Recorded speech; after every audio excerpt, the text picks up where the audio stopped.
Web novels and web novel audiobooks are not the same.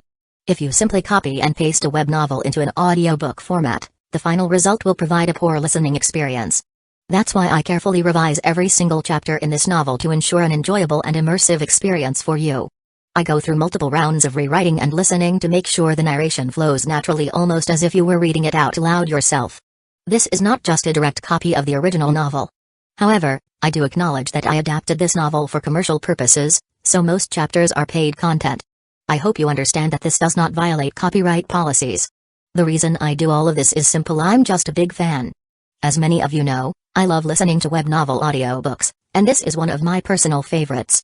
The audio speed is set to 3, but if that feels too fast, let me know. If there's a novel you'd like me to turn into an audiobook, feel free to suggest it, and I'll do my best to make it happen. Thank you for your support. Chapter 1, How's it going, Itachi? Is everything resolved? Under the full moon, a man in a black robe with an orange spiral mask looked at the brooding teenager standing a short distance away. The mask, stained with bloodlines of Madara's legacy, appeared cold and menacing under the moonlight. Except for Sasuke, no Uchiha was spared. "Madara, don't forget our agreement," Itachi Uchiha said flatly, his voice devoid of emotion. The masked man, Obito, chuckled darkly. "Of course. As long as you join my organization, I will refrain from taking action against Hidden Leaf Village or your younger brother, Sasuke." At the mention of Sasuke, Itachi's heart clenched. Sasuke was his sole reason for going through with this atrocity. The third Hokage had also promised to protect Sasuke and raise him as an exceptional Hidden Leaf Village shinobi. That assurance, coupled with his own resolve, allowed Itachi to endure the unimaginable weight of his actions. However, the discovery that the man before him, claiming to be Madara Uchiha, had allied himself with the destruction of the Uchiha clan was unsettling. It was hard to believe that the legendary founder of Hidden Leaf Village, who had once stood beside Senju Hashirama, the god of shinobi, was now complicit in this massacre. Still, Itachi Uchiha could not imagine that the masked man was not Madara, but Obito Uchiha. Nor did he realize that this so-called Madara knew all his secrets, including the true purpose of his mission and his intent to infiltrate Akatsuki. The two were merely playing a dangerous game of manipulation, each trying to outmaneuver the other while feigning cooperation. The masked man's voice broke the tense silence. "By the way, Itachi, I killed the woman in your clan earlier. She kept calling your name until her last breath." Itachi's expression didn't waver. "No problem," he replied coldly, as if brushing aside the mention of a mere stranger. That woman had been his lover, Izumi Uchiha. Itachi had granted her a peaceful life in his Tsukimi illusion, where she had lived out her days in a world of tranquility. Now, she was gone. Behind the mask, Obito sneered. As expected, the man who killed his own parents won't flinch over a lover's death. Itachi ignored the taunt, his red Sharingan eyes focusing instead on the Hokage rock, shrouded in the dark of night. Suddenly, his gaze sharpened. "Damn it. There's someone else alive besides Sasuke." Itachi muttered, his eyes narrowing further. Obito's tone grew curious. It wasn't like Itachi to overlook a detail like this. "Who could pose a threat to us?" Obito asked cautiously. Itachi shook his head. "No threat at all. His name is Nanae Uchiha. He's just an ordinary clan member who hasn't even awakened the Sharingan." Obito chuckled.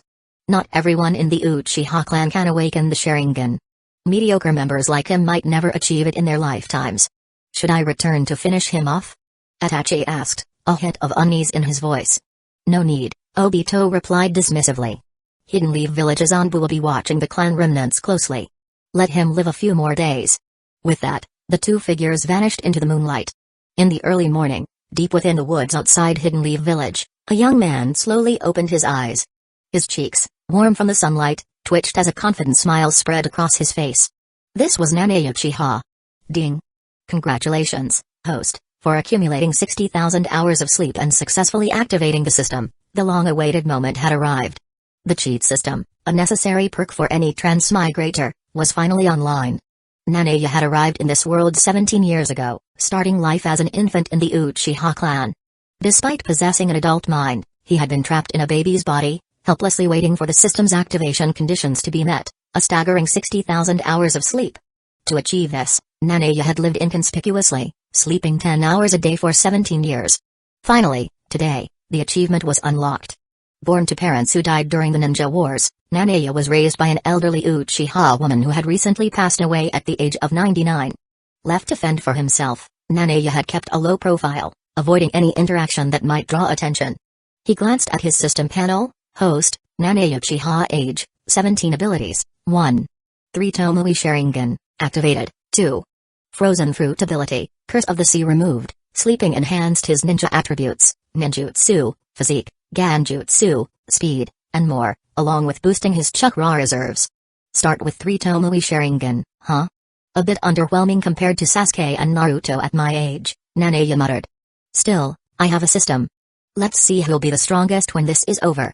Grinning, he uttered the words that would define his path, aha la la. Lazy justice, here I come.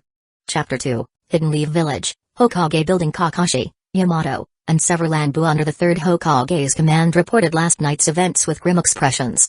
Lord Hokage, no one in the Uchiha clan survived except for a 7-year-old child, Sasuke Uchiha, one Anbu member stated solemnly. It's hard to fathom that even the non-combatant members of the Uchiha clan were mercilessly killed, all with fatal wounds to their throats and hearts, inflicted with terrifying precision. This was the work of that genius, Itachi Uchiha, Yamato added gravely. Behind his Anbu mask, Kakashi's expression was heavy. As a former captain in the Anbu, he had worked closely with Itachi and had held the young prodigy in high regard. Last night's events, however, had completely shattered his perception of Itachi. He thought he had known Itachi well, but now he realized how little he understood, not only about Itachi but about the enigmatic nature of the Uchiha clan as a whole. The memory of another Uchiha, his former friend Obito, surfaced unbidden. Kakashi muttered quietly, Obito. In the end, I didn't truly understand you either. Are all Uchiha so unpredictable? The 3rd Hokage, seated in his chair, exhaled deeply from his pipe. After a long pause, he said, from now on, list Itachi Uchiha as an S-rank traitor. Put a bounty on his head and dispatch elite Anbu teams to pursue him. At the same time, ensure Sasuke Uchiha is cared for and monitored.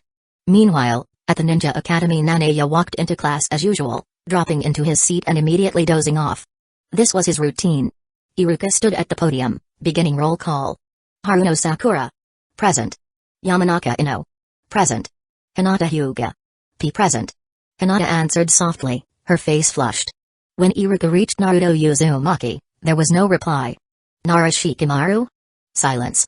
In Yuzuka Kiba? Nothing. Okimaki Choji? No response. Iruka sighed and rubbed his forehead. Those 4 troublemakers.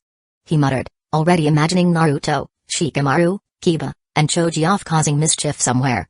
Sasuke Uchiha, he called next.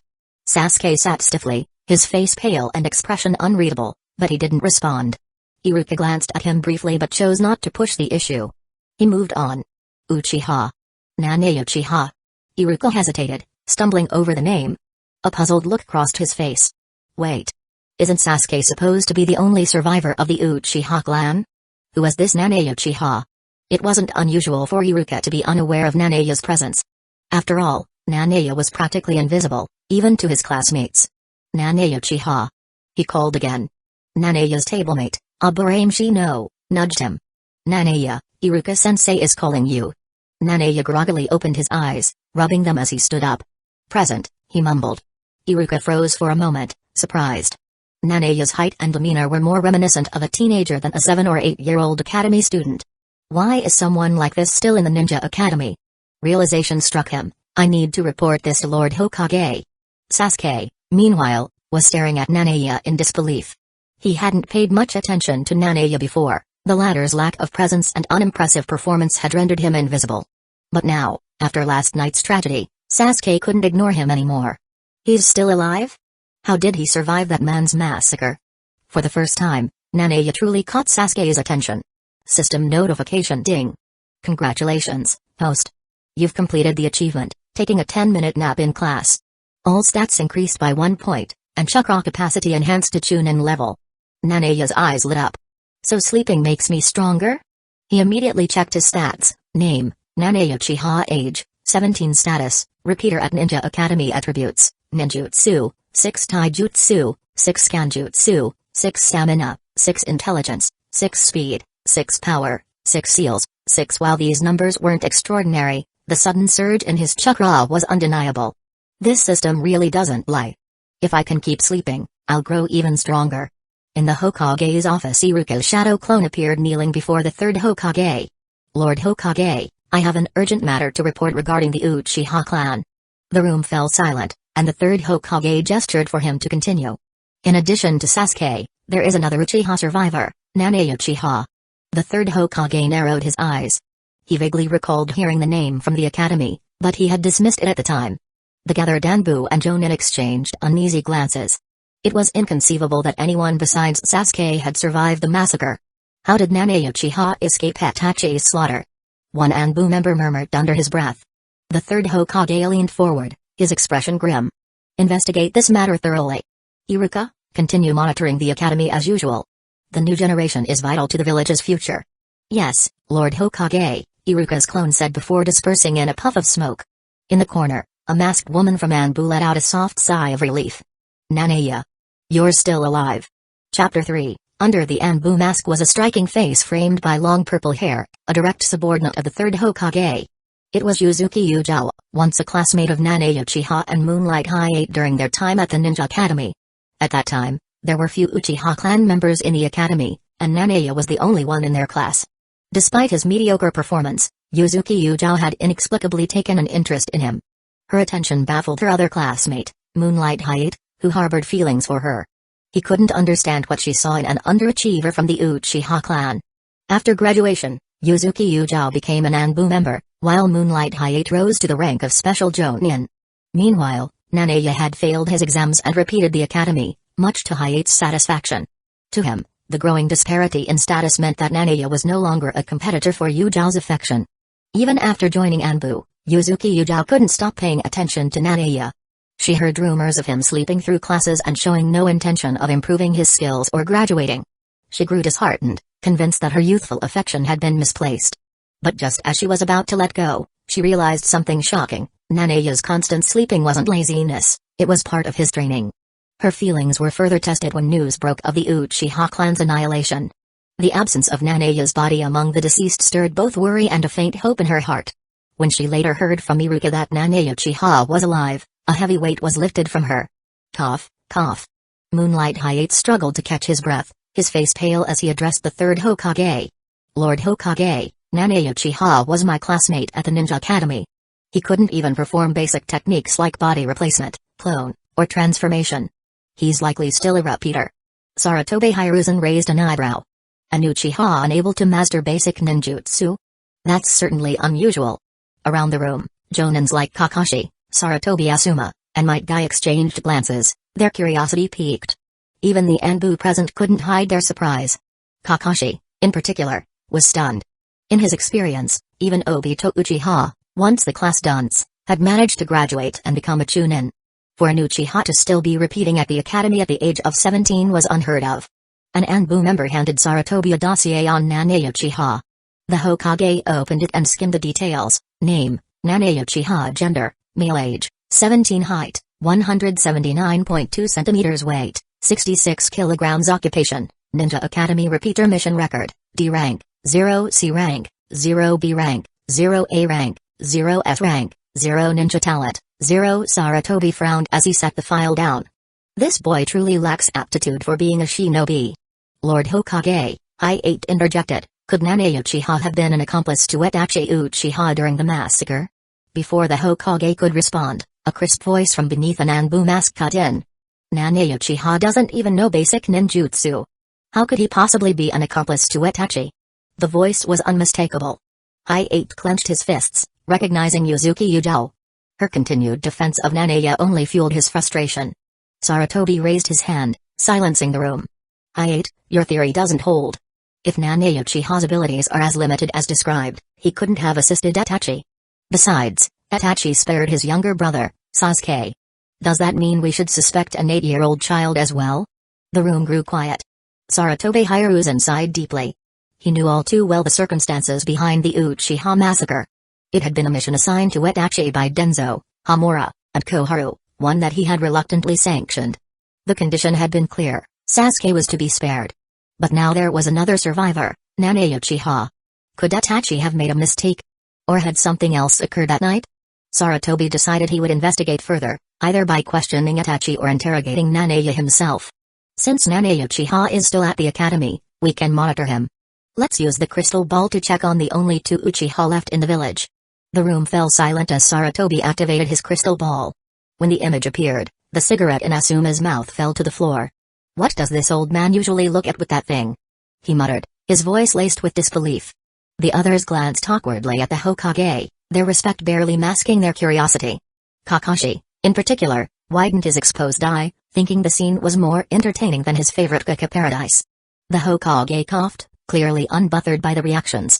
Ahem, I seem to have made a mistake. Let me try again.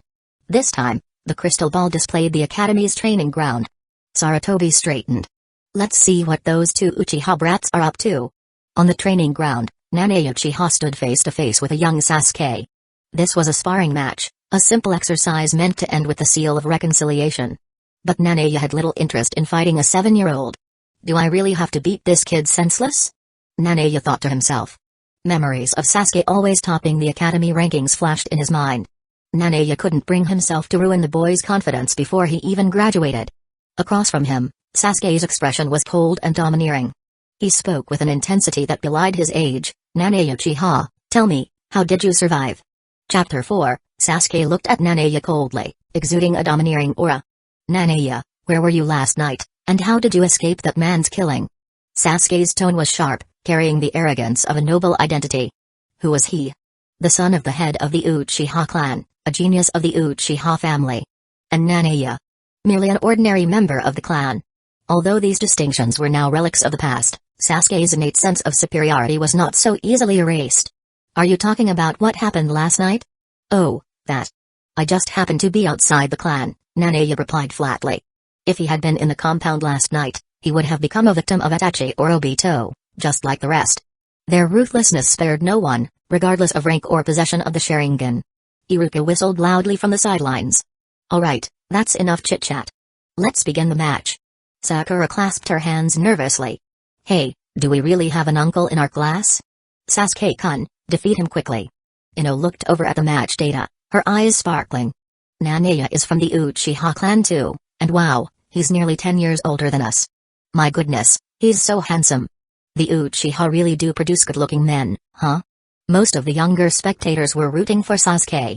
Sasuke was not only charismatic but also came from a famous clan. He was the epitome of everything the girls adored, handsome, mysterious, and poised to inherit the legacy of the Uchiha. Nanae, while undeniably handsome, was branded as an oddity, a 17-year-old repeating student. However, not everyone sided with Sasuke. Naruto pumped his fist. Big brother Nanae, you've got to teach that jerk Sasuke a lesson for me. Why does that guy get all the attention from the girls? Blushing, Hinata murmured softly, Nanae-kun. Sasuke-kun. Good luck to both of you. Iruka stepped forward. The match will last 5 minutes. Victory is determined by one side either yielding or being unable to continue. Don't forget, you must form the reconciliation seal after the fight ends. Stepping aside, Iruka gave the signal. 1 minute is all I need, Sasuke declared confidently, his voice cutting through the tense silence. Nanae raised an eyebrow, amused. Does this kid always talk big like this? Sasuke dashed forward, his fist aimed directly at Nanae's face. The swish of his punch cut through the air, but before Sasuke could connect, Nanae's larger fist had already landed squarely on Sasuke's forehead. A collective gasp spread across the training ground. Sasuke crumpled to the ground. From the Hokage's office, the group observing through the crystal ball was equally stunned. Impressive, Asuma muttered. Even at this age, Sasuke shows remarkable talent for combat. But Kakashi only chuckled, this match isn't over yet. Sure enough, Sasuke's fallen form dispersed in a puff of smoke. A clone technique, Iruka said, startled. Has Sasuke already mastered that? He really is a genius. Suddenly, Nanae felt the chill of wind above him. Sasuke descended from the air, a kunai gripped tightly in his hand. Nanae, however, remained unfazed. With precise timing, he flicked two shuriken upward. A cry echoed as the kunai fell from Sasuke's hands. Yet, as he hit the ground, his body transformed into a wooden log with a bang. A body replacement technique, Kakashi noted. The observers murmured in approval. Sasuke had already mastered the 3 basic techniques taught at the academy. But Sasuke's persistence began to wear thin. His next charge was fueled by sheer pride, the memory of last night burning in his mind. As Nanae waved dismissively, Sasuke's eyes shifted. From black to scarlet. This is... Iruka whispered. Sharingan, Asuma confirmed. He's awakened it. Despite the pressure mounting in the Hokage's office, Nanaya's expression remained calm. Sasuke smirked. "This time, I'll see through all your moves. The gap between us is the difference between possessing the Sharingan and not." Nanaya sighed. "Little brother, are you done showing off? Because I'm about to finish this." Sasuke lunged, Sharingan blazing. But before he could strike, Nanaya's hand moved in a blur, striking the back of Sasuke's neck. The younger Uchiha collapsed, unconscious. The training ground fell silent. The entire match had taken less than a minute. In the Hokage's office, Kakashi smirked. "Well, that's that." Chapter 5. After Sasuke was knocked out, the training ground fell into an eerie silence. The little girls stared in disbelief. How is this possible? Sasuke-kun, defeated? No way. Sasuke-kun can't lose. Sakura clenched her fists, glaring at Nanaya. Damn it. This. Uncle. Bullying Sasuke-kun just because he's older. Ino, on the other hand, looked at Nanaya with newfound admiration, her cheeks flushed.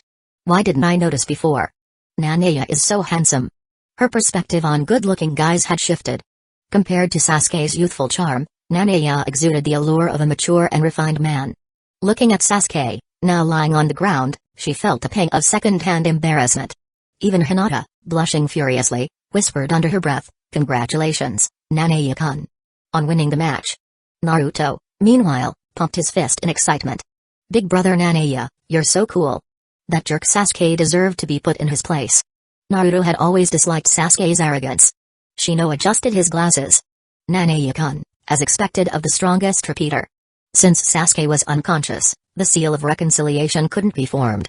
Paramedics arrived to carry him off the field on a stretcher. Iruka was surprised by the match's outcome. He had thought that Sasuke, proficient in the 3 basic techniques and possessing the Sharingan, might turn the tide. But Sasuke had been thoroughly defeated. From start to finish, Nanaya hadn't taken a single step. Sasuke, on the other hand, had been leaping all over. To the spectators, it had seemed more like a skirmish between a man and a child, with a clear and predictable outcome. Inside the Hokage's office, the third Hokage took a deep puff from his pipe. "Looks like that boy, Nanae Uchiha, won," he said, exhaling smoke. To the students at the academy, this might have seemed a shocking result. But to the seasoned shinobi in the Hokage's office, Jonin, and Bu elites, it wasn't surprising at all. While Sasuke's mastery of the 3 body techniques and activation of the Sharingan were impressive, his physical abilities were still no match for Nanaya's. Nanaya, despite his lack of talent in ninjutsu or ganjutsu, had honed his skills in taijutsu over many years. His combat experience gave him an overwhelming edge. Even so, the seasoned shinobi didn't find Nanaya particularly remarkable. His upper limit was all too clear. At 17, he still hadn't awakened his Sharingan. His failure to graduate wasn't due to lack of effort, it was simply that he lacked the talent in ninjutsu or ganjutsu to pass the academy's rigorous exams. The Hokage and Kakashi both shared the same thought: Nanaya's potential was limited. Sasuke, on the other hand, had a bright future. At such a young age, he had already activated the Sharingan and demonstrated remarkable talent. Yujou, standing quietly in her Anbu mask, couldn't help but smirk. "Good job, Nanaya-kun. Maybe this year you'll finally graduate and become a ninja." The third Hokage dismissed the crowd, closing the crystal ball. From the match, it was evident that while Nanaya was competent, he wasn't extraordinary. He had been lucky to survive the Uchiha clan massacre. Sarutobi Hiruzen muttered to himself, "It's remarkable that Nanaya Uchiha managed to escape last night. A stroke of luck, indeed." Even so, as Hokage, he knew an interrogation was in order. Later that day Nanaya stood by the riverbank, gazing at his reflection in the water. At 17, he'd spent 11 years in the academy. He had mastered everything taught there, the 3 basic techniques, among other things. If he'd wanted to graduate, he could have done so long ago. But he couldn't afford to. The academy was his safest refuge. Graduating would mean becoming a geinin, and geinin were sent on missions that could be life-threatening. He thought about Naruto and Sasuke, who had been tasked with protecting Tazuna not long after becoming geinin. If not for the plot armor afforded to protagonists, they would have perished. "I don't have plot armor," Nanaya muttered to himself. "I can't take risks until I'm strong enough." Years of calm and self-discipline had prevented him from awakening the Sharingan. Even when his beloved caretaker had passed away, telling him to stay strong and smile through his pain, it hadn't been enough. Nanaya had cried. He had mourned. Yet, the Sharingan never manifested. "This is nonsense," he thought bitterly. "If every Uchiha awakened Sharingan after losing someone, we'd all have them." Since then, Nanaya had trained himself to suppress his emotions entirely. But today, things had changed. He stared into the water again, eyes wide. The reflection staring back at him bore 3 Tomoe. Is it normal to unlock the 3 Tomoe Sharingan at 17? He wondered. Then another thought struck him, shouldn't I at least have awakened the Mengekyo Sharingan by now? After all, Sasuke had unlocked the Rinnegan at 17. Nanaya sighed, shaking his head. Comparisons were maddening. Thankfully, he had another ability besides the Sharingan, frozen fruit. Diving into the river, Nanaya tested its power. Ice time. He called, imitating Aokiji's tone. The entire river froze solid. Nanaya's body turned into ice, then reassembled moments later as his elementalized form restored itself. Exhaling cold air, Nanaya smirked. TSK. Maybe being a ninja isn't for me. For now, he was content with his new abilities, and a good night's sleep. Chapter 6, TSK, TSK. Being a ninja isn't for me. Nanaya stretched lazily, his thoughts drifting. All he wanted now was a good night's sleep. The frozen fruit he'd acquired was full of untapped potential. He recalled how Aokiji once froze an entire ocean for 7 days, allowing refugees to cross from one island to another. The fruit's power didn't stop there, it could even freeze volcanic eruptions and magma, which explained Aokiji's 10-day battle with a Kainu that turned an ordinary island into a fiery yet frozen wasteland. Testing the fruit's abilities earlier, Nanaya discovered a significant detail: using the frozen fruit didn't consume his chakra, only a bit of physical energy. This revelation was a game changer. When I use this power, he thought, others might mistake it for the ice style, a Kekkei Genkai combining water and wind styles. But this power far surpasses ice style. When Nanaya activated ice time, the temperature around him plummeted. Get a good night's sleep, he muttered to himself, and tomorrow, I'll let Iruka know I won't be becoming a ninja. At 17, still stuck in the ninja academy, most people thought he lacked talent. Iruka would likely understand if he decided to pursue life as a regular civilian in Hidden Leaf Village. Going back to school with kids half my age is just tedious. Suddenly, a melodious voice echoed through the forest. Nanaya. Nanaya-kun, are you here? A young woman with long, flowing purple hair and a graceful figure appeared, searching the area. She wore an Anbu vest and carried a long sword, though her mask was tucked away. Nanaya recognized the voice instantly. It belonged to Yuzuki Yujao, one of the few friends he'd made during his academy days. Yujao, I'm here. Nanaya called out, waving in her direction.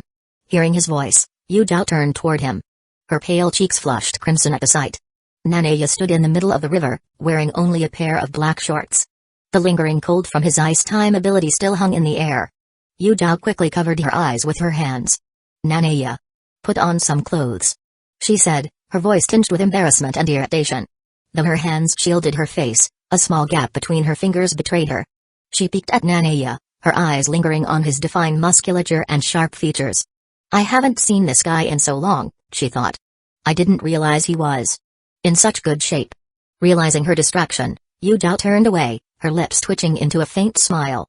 Nanaya looked down and immediately understood. Ah, sorry, Yujao. I was just training, he said, scratching his head awkwardly. He quickly grabbed his shirt and got dressed. Using the body flicker technique, he appeared behind Yujao and gently wrapped his arms around her waist. All right, Yujao, he murmured into her ear, you can open your eyes now. Startled by the sudden closeness, Yujao tensed and moved forward slightly. When she realized Nanaya wasn't doing anything inappropriate, she relaxed, though her face remained a vivid shade of red. His cool touch sent shivers down her spine, but it wasn't unpleasant, it was soothing, like a gentle summer breeze. She felt her worries fade away. Nanaya released her and spread his arms in a playful gesture. Yujao, I was just training, he said. And I was wearing pants, wasn't I? You're the one who barged into my spot unannounced. It was true. Yujao was the only person who knew about his secluded training area. Yujao gave him a mock glare. Nanaya, she began, her tone softening, if you're standing on water, it means you've mastered chakra control. Maybe this year, you'll finally graduate and become a Genin. Her cheerful expression made Nanaya hesitate. He didn't have the heart to tell her he wasn't planning to become a ninja anymore. Instead, he nodded and smiled faintly, letting her assume the best. Yujao tapped her chin with her finger, her eyes narrowing in thought. Nanaya, she said, when I arrived, the temperature suddenly dropped. It's summer, it shouldn't feel this cold. Her sharp observation was unsurprising. As an Anbu operative, Yujao was trained to notice even the smallest details. The air is warming back up now, she continued, but earlier, your body was ice cold. What's going on? Nanaya chuckled. It's just part of my training, a very advanced practice technique. Yu Zhao seemed satisfied with the explanation. She smiled, thinking to herself that the rumors about Nanaya being lazy and sleeping in class were clearly exaggerated. Not wanting to delve further into his abilities, Nanaya changed the subject. Anyway, Yu Zhao, was there a reason you were looking for me? Yu Zhao's expression turned serious. It's about last night's Uchiha incident, she said hesitantly. She paused for a moment, her voice lowering. I was on a mission when it happened. When I didn't find you afterward, I was worried. Seeing you alive today through the third Hokage's crystal ball, I had to come check on you. Nanaya smirked slyly. So, you were worried about me, huh? Yu Zhao's face turned bright red, her embarrassment spreading down to her neck. I wasn't. I mean, we're friends, right? It's normal to check on a friend. Her defensive tone only made Nanaya chuckle. In a world as harsh as theirs, having someone care about him was a rare and cherished blessing. He leaned in and kissed Yu Zhao lightly on the forehead. Yu Zhao froze, her body tingling as though a spark of electricity had passed through her. The coolness of his lips lingered, soothing and calming her. Speechless, she quickly donned her Anbu mask to hide her flustered expression. Even his kiss is cold, she thought to herself. Nanaya smiled knowingly but chose not to tease her further. Instead, he turned and said, Yu Zhao, it's getting late. Let's head back to the village. Yu Zhao nodded silently and followed close behind.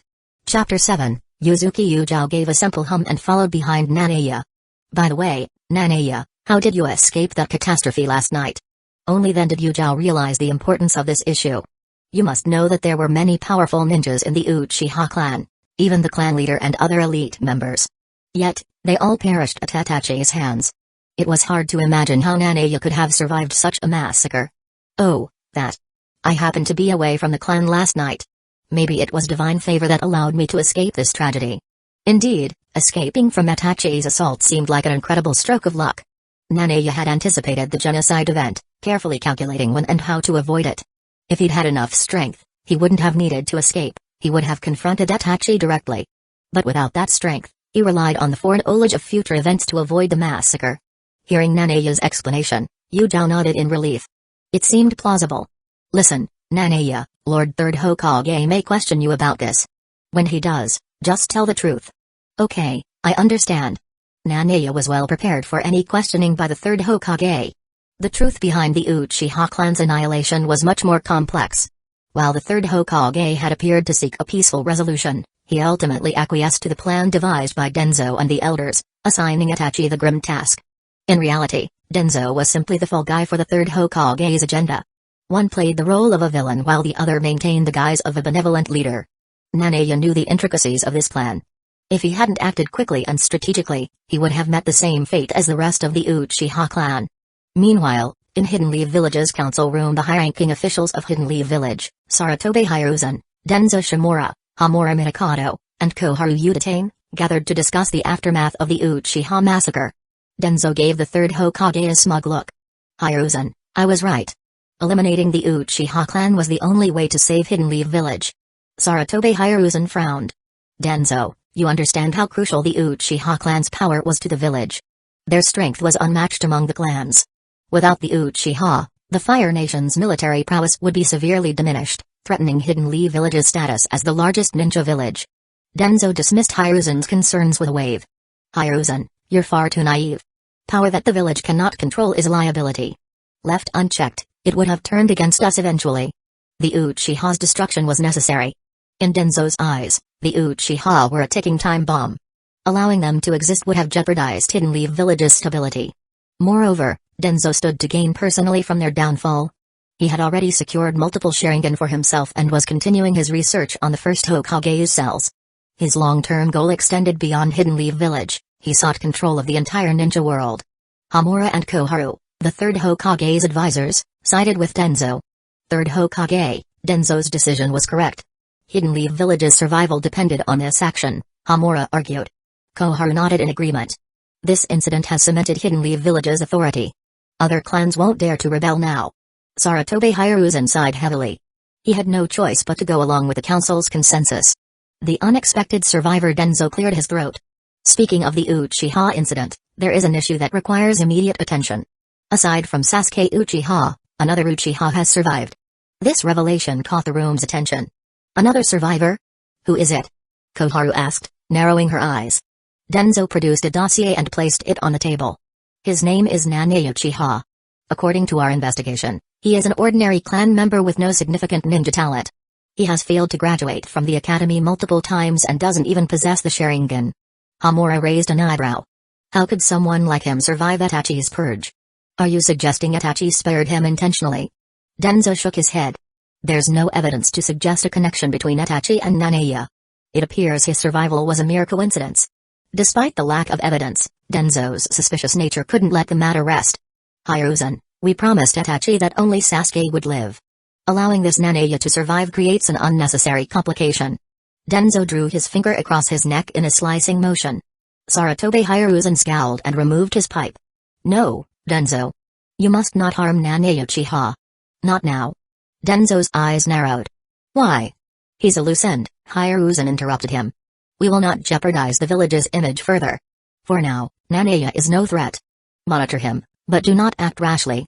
The third Hokage's words carried an air of finality, though it was clear Danzō wasn't entirely convinced. Chapter 8, the third Hokage spoke with authority. No, you must not act against Nanae Uchiha now. Danzō had just proposed eliminating Nanae Uchiha and was surprised by Sarutobi Hiruzen's strong reaction. For a seemingly incompetent ninja like Nanae, Danzō considered it a trivial matter to erase him from existence. After all, Nanae wasn't even a Jonin, just a school dropout well past the typical age for graduation. The third Hokage continued sternly, Danzō, I advise you to abandon this idea. If you act recklessly, Hidden Leaf Village could face ruin under your hand. Danzō snorted coldly. And is it so critical to protect an ordinary Uchiha who doesn't even have a Sharingan?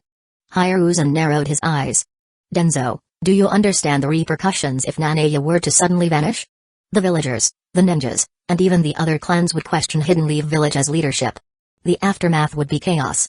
The massacre of the Uchiha clan had already spread across Hidden Leaf Village, stirring unease among the populace. The names Sasuke Uchiha and Nanae Uchiha had become widely known as the only two survivors. If Nanae were to disappear, it would trigger panic among the villagers and deepen mistrust among the ninja clans. Eventually, the blame would fall upon Hidden Leaf Village's leadership, even threatening the Hokage's position. Sarutobi Hiruzen leaned forward. Right now, the village is in turmoil after the Uchiha tragedy. Stability is our highest priority. Any further incidents would worsen the situation. Is that what you want, Danzō? Danzō, his face hidden beneath white bandages, remained silent, deep in thought. Hiruzen's logic was sound. At this fragile moment, Hidden Leaf Village could not afford another disruption. The third Hokage's voice grew firm. As Hokage, I order you to leave Nanae Uchiha alone. Hamura Midokado and Koharu Uchiha nodded in agreement. Danzō, we've reviewed Nanae Uchiha's profile. He has no ninja talent. Let him live his life as an ordinary villager, Koharu added. Hamura chimed in, yes, there's no reason to waste energy on someone like him. He poses no threat to the village. Danzō finally relented, albeit reluctantly. Very well. The meeting concluded with the third Hokage's authority prevailing. For now, Nanae Uchiha was safe from harm. Later that day, as the sun dipped below the horizon, its golden rays illuminated the forest surrounding Hidden Leaf Village. Birds chirped as they returned to their nests, signaling the approach of night. Nanae Uchiha and Yuzuki Ujou walked in silence, the quiet of the forest soothing after the day's tension.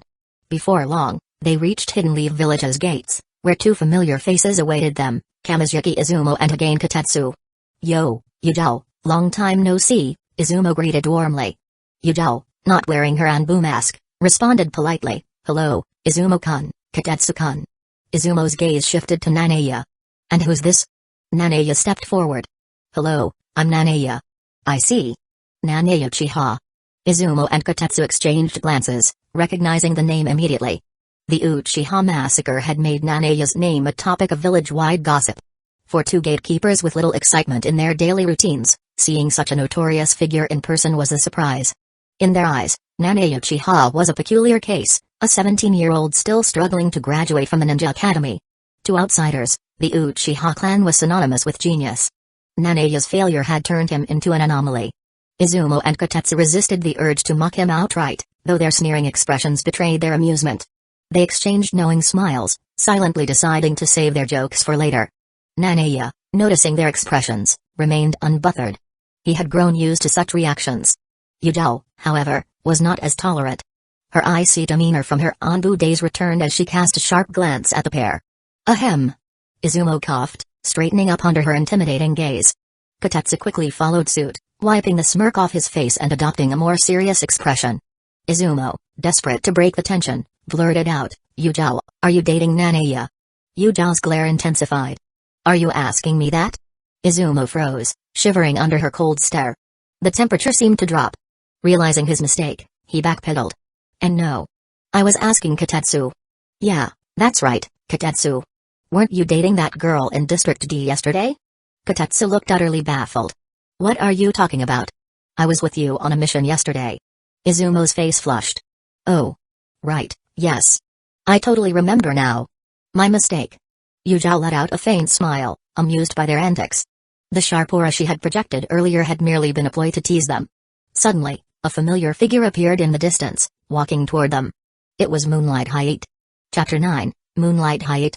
At the ninja school, Nanaya Uchiha, Yuzuki Yujao, and Moonlight Hyatt were contemporaries. However, their paths diverged significantly after graduation. Now, Moonlight Hyatt had become a special Jonin, Yuzuki Yujao had joined the Anbu elite, and only Nanaya remained a repeat student at the academy. To someone like Hyatt, who had risen to prominence, Nanaya's lingering status as a repeater seemed beneath notice. Cough, cough. Hyatt's characteristic cough broke the silence. His pale face, evidence of his chronic illness, looked even more weary under the daylight. Despite his frailty, his eyes carried a trace of disdain as they flicked between Nanaya and Yujao. Yujao, are you free?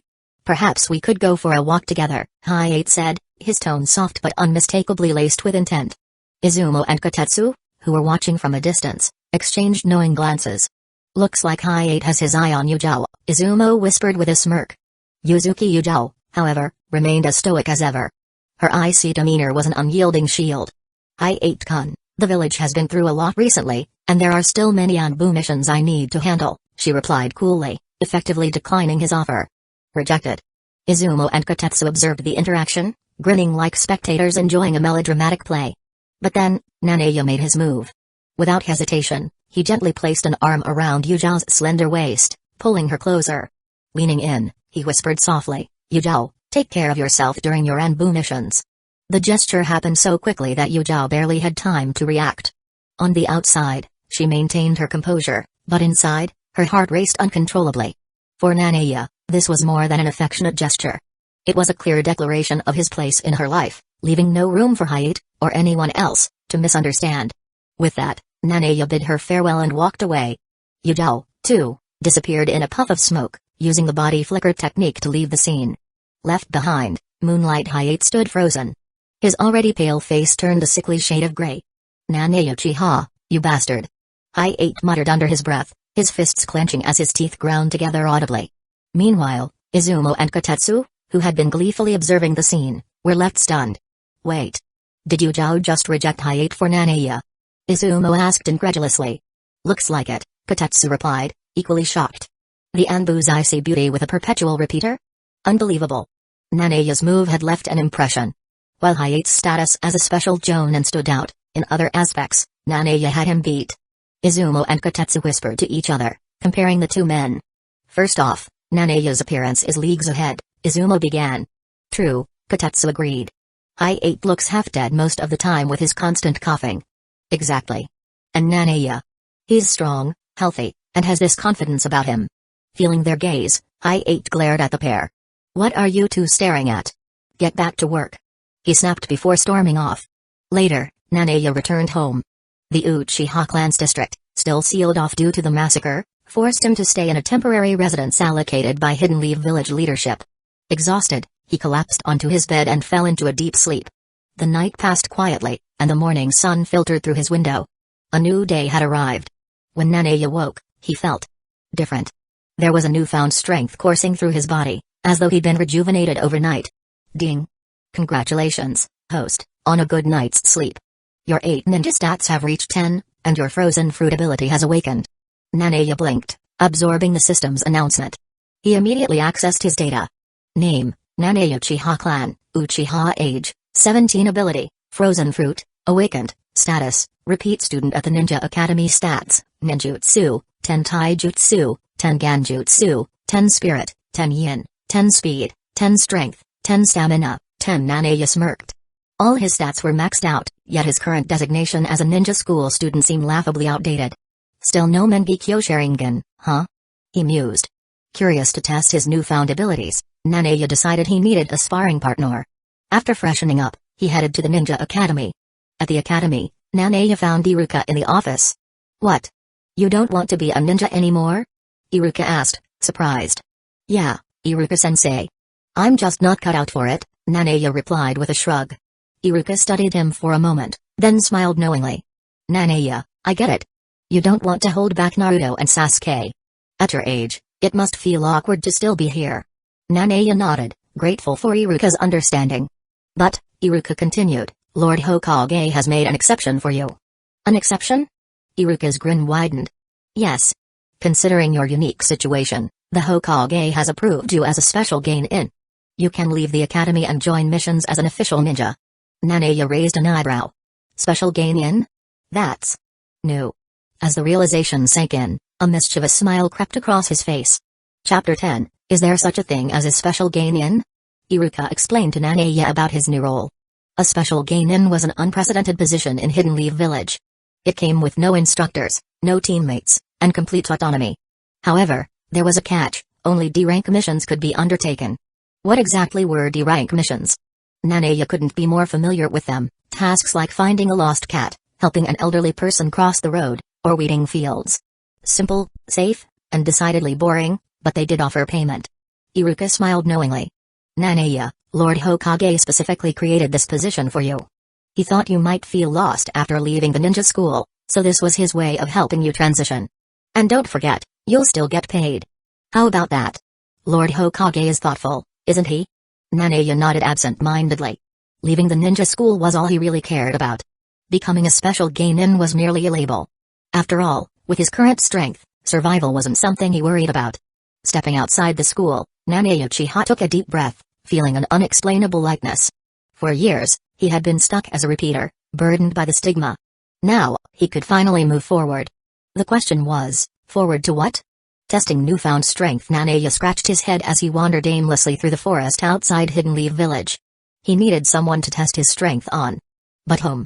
Weak opponents wouldn't prove anything, and he didn't want to waste his time. He considered fighting Sasuke but dismissed the idea. It wouldn't be satisfying. What about Danzō? He muttered to himself. No, too conspicuous. Just as he pondered further, the space in front of him began to ripple. A vortex of swirling energy materialized before him, and a figure clad in a black cloak emerged from its center. Long, flowing hair. An orange spiral mask. Nanaya's eyes narrowed. He recognized this man immediately.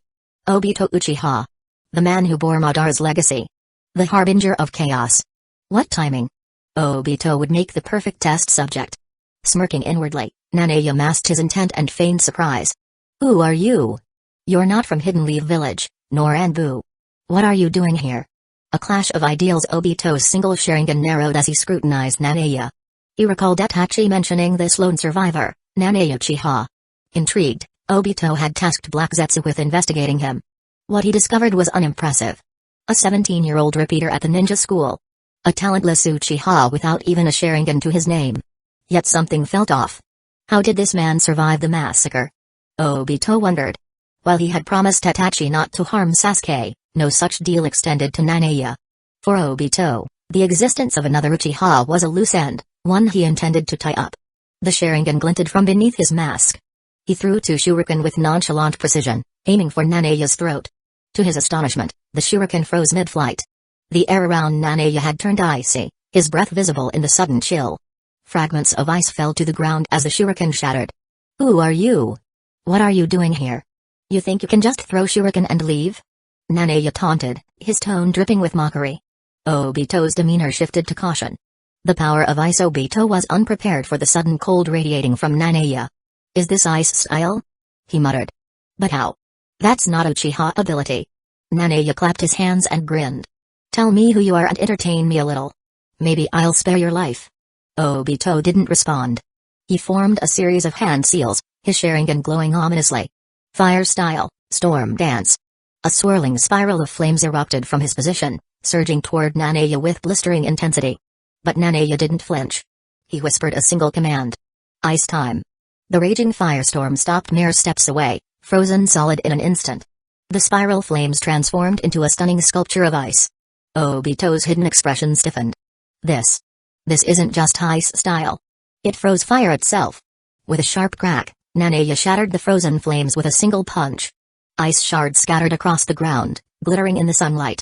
Well, that was underwhelming, Nanaya teased, shaking his fist mockingly. Is that the best you've got, Obito? Your fire style needs work. Obito's body stiffened. He quickly assessed the situation. This ice style. It's a new ability, something beyond what the Uchiha are known for. I underestimated him. But he remained undeterred. You're strong, Nanaya Uchiha. I'll give you that.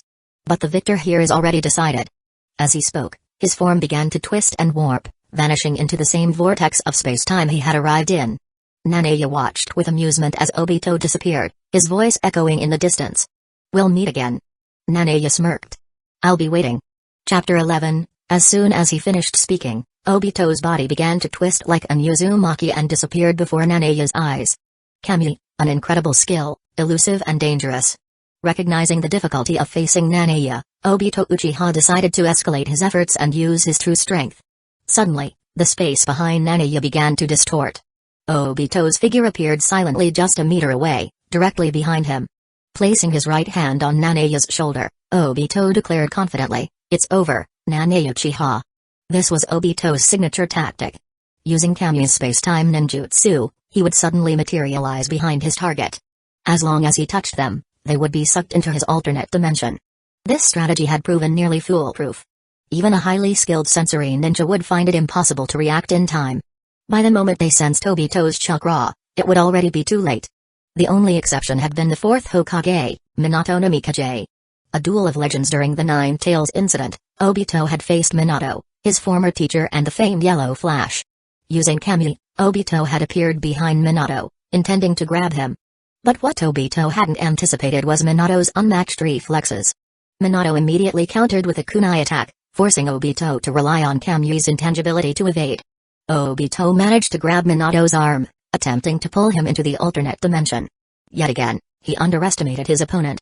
During the process of being absorbed, Minato escaped using the Flying Thunder God technique, demonstrating his superiority in speed and tactical prowess. This time, however, Obito's opponent wasn't the fourth Hokage. Nanaya Uchiha didn't have the Flying Thunder God technique. Obito's victory seemed certain the moment his hand touched Nanaya. The space around Nanaya began to twist as his body distorted, being pulled into Kami's dimension. The turning point suddenly, the distorted space froze. Frost crept along the twisting vortex, condensing into thick layers of ice. Obito's eyes widened in shock, and he immediately halted the absorption process. He leaped backward, sensing an overwhelming sense of danger. In that brief instant, a chill had penetrated to his very core. The icy aura radiating from Nanaya sent shivers down Obito's spine. What is this? Obito muttered, his voice low and tense. The distorted space, now a solid wall of ice, stood before him. Crack. Crack. Nanaya's fist smashed into the frozen wall. Boom. The icy structure shattered like a mirror, its shards scattering across the ground. Nanaya exhaled, his breath visible in the frosty air, and grinned. What's wrong, Masked Man? Couldn't finish absorbing me? A dangerous opponent. Obito's confidence wavered. The danger emanating from Nanaya felt even more intense than what he had experienced during his fight with the fourth Hokage. He questioned everything he thought he knew about Nanaya Uchiha. How could someone without a Sharingan possess such overwhelming power? How could this supposed failure of the Uchiha clan, this 10,000-year repeater, be hiding such terrifying strength? If not for his trust in Black Zetsu's intelligence, Obito might have thought this was an elaborate scheme by Hidden Leaf Village. He silently thanked himself for stopping the absorption process and retreating. Had he continued, he would have suffered the same fate as the frozen vortex, a pile of shattered ice. Obito knew Kami's limitations well. During the absorption process, his body became tangible. If he hadn't reacted in time, Nanaya's freezing abilities would have immobilized him completely. Even the air itself freezes. Obito muttered under his breath. How is this possible? The frost that could freeze even space itself was unlike anything he'd ever encountered. The power of the frozen fruit. Nanaya, on the other hand, was equally impressed by the awakening of his frozen fruit ability. The system's earlier notification that he could freeze space had seemed too absurd to believe. But here was the proof. And Obito, master of space-time ninjutsu, had unwittingly become the perfect guinea pig. Just as I thought, Nanae mused. You really are a useful tool, Obito. In the world of One Piece, the Marine Admiral Aokiji had been able to freeze volcanic eruptions and magma with the frozen fruit. His abilities were awe-inspiring, but they had their limits. Now, Nanae had surpassed even Aokiji's level. To freeze space itself. The thought thrilled him. What made Nanae even more dangerous, however, was his natural elementalization. In this world without Haki, his ability to transform into and control ice rendered him almost untouchable, similar to Obito's Kami. Unless someone could catch him during the brief moment he was solid, he was practically invincible. With this power, Nanae could now move through the ninja world with confidence, much like Obito. Obito's doubt seeing Nanae's abilities firsthand, Obito began to question everything. Who are you? He demanded. You're no ordinary Uchiha. The power you just displayed surpasses any bloodline limit I've ever seen. Is this some new form of Kekkei Genkai? Nanae smiled faintly, refusing to answer. From a certain perspective, his elementalization could indeed be considered a form of Kekkei Genkai. You can't be from the Uchiha clan, Obito continued, his voice laced with doubt. The Uchiha specialize in fire and Sharingan abilities. This freezing power of yours. It's something else entirely. Nanae shrugged. I'm just me, a guy who believes in taking it easy. Then, with a playful smirk, he added, but I am curious. Who are you, Mask Man? Why hide your face if you're so confident? Adjusting his orange mask slightly, Obito chuckled darkly. Hey. Nanae Uchiha, you're interesting. Chapter 12. Obito held his orange mask in his right hand and adjusted it slightly. Hee, Nanae Uchiha, interesting.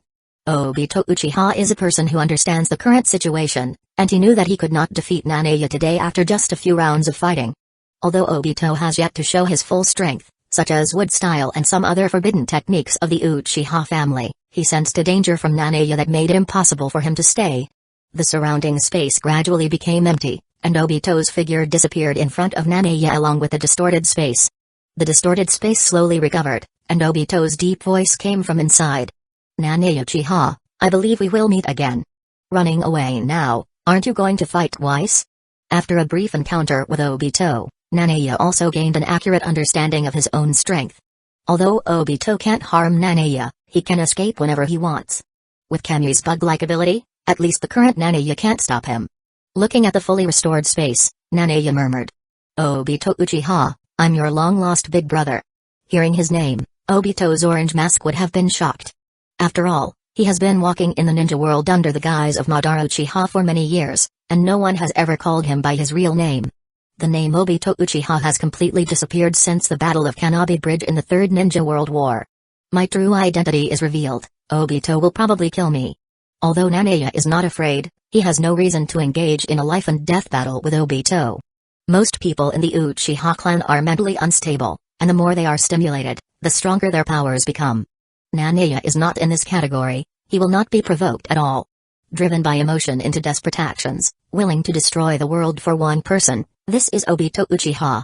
Nanae has a way to handle Obito. 1. His true identity. 2. The only thing that touches Obito's heart, no Harurin. Master these 2 points, and Obito Uchiha is destined to be a tool man in front of Nanae. Today is Nanae's first day as a special gain-in. The place where Hidden Leaf Village receives missions is still very simple, far from being as luxurious as in the Boruto era decades later. Decades later, the Hidden Leaf Village mission reception area is divided into A, B, C, D, and S floors. Now, except for secret missions, the third Hokage personally distributes them. And so, Nanae Uchiha was in the mission reception room, and the person standing in front of him was the third Hokage. Teacher Iruka and some others were waiting beside him. Saratobe Hiruzen took a deep breath and said earnestly, Nanae Uchiha, congratulations on graduating from the ninja school and becoming a special gain-in. Listening to the third Hokage's tone, Nanae wondered if it was especially important or if he was really a gain-in. After the Uchiha clan was destroyed, Nanae Uchiha became one of the only 2 remaining Uchiha clan members. The third Hokage naturally wanted to soothe their emotions. Either Nanae or Sasuke. The will of fire poured out fervently. Wherever the leaves fly, the fire will never stop. Fortunately, Nanae came through, otherwise, he might have believed it. Like Sasuke, now he just wants revenge and to kill Itachi Uchiha. What the third Hokage said, he didn't care. Left ear goes in, right ear goes out. Only Naruto, little Sakura, and Kiba listened with interest. Special Genin also has a special forehead protector that does not need to wear the leaf symbol. On the surface, it is considered for Genin. To put it bluntly, it is still a special Genin, not a full ninja, and is not qualified to wear a forehead protector. If a special Genin wears the forehead protector, it's an insult to the ninja. For Hidden Leaf Village, it is also a shame. All these, Nanaya understands. That Hidden Leaf Village forehead protector is so unattractive, he doesn't want it even if it's free. Wearing it also hides his appearance. Ha long sigh, Nanaya yawned long and patted his mouth with his hand. Lord Hokage, can I go back to sleep? Hey, the third Hokage sighed. After the Uchiha incident, he learned about Nanaya Uchiha from his former teacher. He also read Nanaya's profile. He doesn't have any friends and just doesn't get enough sleep all day. When he was at the ninja school, he didn't do anything other than sleep. If it weren't for the special status of the Uchiha clan, and his decent physical skills, he wouldn't have moved him to the special Genin position as a Hokage. Iruka on the side covered his cheek with his right hand, as if he didn't know Nanaya. That is to say, who is this person? This is not my student, it has nothing to do with me, I don't know him. Nanaya, there is a D-class task assigned to you now. D-class mission, what is it? Granny Piccolo's cat in the east of the village has been lost. Please look for it. This is a photo of the cat. Nanaya glanced at it. It is a black cat with sharp eyes, and its size is relatively large among cats. There is also a small bell on its neck, which seems to be the type that often runs away from home. Reward, 500 ryo. 500 ryo, according to the living conditions of an ordinary villager, is enough for him for a week. Iruka on the side cast an adoring look at Sarutobi Hiruzen. Master Hokage is really great, because he was afraid that Nanaya would have no financial resources by himself, so he deliberately chose a task to assign to him. Iruka thinks too much, most of the D-class missions are like this. The third Hokage just wanted to strengthen Nanaya's sense of identity and belonging to the village, that's all. Nanaya, thank Lord Hokage soon. Oh, Lord Third Hokage, I've accepted this mission, Nanaya left after speaking. Iruka shook his head helplessly. This guy, Nanaya, doesn't know how to respect elders at all. Ha ha ha. The third Hokage squinted and laughed out loud. Iruka, don't blame Nanaya. After all, he just graduated from ninja school, so he still needs some time to get used to it. After a while, Nanaya found the black cat. Taking the reward, he went home and fell asleep. After waking up, ding, congratulations to host for completing a good night's sleep, acquiring fire style, great fireball jutsu, fire style, impatience jutsu, fire style, dragon fire jutsu, fire style, the fire is extinguished. Fire style, has this thing ever burned anyone? After sleeping for one night, Nanaya learned a variety of fire style ninjutsu. Also, as a member of the Uchiha clan, not having a bit of fire style ninjutsu would be truly unreasonable. These days, Nanaya is either doing D-class missions or sleeping. He helped an old grandmother cross the road today, pay, 300 ryo. Helped the villagers in the back mountain weed, reward, 1,000 ryo. Helped construction workers build bridges, remuneration, 2,500 ryo. Just like that, a month has passed. Ding, congratulations to host for having a sweet dream while sleeping. You can choose one of the following two rewards. Holy crap, is the selection mode coming? Chapter 13, ding. Congratulations to the host for having a sweet dream while sleeping. You can choose one of the following two rewards. Two rewards? Indeed, this sleep was not in vain. 1. Ganjutsu, 2. Sealing technique, the host can choose only one. Ganjutsu and sealing techniques each had their merits. But as a member of the Uchiha clan, who already possessed the Sharingan, did Nanaya really need to learn Ganjutsu? Not at all. Sealing jutsu. Nanaya decided almost immediately. Ding. Congratulations to the host for acquiring Dead Demon Consuming Seal, Reaper Death Seal, all at once. The detailed information for these two advanced sealing techniques flooded Nanaya's mind. The Dead Demon Consuming Seal? Who would ever use such a self-destructive technique? Nanaya pouted. It's as good as not getting a reward. A special mission. Despite his grumbling, life went on. Nanaya had been a special Genin for some time now, thanks to his stellar performance in D-class missions. Iruka, who often oversaw his missions, couldn't stop praising Nanaya for his active participation. But today was different. A special mission awaited him. After packing his gear, Nanaya headed to the Hokage building. Inside, the third Hokage sat at his desk, surrounded by stacks of documents. Smoke lingered in the air as he turned the pages.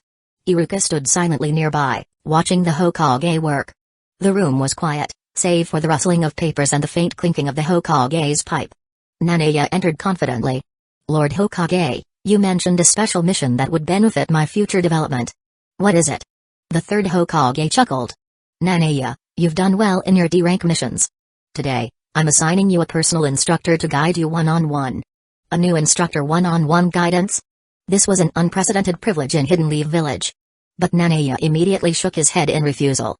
With his current strength, why would he need an instructor? No need, Nanaya said bluntly. I work better alone. Having an instructor would only feel like a restriction, a burden, even. The third Hokage frowned slightly. Nanaya, this is for your benefit. With proper guidance, you'll rise to the rank of Chunin, or even Jonin, much faster. You could become an important asset to the village. Iruka, standing nearby, nodded in agreement. Nanaya, Lord Hokage is only looking out for your future. Nanaya yawned, clearly unimpressed. The truth was, staying in Hidden Leaf Village sometimes made him restless. With his current abilities, he could easily defect and leave the village if he wanted. Why aim for Chunin or Jonin when freedom was so much more appealing? The Hokage's motives. The third Hokage, however, had his reasons. Assigning a personal Jonin mentor to Nanaya was not just about improving his skills. It was also a way to monitor him. As a member of the Uchiha clan, Nanaya warranted close observation, especially given the recent events involving his clan. Sasuke, the other remaining Uchiha, was still in the academy under the watchful eyes of teachers like Iruka. Nanaya, despite his lack of traditional Uchiha talents, was still someone to keep an eye on. After a moment of thought, Nanaya's expression shifted. Lord Hokage, he said with a sly smile. All right, I accept. A bold entrance. Iruka blinked in surprise. Had they just begged Nanaya into accepting their offer? Before the Hokage could reply, a loud crash shattered the room's calm. The glass behind the Hokage's desk exploded into shards. A figure in a gray coat burst through the opening, landing gracefully beside Nanaya. Before Nanaya could react, the figure hooked their arm around his neck, pulling him into a tight headlock. Nanaya bent forward, his cheeks squished awkwardly. A soft, warm sensation pressed against his face, though he wasn't sure if it was comforting or humiliating. A bold, female voice rang out. Well, Lord Hokage, the Genin you asked me to mentor turns out to be a handsome one. The figure shook Nanaya's head vigorously, causing his cheeks to rub against something soft. His words came out muffled. Who is this? Mitarashi Anko. Nanaya's vision was partially blocked by black fishnet stockings, a bold and revealing outfit that was as much a statement as it was impractical.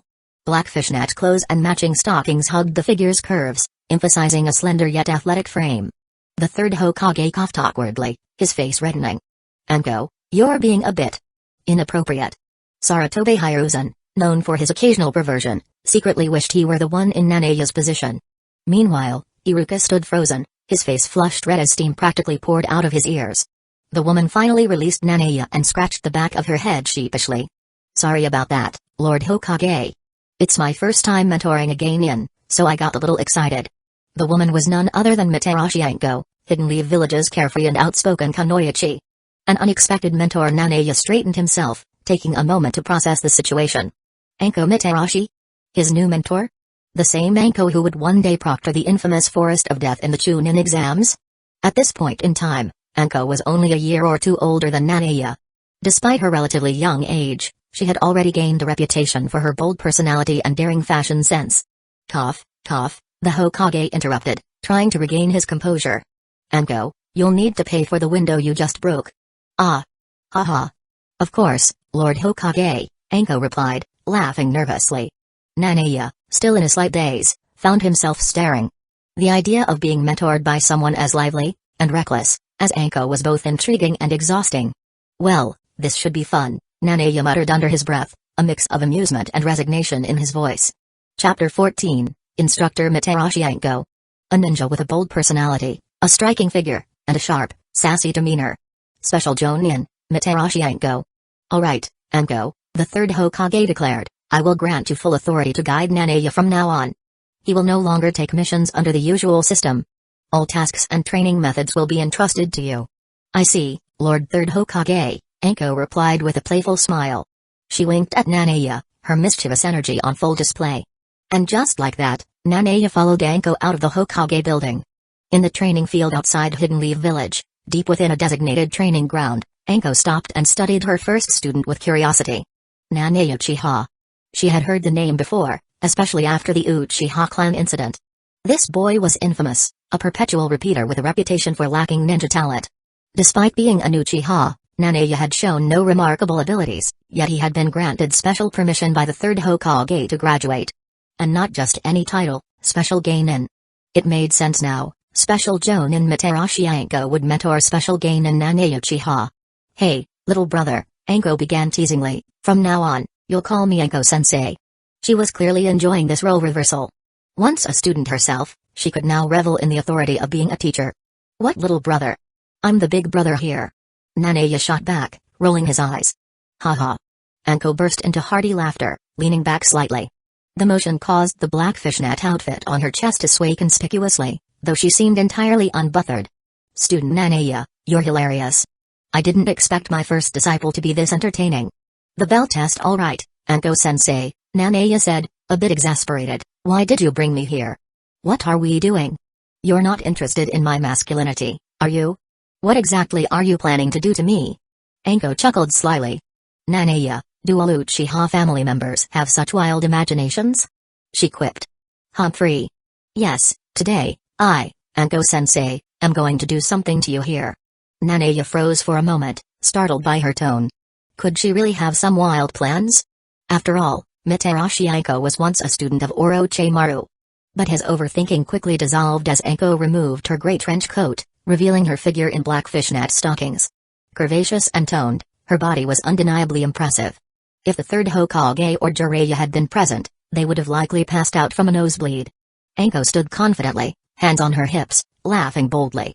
Little Nanae, today we're following a Hidden Leaf village tradition, and it's also my test for you as your teacher. With a flourish, she pulled out a small silver bell from her pocket. Just grab the bell, she announced, dangling it in front of him. This was indeed a long-standing tradition in Hidden Leaf Village, a test designed to evaluate new students. The third Hokage had once tested Jiraiya, Tsunade, and Orochimaru this way. Minato had used it with Kakashi's team. Kakashi himself had passed it down to Naruto and Sasuke. But this time, there was a twist. Instead of a three-man team, it was just Nanae. Student Nanae, if you can steal this bell from me before dusk, you'll pass my test. As a reward, I'll treat you to dango and anko soup. And if I don't pass? Nanae asked, raising an eyebrow. If you fail. Anko grinned mischievously, cracking her knuckles for emphasis.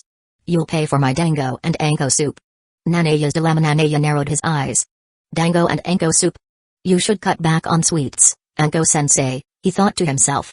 Do you realize what your body's going to look like in a few decades? Anko's love for sweets was no secret. By the time of the Boruto era, it had made her noticeably plump, a far cry from her current figure. I'm not losing, Nanae muttered under his breath. Though he wasn't particularly attached to money, he wasn't about to let her drain his savings. Still, a new thought crossed his mind. Should I go easy on her? What if I hurt her by accident? Anko misinterpreted his hesitation as nerves. She patted him on the back cheerfully. Don't worry, little Nanae. Your teacher promises not to bankrupt you. Go all out. The test begins. Anko stepped back a few meters and gave the signal. The assessment starts now. Nanae remained motionless, standing calmly in place. Anko raised an eyebrow, then smiled. Student Nanae, you can hide in the woods. Remember to conceal your presence. I'll come find you. Without wasting time, Nanae dashed into the forest. Cat and mouse. Nanae hid deep in the forest, a warm smile spreading across his face. Miss Anko, if you want to play, I'll play along. Even without using his full abilities or the power of his frozen fruit, defeating a special Jonin like Anko would be child's play. Meanwhile, Anko wandered through the woods, her sharp eyes scanning for any sign of her student. Student Nanae, she murmured, licking her lips, your hiding skills could use some work. I can still sense your presence. Nanae chuckled softly from his hidden spot. He could defeat her anytime, but where was the fun in that? Chapter 15, Anko smiled lightly and murmured, Student Nanae, your way of hiding your presence isn't very good.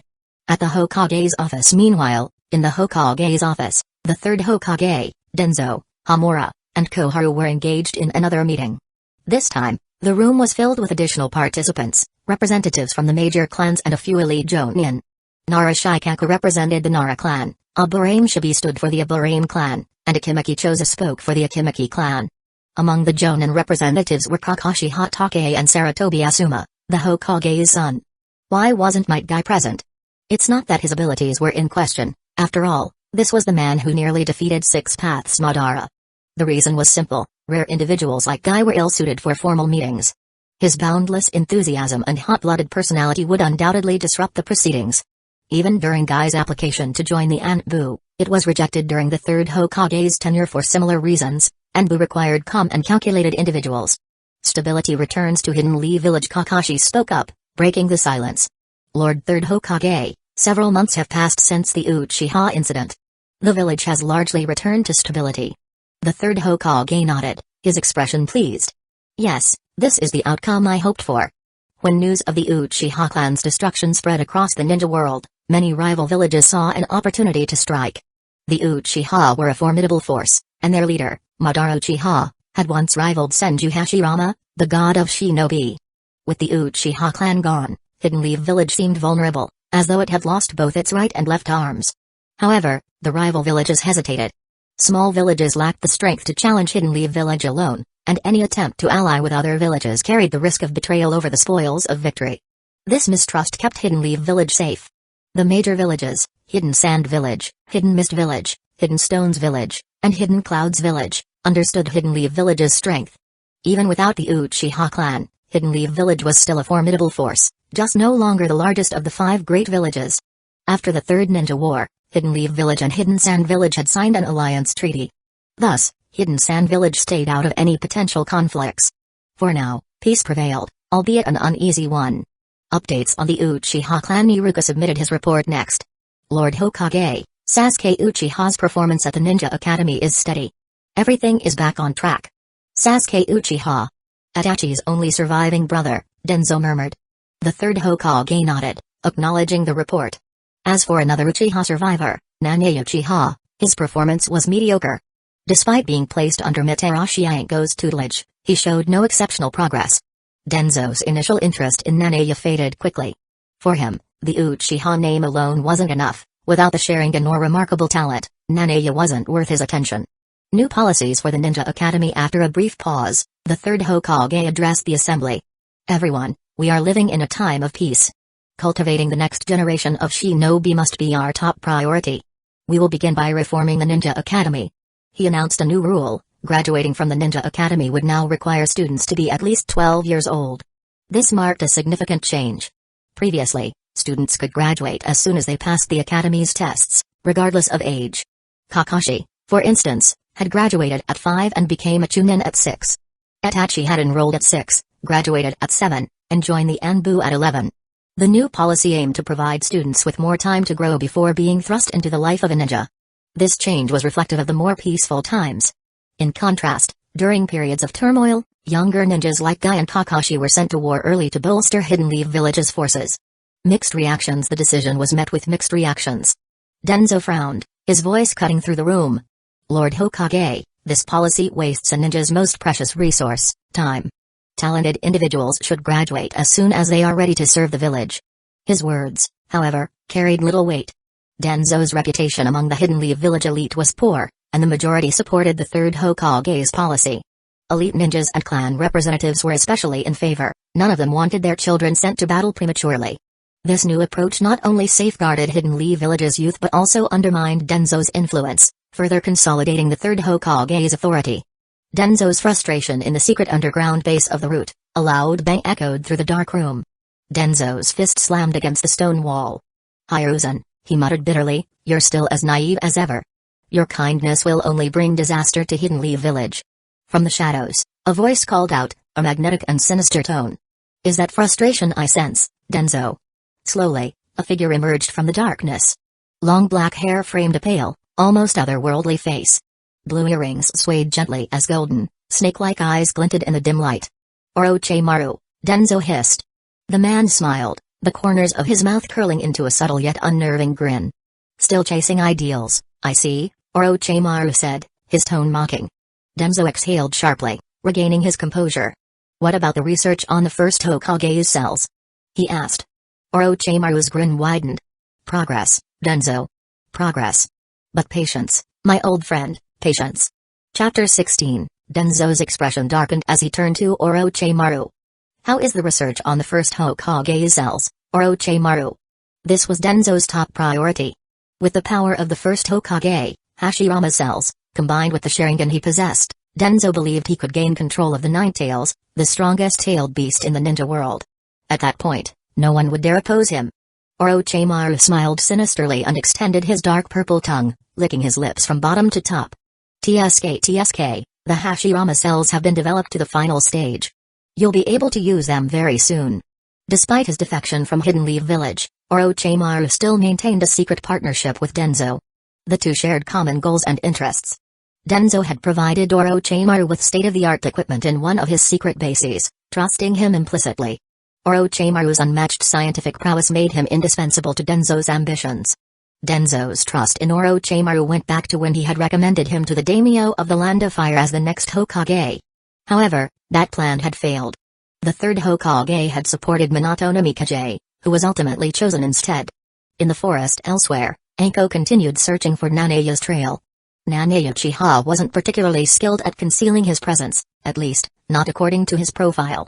His methods were comparable to those of a ninja academy student. The old man Eureka and the third Hokage said this guy has decent taijutsu potential, Anko muttered, brushing her hair back. I'll check out his skills myself. She pulled a kunai from her ninja pouch and threw it toward a tree, angled at 45 degrees. Nanaya, your teacher will demonstrate a classic ninja tactic, taijutsu. The kunai flew through the air, whizzing straight toward Nanaya. Nanaya, hanging upside down on a tree branch, reacted swiftly. With precise chakra control, he shifted his body just enough to avoid the blade. The kunai grazed a strand of his hair, which floated to the ground. Has his chakra control reached this level? Anko thought, her eyes narrowing. Not bad, not as bad as the data suggests. Nanaya smirked. Ah, sensei, you're so slow. I've already had time to nap. Anko chuckled. This kid still has the nerve to joke? He might actually be my kind of disciple. Spinning a kunai in her hand with expert precision, Anko lunged toward Nanaya. Teacher Anko, Nanaya teased, didn't you just say taijutsu is a direct attack without weapons? What's with the kunai? Anko laughed as she closed the gap. You idiot. You can't be so rigid. Which do you think is more effective, fists or weapons? Oh, I get it now, Nanaya said, his lips curling into a sly smile. He'd asked the question deliberately. As a traveler from another world, he knew how iconic battles in the ninja world played out. He'd seen Rock Lee use kunai against Gaara's son and remembered Naruto's explosive kunai during his fight with Gaara.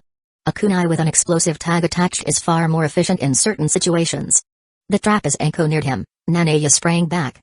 His hands moved swiftly, forming a series of seals. That's the tiger seal. Could it be? Fire style, great fireball jutsu.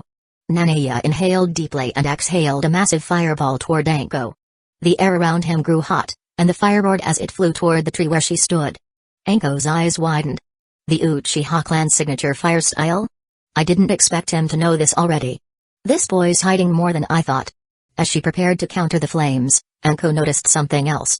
The tree behind her was covered in explosive tags, dozens of them. A trap. This kid set this up in advance.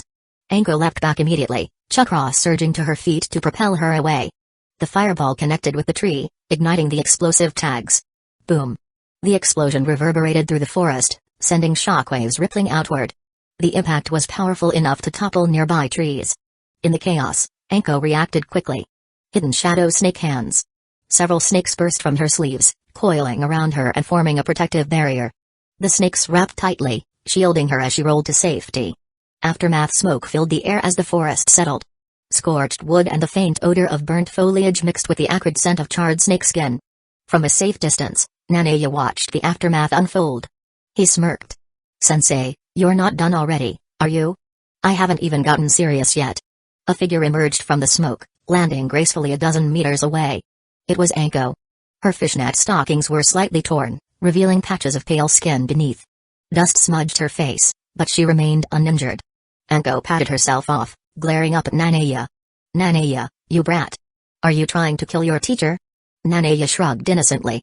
Sensei, didn't you say I needed to have the resolve to kill you to succeed? Anko paused, momentarily speechless. She had said that.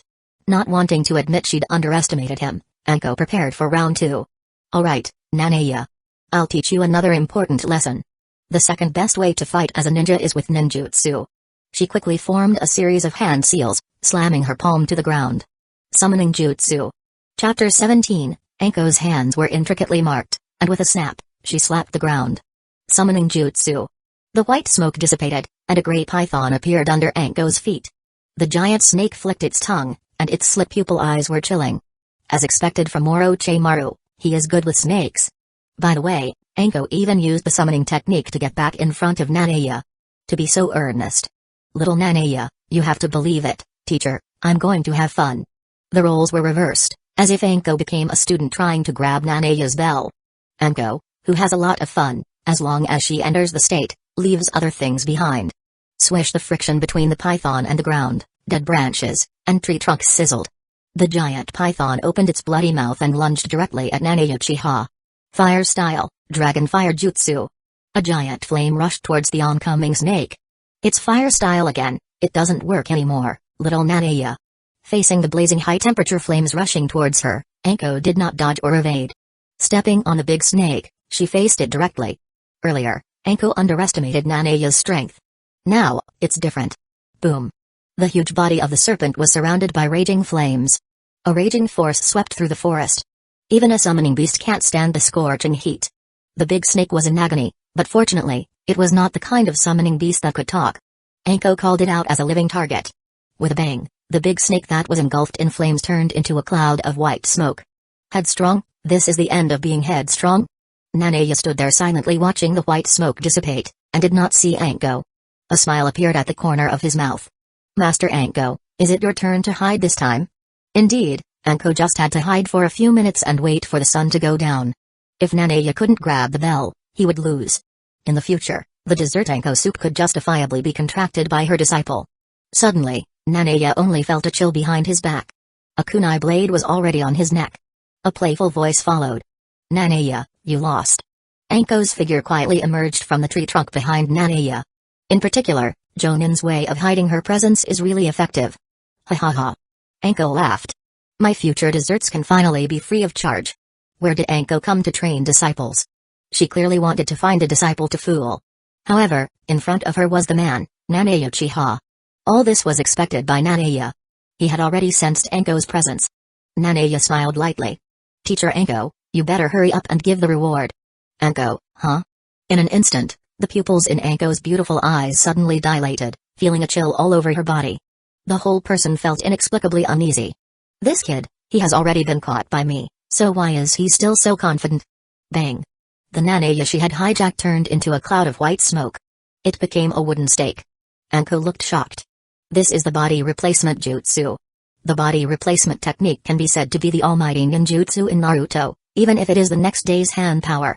In a sense, it is a body replacement technique. When the enemy is thought to be defeated, it bangs and becomes a wooden stake. Another inversion. Two of the three body techniques are two major techniques, body replacement technique and clone technique. As Madara and Hashirama fought. When Madara thought she was winning, she suddenly discovered that what she had just defeated was a wood-style clone. And the real Hashirama stabbed her heart in the back. This is the case with Anko now. When she found out that the Nanaya she hijacked was just a wooden stake, her face changed grayly. She leaned forward slightly, but just as she was about to leave, she found a cold light on the kunai at her neck. Turning her head, Nanaya was looking at her with a smile. Jingle jingle. The bell around her waist appeared in Nanaya's hands at some point. Unlike Nanaya, she was not a clone now, and she did not use any body replacement technique. Sigh, Anko let out a long sigh of relief. Oh, I didn't expect that I would lose.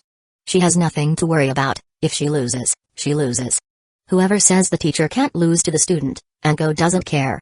Since Anko's back was facing Nanaya, her body was still slightly forward, posing a delightful pose. In addition to taking off the gray coat, her whole body was covered with black fishnet stockings. Clap. Nanaya patted Anko's back subconsciously. Anko subconsciously uttered a sound. Good boy, how dare you tease me, your teacher. Anko didn't care so much and patted Nanaya's head directly. By the way, she clamped Nanaya's neck with her armpit. Just like when they first met. Nanaya's cheeks were pressed against Anko's fishnet tights. The whole face was almost squeezed out of shape. Immediately begging for mercy. Miss Anko, you're so tight, I'm almost out of breath. Humphrey, this time you know how powerful the teacher is. It's like a buddy fight. Of course, Anyone else would definitely envy Nanaya very much. Anko let go. Let's go, you passed this test, and as a reward, I'll treat you to my favorite meatballs. Sure enough, Nanaya guessed this. Anko doesn't do anything but like this. At sunset, the two walked side by side in the forest. Nanaya, you are very talented as a ninja. You are very different from what Lord Hokage said, and the information is also unreliable. The test just now was a simple test from Anko, although she didn't use full force. But in terms of results, losing is losing. I have improved, and I wasn't so good before. Nanaya said half-truths. Haha. Anko patted Nanaya on the shoulder again. You rascal, you surprised me, you deserve to be my disciple. While walking, Anko suddenly felt a sharp pain in her neck. The pain was as if pulling her body, and it was excruciatingly painful. Snap. Anko was in pain until she knelt on the ground, her face pale and cold sweat broke out, covering her neck with her hands while biting her lip. Darn it, I used too much chakra, and the curse mark is acting up again? Miss Anko, are you alright? The sudden pain shocked Nanaya beside her. He glanced at the place where Anko's hand was touching, and understood everything in an instant. The black curse mark of the three Tomoe. It was the curse of the heaven that Orochimaru cast on Anko before escaping from Hidden Leaf Village, and it must have been a side effect of the battle just now. This curse mark is not simple, it is the result of Orochimaru's research on Jugo's body and the infusion of the magical chakra. This is equivalent to the will extending from Orochimaru's body. It seems necessary to talk to this scientist. Chapter 18, Orochimaru's celestial curse mark is equivalent to a fragment of Orochimaru's will, separated from his body. In a way, Orochimaru will not perish as long as the curse mark of heaven is imprinted. Of course, the celestial curse mark is not something to be applied casually. Orochimaru has experimented countless times, and no one's body can withstand the curse mark of heaven. Before leaving Hidden Leaf Village, he placed the celestial curse mark on Anko as an experiment. What Orochimaru didn't expect was that his disciple actually survived, which was quite interesting. Over the years, only Anko and later Sasuke have endured the side effects of the celestial seal. Even as strong as Kinamaru, what Orochimaru cast on him was only the earth seal. Not to mention the sound for, who only received ordinary curse marks. Ah, Anko let out a hysterical cry and fainted in pain, collapsing to the ground. Nanaya looked at the black three Tomoe curse mark on Anko's neck. This is one of Orochimaru's few remaining anchors. Orochimaru's will is embedded in it and can perceive everything externally. It is similar to how Sasuke used the curse mark to resurrect Orochimaru during the Fourth Great Ninja War. Sasuke doesn't need further explanation, Orochimaru sees everything outside from Anko's body. TSK. Nanaya secretly marveled, he didn't want a third presence between himself and Anko in the future. A pair of invisible eyes watching him is unsettling. Unraveling evil sealing method? By the way, Nanaya remembered that the sealing technique he had learned included this trick. Orochimaru, I'll deal with you directly. Because of his unique abilities, Nanaya does not need to use Kabuto's body as a medium to perform the seal release like Sasuke did. Thinking of this, Nanaya formed a complex hand seal. He placed his right hand on Anko's neck to release the evil seal.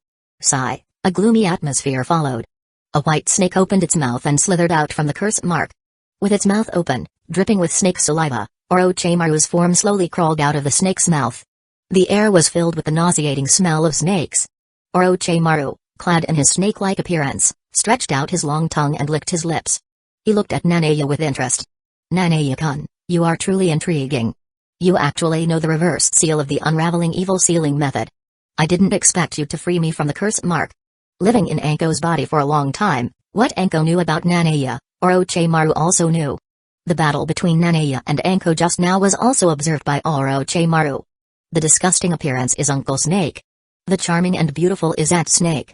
Seeing Orochimaru like this, Nanaya smiled. Orochimaru, long time no see. Long time no see? Orochimaru wondered, this was clearly their first meeting. When an ordinary genin saw him, they would be frightened by his aura, their legs would go weak, and their consciousness would become confused. Like when Sasuke first met Orochimaru. The man in front of him was calm and composed, able to chat and laugh with him. Orochimaru had not seen such a young man for a long time. Nanaya-kun, as a member of the Uchiha family, do you know if your Sharingan has awakened? This was the only point of curiosity for Orochimaru. Right now, he is interested in the young bodies of the Uchiha family and the Sharingan.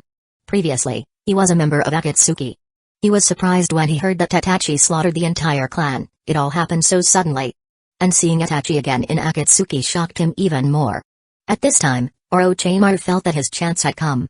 His goal was Itachi's youthful body and perfect ocular power.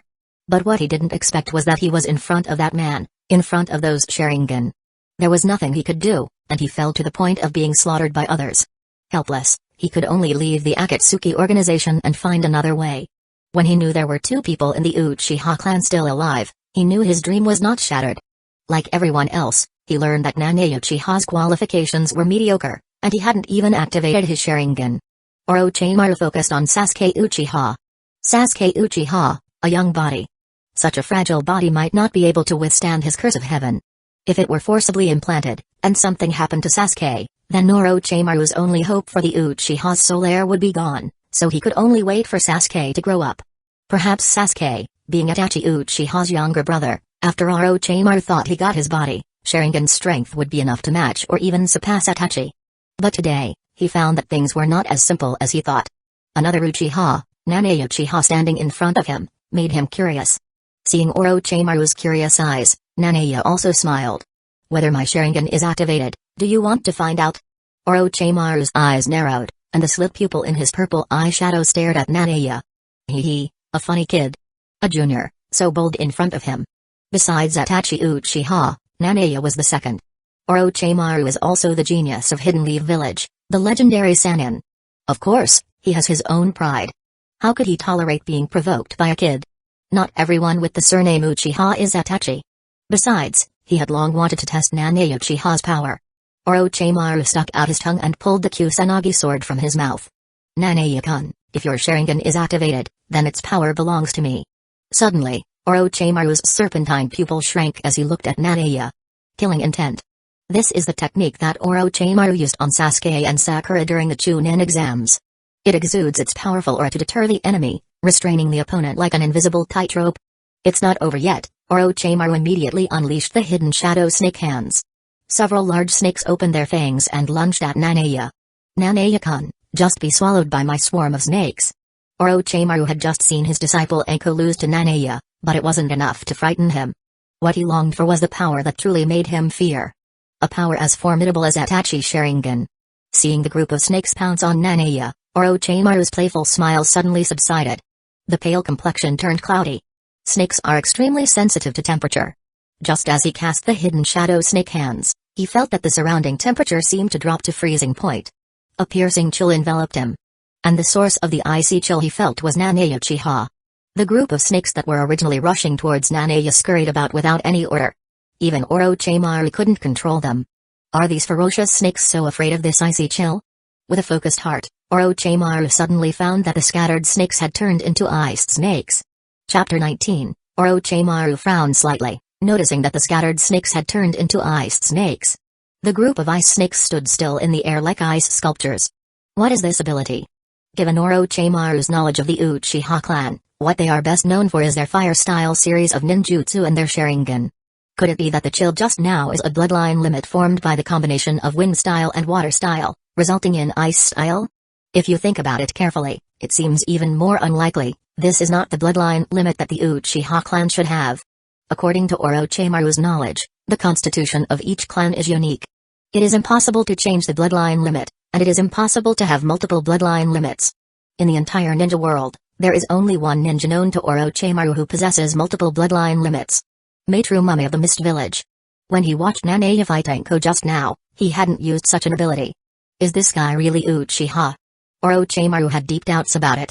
Despite being frozen, Orochimaru was trained by Dr. Ninja, the third Hokage. There is no escape technique that he cannot perform. Fire style, Fire Dragon Flame Bullet. Whoosh, Orochimaru spat out 3 fire dragons from his mouth, and the temperature of the flames could instantly evaporate the water in a pond. The surging flames covered the ice snakes in an instant. Melting mere ice is not a problem. Orochimaru smiled confidently, little brat, let me show you the strength of one of the Sannin.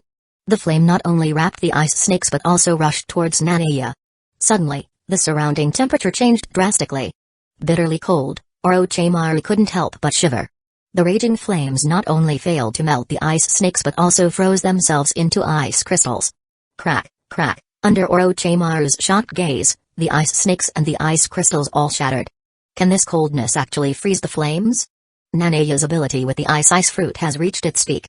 It can lower the surrounding temperature without freezing everything. He can also control the freezing range and target with precision. Stronger than Marine Admiral Aokiji, who when he froze Doflamingo, also covered the surrounding earth with a layer of ice crystals. Now if Doflamingo stood in front of Nanaya, Nanaya was confident he could freeze him without affecting the surroundings. Of course, the current Nanaya can freeze space itself. In this regard, even Aokiji can't compare. Nanaya stood there without moving, while Orochimaru had already retreated dozens of meters. If he didn't retreat, his fate would probably be the same as that of the flaming snakes. If he were bound by the ice, Orochimaru didn't know if he could break free from it. The unknown danger is the most terrifying. Although he still has many trump cards to play, if he really wants to fight, it is bound to be a big battle. This place is not far from Hidden Leaf Village, and if there is a lot of noise, it will attract the attention of the third Hokage. It will also affect his plans. Clap, clap, Orochimaru clapped and walked slowly towards Nanaya. The closer he got to Nanaya, the colder he felt. He had never felt such a strong sense of crisis. Orochimaru wanted to gamble because looking at Nanaya's appearance, although young, he was also a smart person. Nanaya-kun, I didn't expect you to have such an amazing ability, it's given me some insight. Orochimaru smiled bitterly inwardly, there are not many people who can praise him as one of the Sannin. Nanaya Uchiha in those snake-like eyes made Orochimaru's interest even stronger. Snoring, snoring. Orochimaru had black lines all over his face. Because at this time, he found that this terrifying man actually stood up and fell asleep, snoring. At this moment, Orochimaru was also stunned. Cautiously, he whispered, Nanaya-kun, Nanaya-kun. Shh. Bang. As soon as Nanaya opened his eyes, he saw Orochimaru's curious expression. Oh, Orochimaru, what did you just say? Are you trying to test my strength? Orochimaru didn't know what to say. He thought to himself, Nanaya-kun, be serious, okay? We were still fighting a second ago. If you go to bed in the next second, then he, the legendary Sannin, will lose face. Seeming to see through Orochimaru's mind, Nanaya rubbed his eyes. I'm sorry, Orochimaru, I fell asleep just standing there. Do I still need to fight?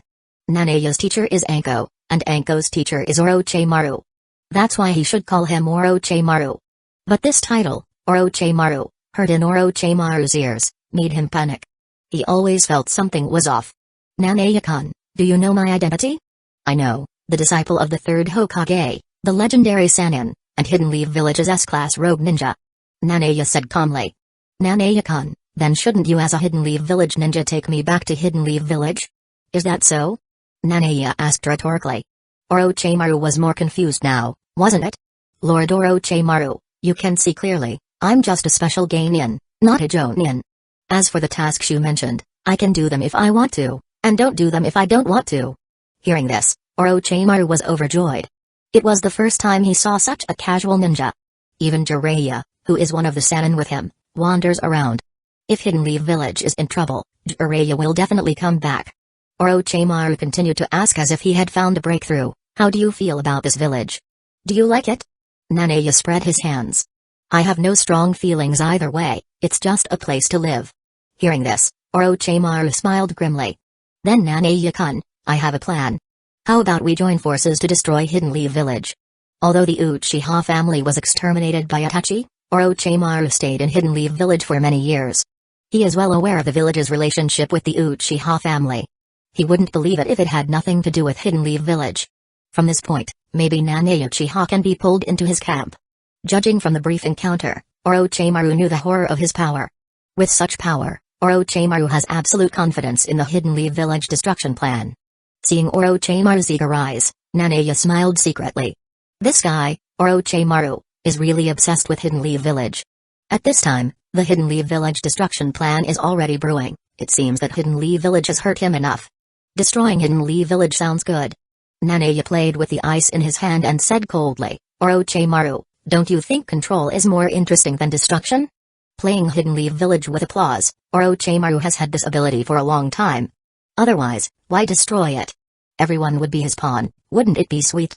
The problem is that Orochimaru can't do it, and being able to be an ally with Danzō, the top of Hidden Leaf Village, is his greatest ability. Although Danzō opposed the third Hokage, he still protects Hidden Leaf Village in his heart. After all, Danzō is the root that guards Hidden Leaf Village. Hearing Nanaya's words, the long-lost blood in Orochimaru suddenly burned. Nanaya-kun, you are looking farther than I am. Chapter 20, Nanaya-kun, you are looking farther than I am. Even strong as Orochimaru, he does not possess such confidence and ambition. He thinks about what he can't obtain and considers destroying it. And the man in front of him actually wanted to take control. The Land of Fire, the largest country in the ninja world. Hidden Leaf Village, once the largest village in the ninja world. Controlling it is easier said than done. Even though Hokage Sarutobi Hiruzen, who has been Hokage for many years, has used many means, it is not possible to speak of control. By letting Minato Namikaze succeed his Hokage position, the third Hokage played another pawn. Weaken the Hyuga clan and destroy the Uchiha clan. The forces that threatened him were basically driven out. At least for now, with the exception of Danzō and his root, the third Hokage can be said to be firmly in power. Taking control means playing it with applause, and even the third Hokage can't do that yet. The blood in Orochimaru's whole body boiled. It is said that snakes are cold-blooded animals, but at this moment, Orochimaru was burning with excitement. He wants to witness Nanaya's wind. Just like Sasuke during the Fourth Great Ninja War, he wants to see the flow of this wind. Putting away the Kusanagi sword, Orochimaru's body slowly melted into the ground. When his entire figure disappeared into the forest, a low and sinister voice followed. Nanaya-kun, if there is a chance, I would like to join your control. Our cooperation must be very pleasant.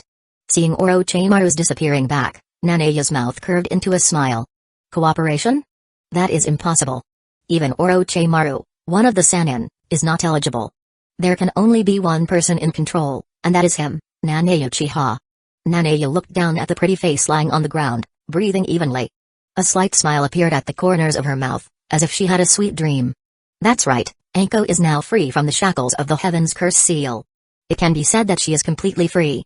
The nightmares that the curse of this day brought her will also vanish. The afterglow of the setting sun has ended, and soon it will be night. Nanaya draped Anko's gray trench coat over her body. He patted her lightly. Anko-sensei, wake up, it's time to eat dango.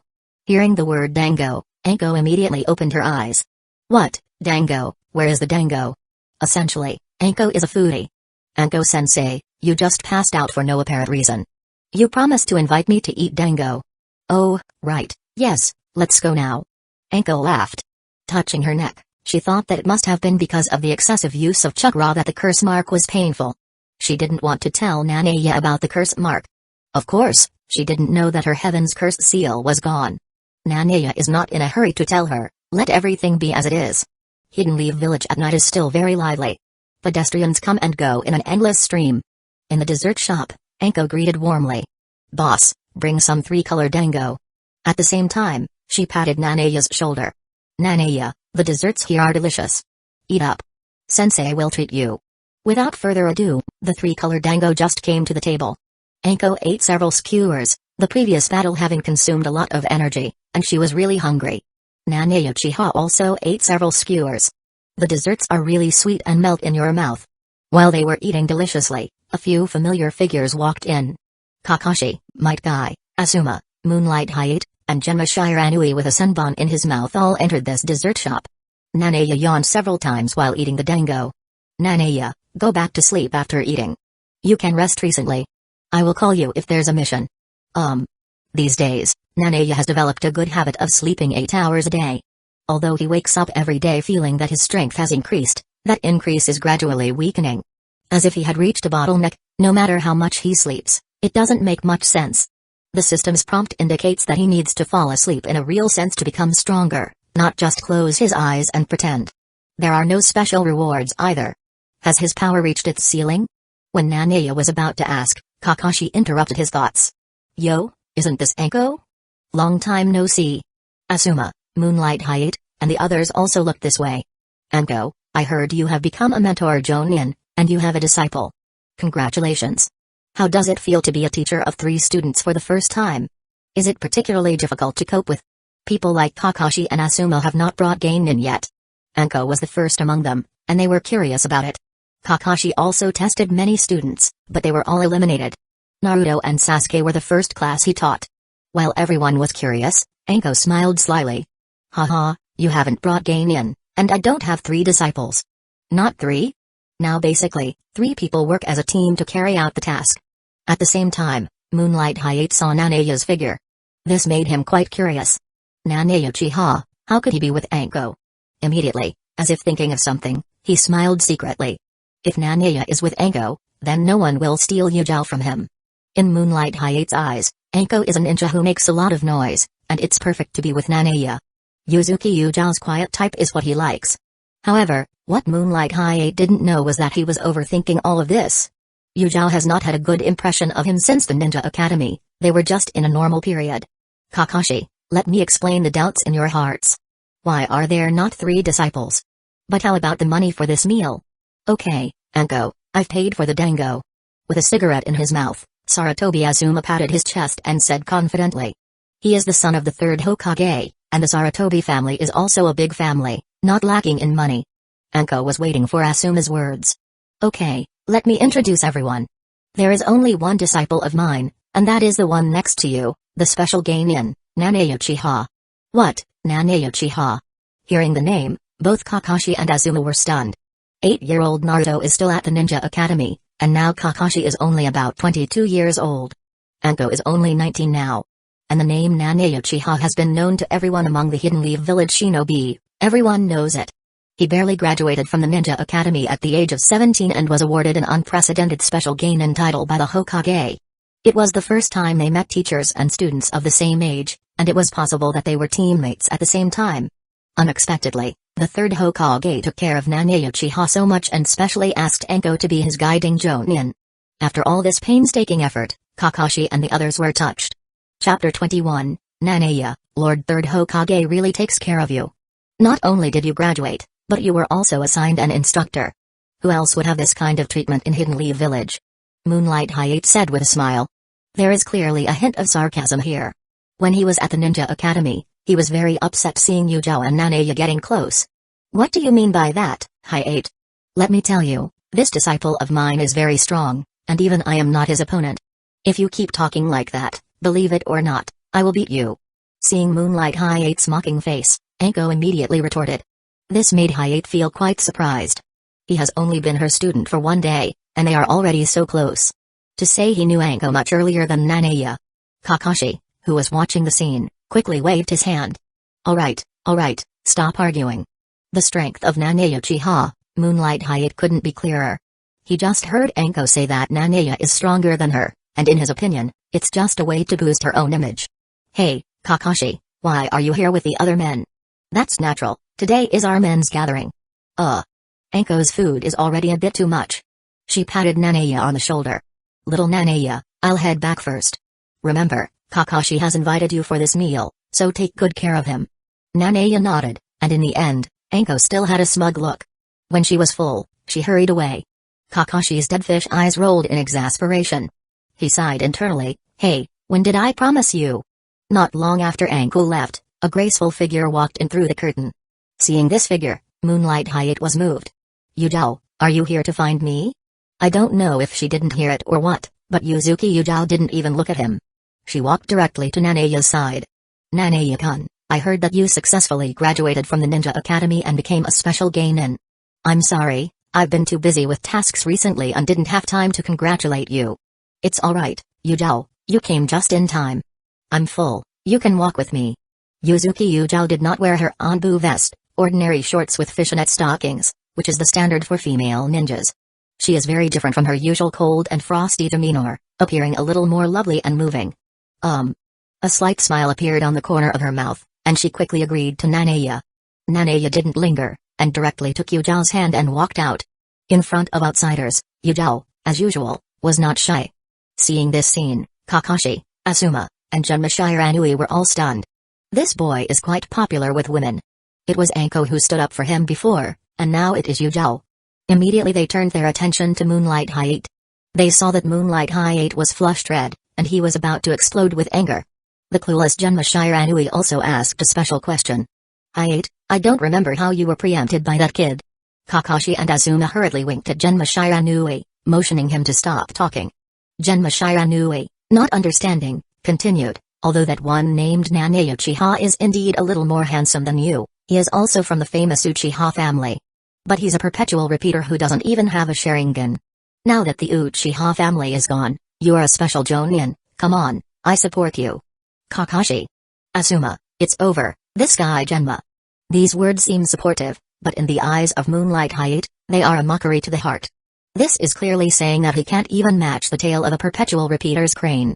Isn't that humiliating for a Jonin? Boom, Hyate smashed the wooden table with one punch and stormed off. Genma Shiranui looked innocent and looked at Kakashi and Asuma. Did I say something wrong? The shop owner ran over immediately. Hey, you ninjas, you have to pay for breaking the table. Asuma smoked a cigarette and looked away. Genma Shiranui also dodged from the boss's gaze with the senbon in his mouth. But they had one thing in common, they both pointed to Kakashi. Kakashi wanted to cry but had no tears. What happened? I'm not a local tyrant either, and you, Asuma, aren't you the son of the Hokage and a local tyrant, and you don't even have to pay for it. Although there were all kinds of complaints in his heart, Kakashi immediately bent down and apologized. I'm sorry, Mr. Manager, I'll pay for everything here. Under the moonlight, Nanaya walked quietly holding Yujiao's little hand. In this cruel ninja world, neither he nor Yujiao could often enjoy such a peaceful moment. They walked to the vicinity of the Uchiha clan. Since this is a corner of the village, there are basically no pedestrians around. The current Uchiha clan has also lifted the ban. Yujiao, how have the Anbu missions been lately? Are they dangerous? It's okay, Nanaya-kun, the ninja world is fairly peaceful, and there are no secret missions. A hint of hesitation flashed across Yujiao's face when she finished saying this. How could this escape Nanaya's eyes? What is it? Is something wrong? Sure enough, in front of this man, Yuzuki Yujiao had no secrets in her heart. In addition to congratulating you on becoming a genin this time, I also have to say goodbye to you. I will leave the village for a few days. As Anbu, she won't talk about these classified missions. But in front of Nanaya Uchiha, these can be set aside. I received a knee-rank mission from the 3rd Hokage. Our team is going to support the members of the route far away in the Land of Water, and it may take several days to return. A-rank missions, only second to S-rank, have a certain degree of danger. How about I go with you? You idiot, I'm on a secret mission, how can you go along with me? Besides, you're just a genin now, we'll talk when you become a jonin. Yujiao smiled, and Nanaya looked at her slightly flushed cheeks. He murmured softly, fool, I'm super powerful. What, Nanaya-kun, what did you just say? I said, you haven't given me a congratulatory gift yet. Looking at Yujiao's blushing cheeks and moist eyes, that is exactly the attitude of a girl in love. Nanaya hugged her into his arms.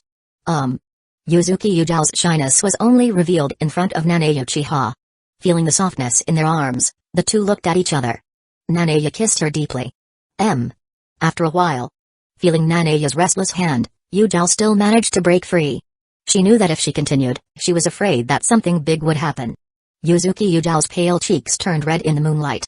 She hesitated and said, okay, the gift is also given, and there's a task tomorrow, so I'll go back first. The gift, that's all, it's not enough. We're already at the door of the house, why don't you go in and sit?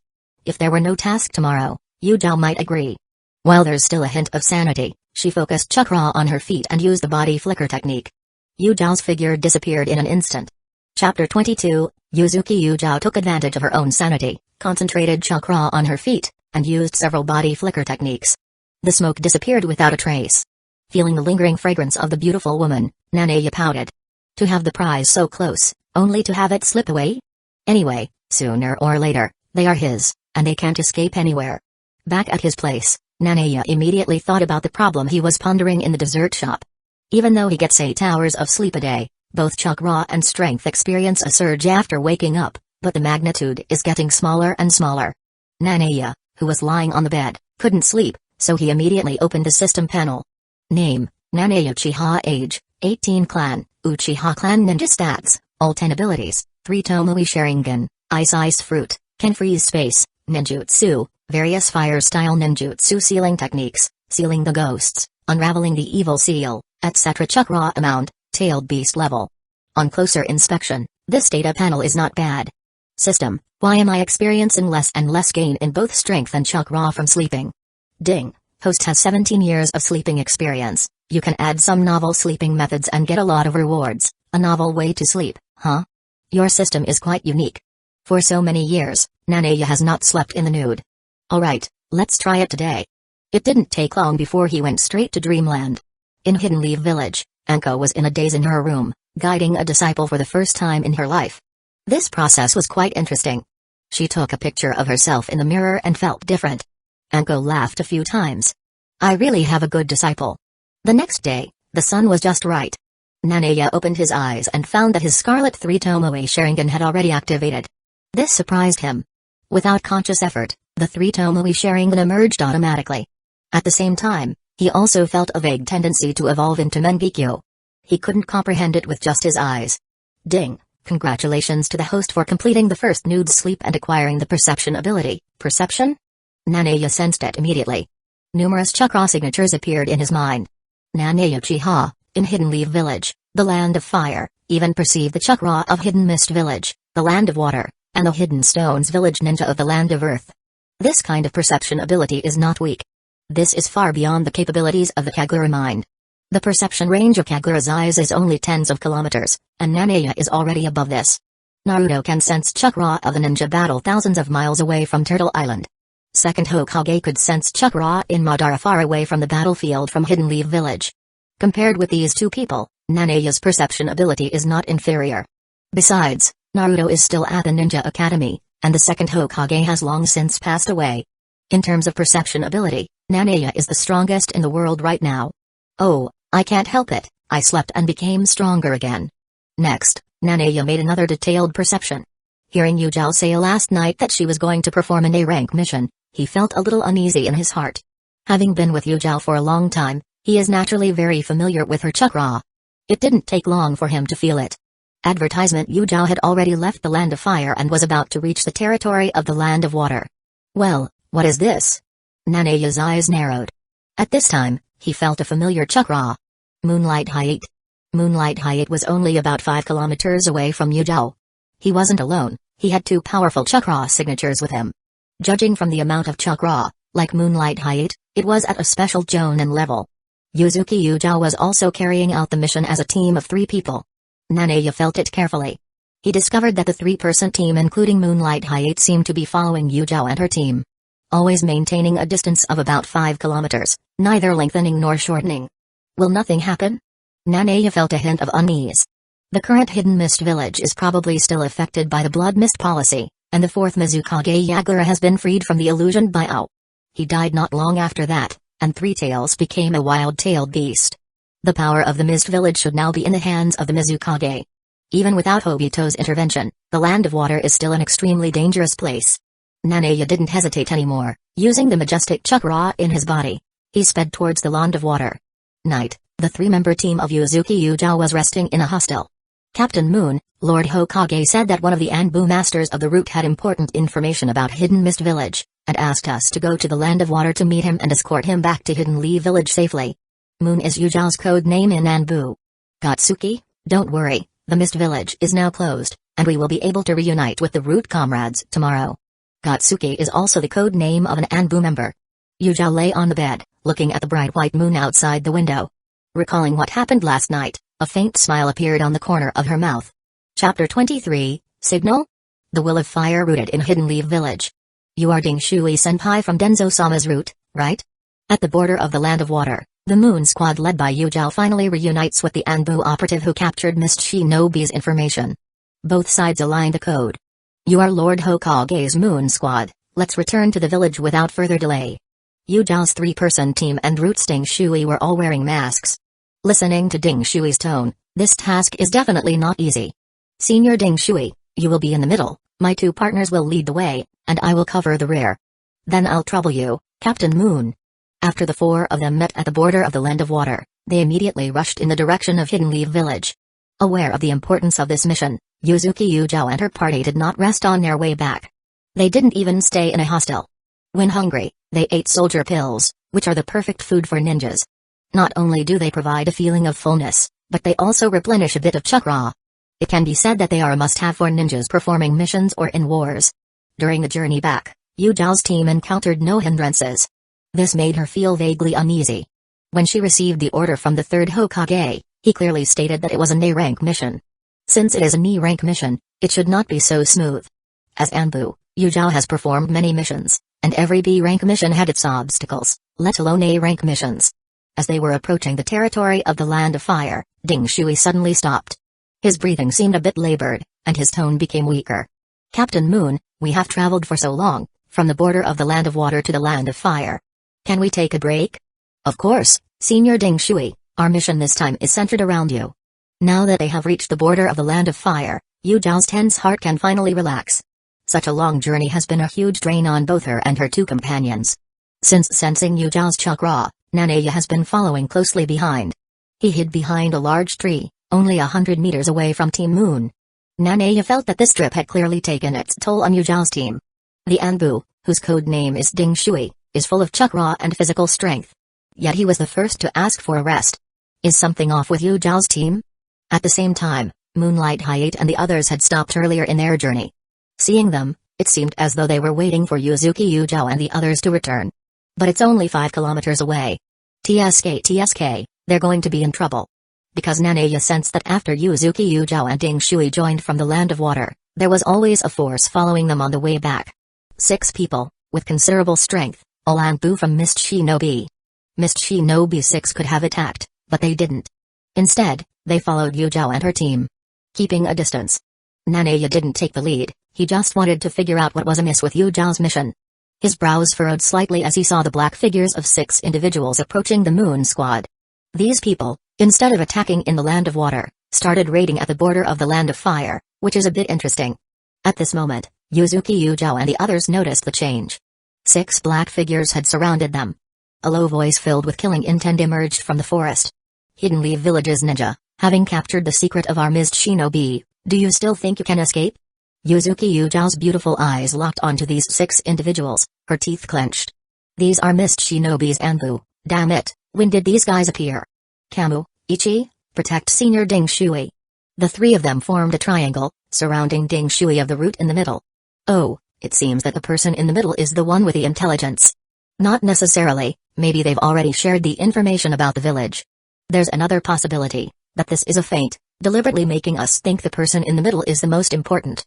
The 6 Mist Shinobi Anbu ignored Yu Zhao and the others, chatting among themselves in a playful tone. If that's the case, then kill them all. A cold tone came from the Mist Shinobi Anbu, and the 6 of them formed seals simultaneously. Water style, water dragon bullet jutsu.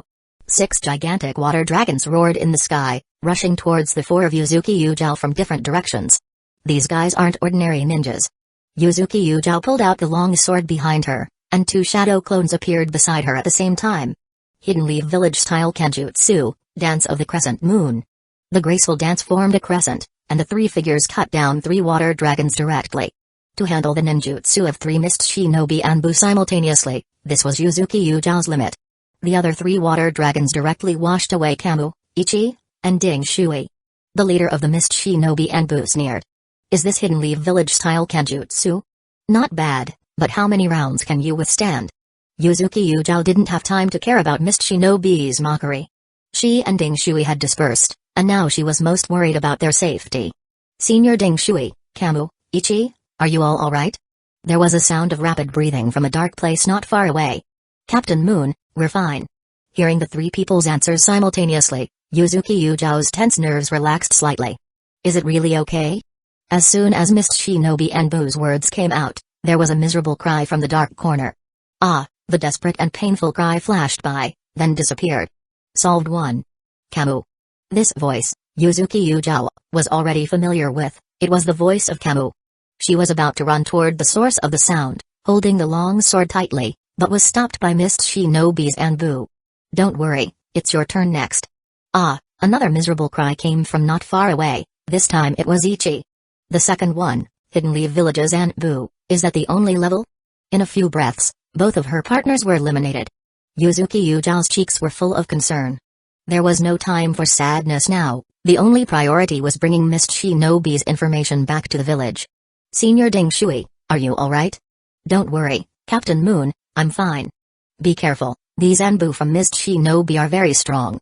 A Mist Shinobi Anbu looked Ding Shui up and down. Just leave it to me here, and you can deal with the ninja who uses Hidden Leaf Village-style swordsmanship. For a while, standing in front of Yuzuki Yu Zhao were 5 Mist Shinobi Anbu. Swish, those 5 attacked simultaneously, and several kunai tied with explosive tags flew towards Yuzuki Yu Zhao. Bang bang bang, the explosion shook the entire forest. Yuzuki Yu Zhao's figure was already in the air. However, The 5 mist shinobi Anbu seemed to have anticipated this. The next moment, countless shuriken flew into the air. The number of shuriken was comparable to the shuriken shadow clone jutsu. Hidden Leaf Village-style kenjutsu, hazy moonlit night. In midair, Yujao swung her long sword, creating several after-images of the blade.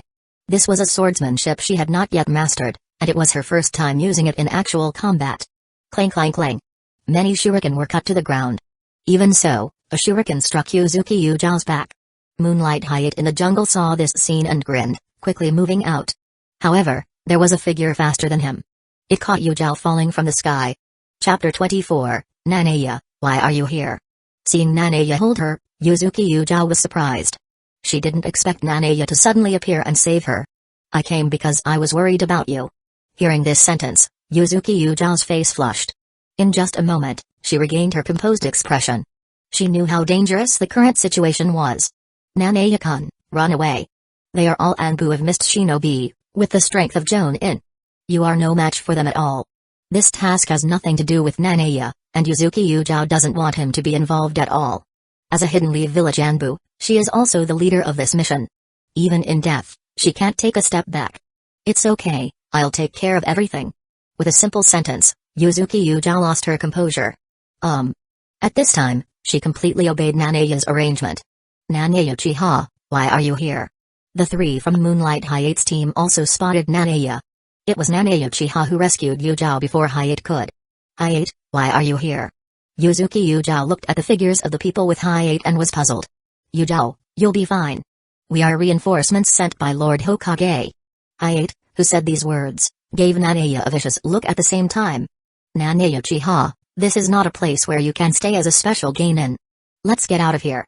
Moonlight Hyatt deliberately emphasized the word special. Reinforcements? Why didn't you take action at first, but waited until Yujao's team lost 2 companions before intervening?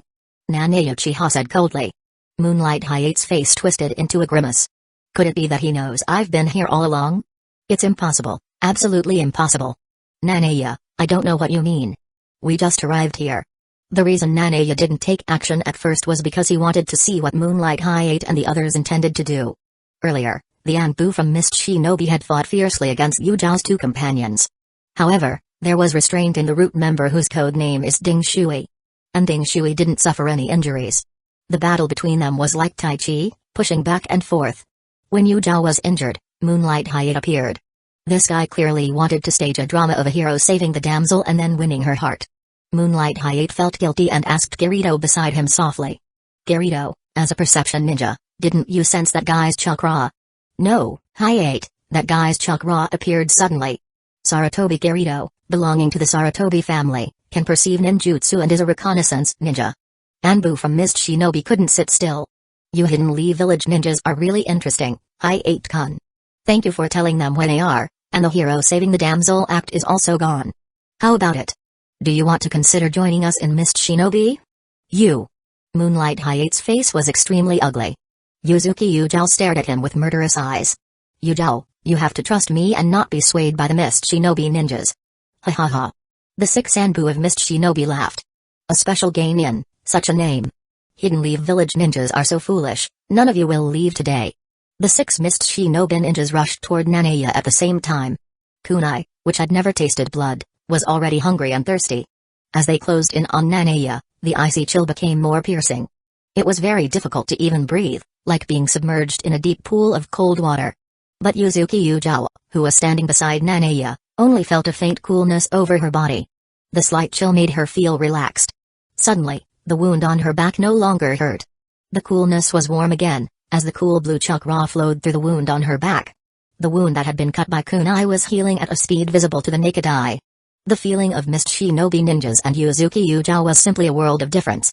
The Mist Shinobi ninja at the head felt like they were rushing toward the Grim Reaper. Instinctively, he stopped and shouted loudly, "Get back quickly!" But it was too late. The 5 Mist Shinobi had already found themselves immobile. Their whole bodies had been covered with ice, leaving only their heads outside. The Mist Shinobi, led by them, was also deeply affected. Sigh, Nanaya let out a breath of cold air and walked up to a Mist Shinobi. Say, how did you find out about their tracks? The Mist Shinobi ninja shook his head defiantly, with a spirit of defiance. Nanaya liked this kind of person the most. With a simple kick, The mist shinobi's feet were directly smashed. Ice cubes were scattered all over the place, without a trace of blood. Ah, he fell to the ground, followed by a scream from a distance. Too noisy. Even the last head was frozen. Snap. Nanaya stepped on it with one foot, and the entire body of that mist shinobi turned into ice cubes and scattered on the ground. No bones left. Click, click, click. Second, third, fourth, fifth. Nanaya Uchiha just stepped on them. All one heard was the sound of ice breaking, and the cries of death never appeared. The mist shinobi leader's pupils widened, as if he saw a grim reaper walking toward him. At this time, his face was ashen, having survived in the blood mist, and he had never seen such a terrifying person. In the final analysis, it is the difference in strength. Don't kill me, I'll tell you. There was a trembling in the face of death in his voice. It was him, the ninja in Hidden Leaf Village who told us where he was, the guy named Moonlight Hayate, cough. Mist Shinobi Ninja pointed directly at Moonlight Hayate. As soon as he finished speaking, he turned into a piece of shattered ice. Those confused eyes seemed to be saying, "Brother, I told you, and you still did it, are you serious?" However, Nanaya said, "Did I ever say that I wouldn't kill you if you confessed?" No. Moonlight Hayate's 3-member team and the root member Ding Shui were completely stunned by this scene. Their feet seemed to be filled with lead, and they couldn't move an inch. You, how can you have such strength? Are you surprised? Nanaya's body was already approaching Moonlight Hayate. Those black pupils instantly turned into Scarlet Sharingan. Sharingan, it turns out that you have activated Sharingan. I don't understand why they were so surprised. Isn't it normal for the Uchiha family to activate Sharingan? To deal with Mist Shinobi's interrogation, Nanaya wanted to use a different method. Storm Squad and Ding Shui were frozen like Mist Shinobi just now. The only difference is that they are currently only bound by their feet. No way, Hayate, did you really think my strength was only gain-in, or rather a special gain-in? Ding Shui and the others looked at Nanaya's playful expression and found that they had entered the abyss of hell. If you don't believe it, then let you see my power, Ice Age. Chapter 25, Ice Age. Nanaya let out a few breaths of cold air from his mouth. In an instant, the entire forest was frozen into a land of ice. Under the moonlight, it was as bright as day. The dark forest suddenly became an extremely cold place. Nanaya-kun is amazing. Behind him, Yuzuki Yujao looked at Nanaya's back with admiration. Meanwhile, Moonlight Hayate's whole face twitched. How is this possible? How can you possess this kind of power? This power, enough to change the natural environment, was something neither Moonlight Hayate nor Sarutobi Kirito had ever seen before. The shock that this natural force brought to them was immense. Sharingan. Nanaya's Scarlet 3 Tomoe Sharingan glanced at Hayate, and he fell into a deep sleep. Controlled by Sharingan's illusion. To deal with these people, Nanaya did not treat them as harshly as he did with Mist Shinobi. Instead, he took a gentler approach. Why are you here? Did you tell Mist Shinobi about Yujao and their whereabouts? Moonlight Hayate, we came here privately and didn't receive Hokage's instructions. I told Mist Shinobi about the whereabouts of Yuzuki Yujao and the others because I had the confidence to save Yujao from Mist Shinobi's hands and make her have a good impression of me. Just as expected. Boom. With a crisp sound, Moonlight Hayate turned into pieces of ice and fell to the ground. There are such scheming people around, what to do if you don't eliminate them? Nanaya, who stepped on the crushed ice, took a few steps forward. Sarutobi Kirito was so frightened that he could barely speak. You can't kill me. I belong to the Sarutobi clan, and Lord Third Hokage is the patriarch of our Sarutobi clan. The Sarutobi clan, it's a coincidence, they can't survive either. Tap Lily. The two who came with Moonlight Hayate ended up just like him. Finally, the root member who had stolen Mist Shinobi's secret, Ding Shui. Mist Shinobi's information scroll had fallen to the ground. Ding Shui, Nanaya, please let me go. I heard that you are a member of Lord Danzō's subordinates. Nanaya asked curiously. Hearing Nanaya's honorific title for Danzō, Ding Shui instantly felt a glimmer of hope. That's right, I am the subordinate of Lord Danzō. Please spare me, Lord Nanaya. Oh, you're one of Danzō's people, like the Sarutobi clan, you can't survive either. Nanaya Uchiha's tone was flat. You. This time Ding Shui was completely desperate. Isn't his Nanaya Uchiha from Hidden Leaf Village? Daring to ignore both Danzō and the third Hokage at the same time, not to mention Hidden Leaf Village, even the entire ninja world would find it difficult to find such a person. Under Ding Shui's desperate gaze, Nanaya slapped and shattered him. None of the people here survived. Nanaya Uchiha lifted the Ice Age. The forest was restored to its original appearance. As for the likes of Moonlight Hayate, there were no bones left. Nanaya is of the Uchiha family. If not familiar with this world, he would have died at the hands of Itachi or Obito. However, all of this also had some high-level connections between Danzō and the third Hokage. Killing the Uchiha clan was their mission for Itachi. Nanaya remembers all these things. He took the scroll to Yujao's side. This is the mission scroll, so your mission is complete. Thank you, Nanaya-kun. For the fate of Moonlight High-8 and the others, Yuzuki Yujao did not have the slightest sympathy. On the contrary, the lives of her two companions made her quite regretful. Looking at Yujao's pretty face under the moonlight, Nanaya asked curiously, "Why, Yujao, aren't you curious about why I'm so strong?" "I'm not curious because Nanaya-kun has always been powerful in my heart." When others say that Nanaya Uchiha is a special Genin, Yuzuki Yujao did not emphasize the word special. Sharingan Favorability Query. Nanaya used the new function of the Sharingan, the Favorability Query, to see what position he held in Yuzuki Yujao's heart. Name, Yuzuki Yujao age, 19 height, 169.2 centimeters weight, 50.5 kilograms position, Hidden Leaf Village Anbu member, special Jonin personality, dedicated ninja ID, 012161 Favorability of host, 90. The favorability is rated from 1 to 100. 60. General level, don't know each other, good impression between passers-by at first sight. 70-80, friendship between friends. 80-90, lovers and husbands trust each other. 90-100, the only one in my heart can change everything. Nanaya Uchiha lifted Yuzuki Yujao's chin and kissed her affectionately. Yuzuki Yujao, M. Nanaya-kun. After a moment, Nanaya released her lips. Yujao, is your injury okay? It's okay, thank you, Nanaya-kun. Yuzuki Yujao couldn't feel the pain on her back at all. All she could feel was a cold chakra flowing through her body. Needless to say, she knew that Nanaya had healed her wounds. Under the moonlight, Nanaya Uchiha carried Yuzuki Yujao and walked through the forest. Back then, Uzumaki Kushina's heart was captured by Minato no Mikaze in this way. Yujao, you've been running around all day, take a good rest. Yuzuki Yujao snuggled up in Nanaya Uchiha's arms, feeling content, and slowly fell asleep. When she opened her eyes, she found Nanaya looking at her with a smile. Nanaya-kun, have we returned to Hidden Leaf Village? Not quite, we are at the corner of Hidden Leaf Village, in the Uchiha clan area, my home. For some reason, Yuzuki Yujao's cheeks became extremely crimson at this time. Yujao, I asked you to sit in my house a few nights ago, but you refused. Now, you can't escape. It was late at night, and the huge Uchiha clan was empty. Yuzuki Yujao could hear her heart pounding. Now, you are my woman. He pulled her close. The next day, the sun came in through the window, and Nanaya Uchiha rubbed his eyes. Ding, congratulations to host for completing an unprecedented wonderful sleep and successfully opening Mangekyo Sharingan, Chapter 26, Ding, congratulations to host for completing an unprecedented wonderful sleep and successfully opening Mangekyo Sharingan, Mangekyo. This was a surprise for Nanaya. Sure enough, sleep can make you stronger. Because the sleep last night was truly unusual. It wasn't until midnight that Nanaya Uchiha fell asleep. This sleeping method can make Mangekyo Sharingan activate. It is both beyond reason and expected. Now that Mangekyo has awakened, Nanaya was very curious about what his Mangekyo Sharingan ability would be. Starting from Madara Uchiha, the Uchiha clan has only a few members who awakened Mangekyo. Madara Uchiha and his younger brother Izun Uchiha. Itachi Uchiha with his father Fugaku Uchiha, and the future Sasuke Uchiha. There is also Obito Uchiha who evolved from Double Tomoe to Mangekyo. Over the decades, many have awakened Sharingan.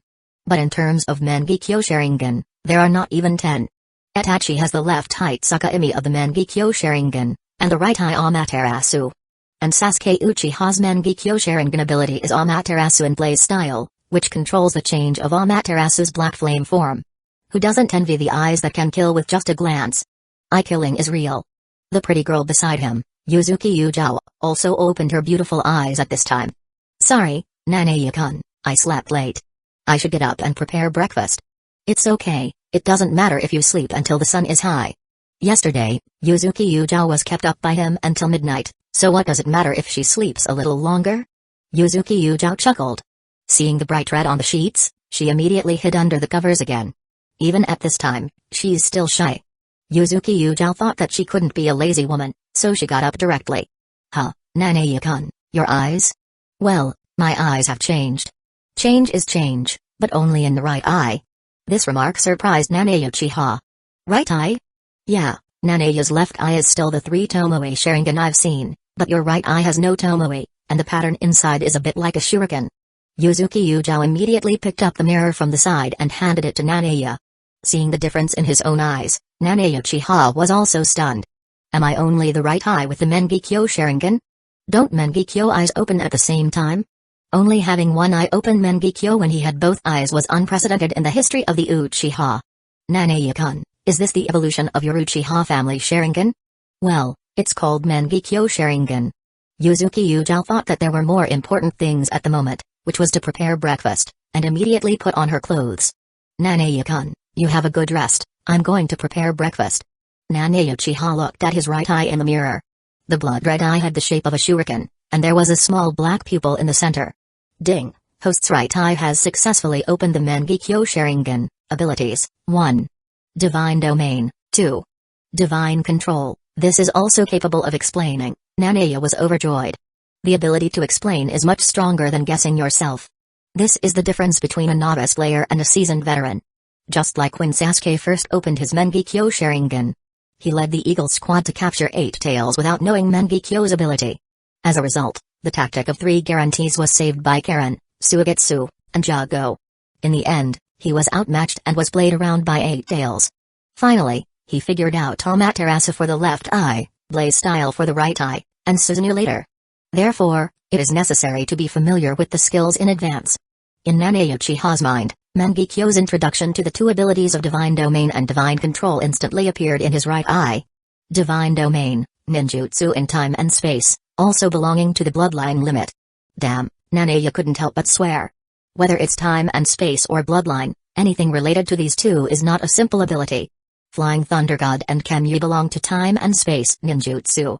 And bloodline limits are even more terrifying, such as Kaguya-sama Nomonika and Indra's Arrow, which belong to the bloodline limit system. They gather all the properties of chakra, wind, fire, lightning, water, earth, yin, yang. It is the existence above the limit of blood and the elimination of blood. The ability of Sasuke's Rin Sharingan's hand strength also belongs to the bloodline limits. Divine Domain, record what you see in your pupils. You can instantly move to the recorded time and space point. To put it simply, it records what you see in the pupil like a photo, and then you can instantly arrive at the place in the photo.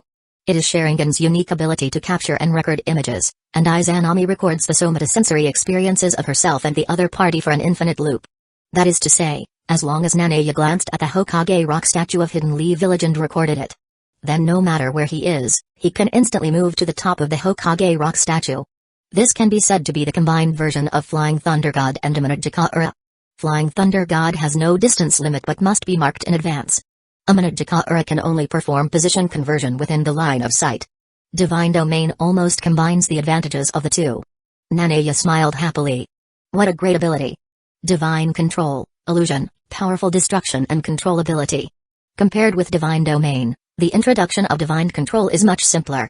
One-eyed Mengekyo possessing 2 abilities at the same time makes Nanaya Uchiha an unprecedented case in the history of the Uchiha clan.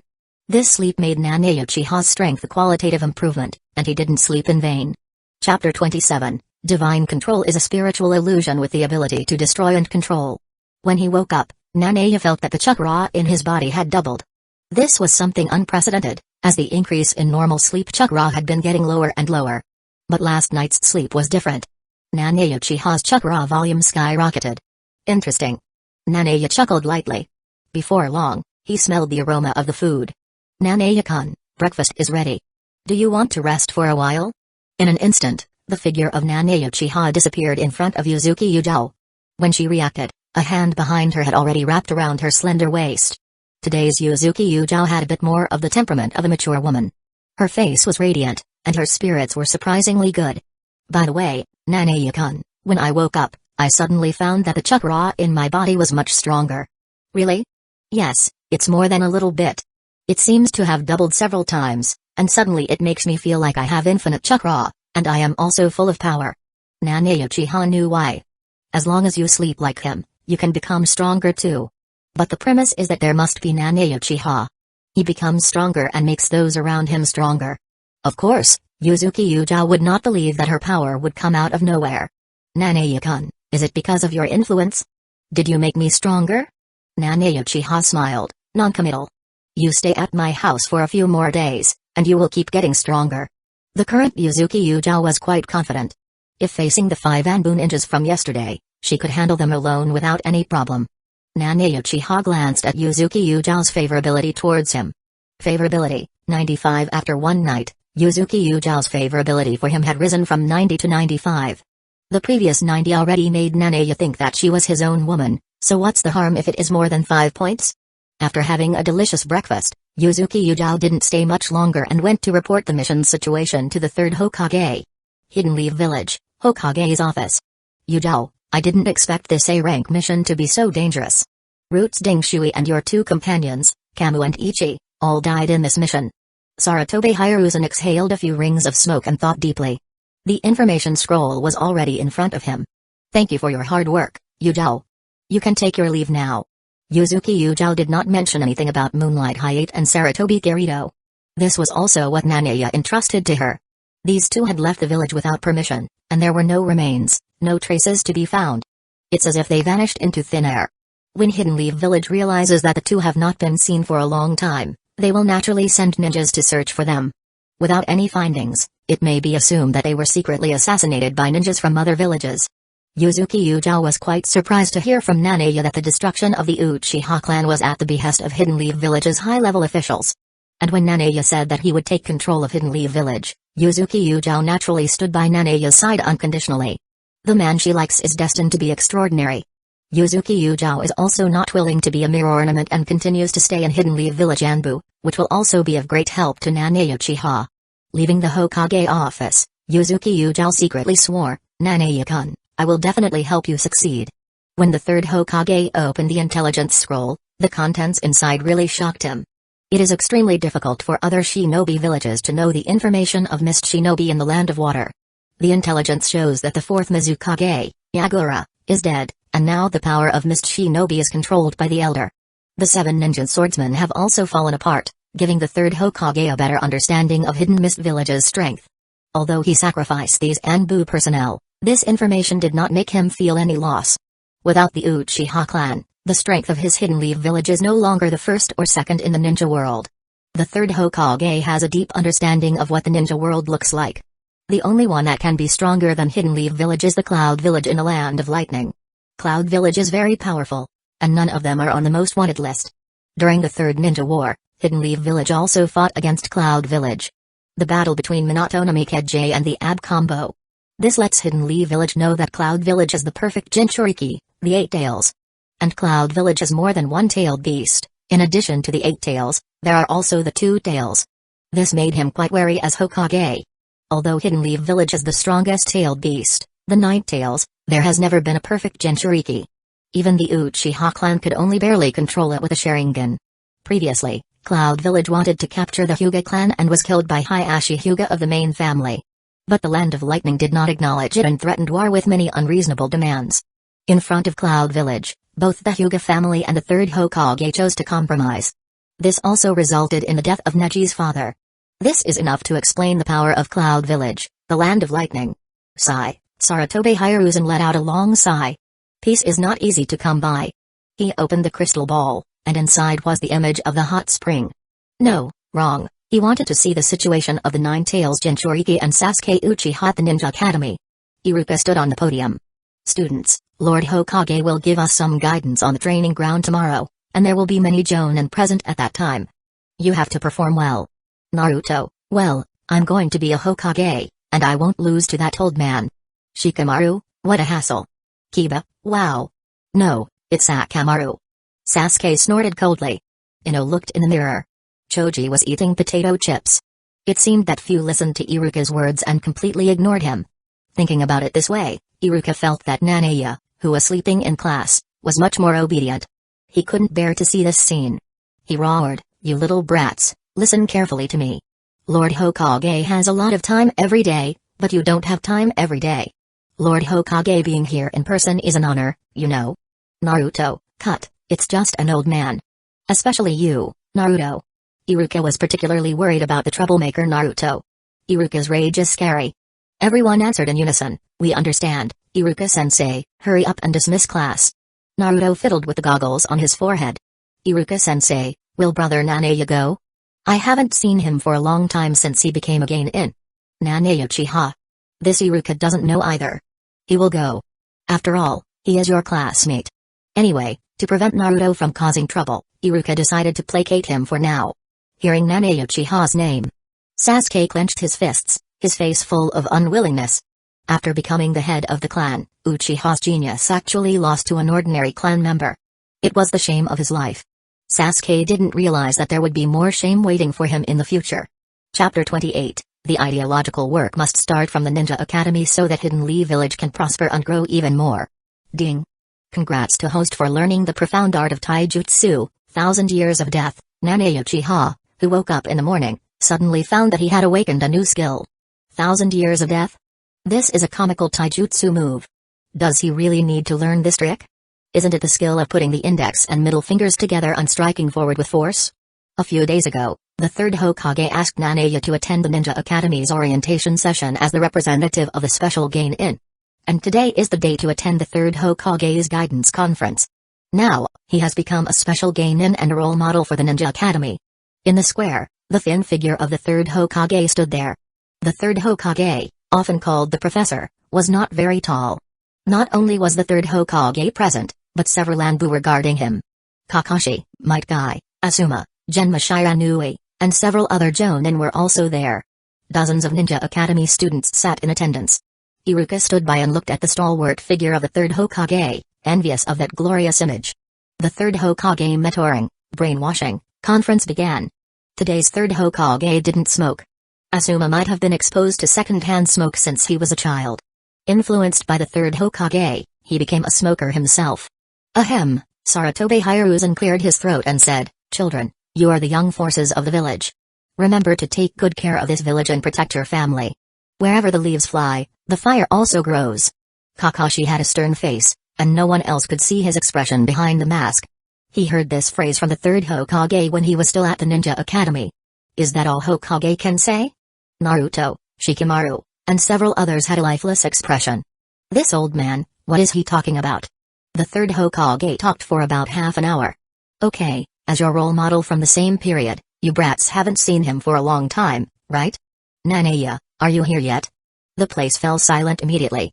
Naruto, Nanaya, is big brother Nanaya here? I'm really upset, he's the first to graduate. Sasuke, that Nanaya guy, he became a Genin.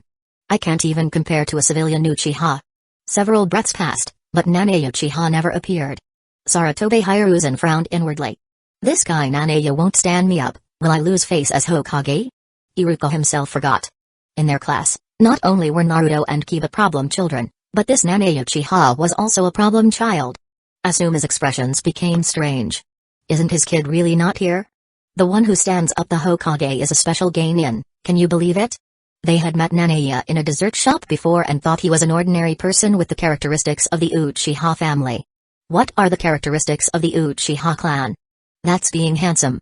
Lord Third Hokage, Nanaya is here, didn't you see? The special Jonin Anko reminded carefully. Here, where is he?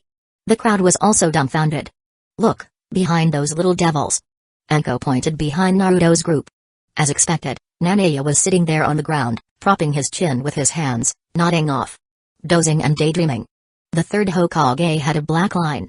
Is it because I'm old and my eyesight isn't good? When did this guy appear there? Kakashi, Anko's student, the guy named Nanaya Uchiha has a weak presence. Genma Shiranui's senbon fell to the ground. Was he in the group just now? When did he get there? Seeing the strange expressions on these people's faces, Anko murmured inwardly. What are these people doing? Haven't they seen my lovely disciple? Her disciple was so cute, Anko noticed it at first sight. Hey, Nanaya, don't sleep. Lord Hokage is calling you again. Iruka immediately walked to Nanaya's side and shouted loudly. Opening his sleepy eyes, Nanaya saw the scar on Iruka's nose for the first time. Oh, Iruka-sensei, it's you.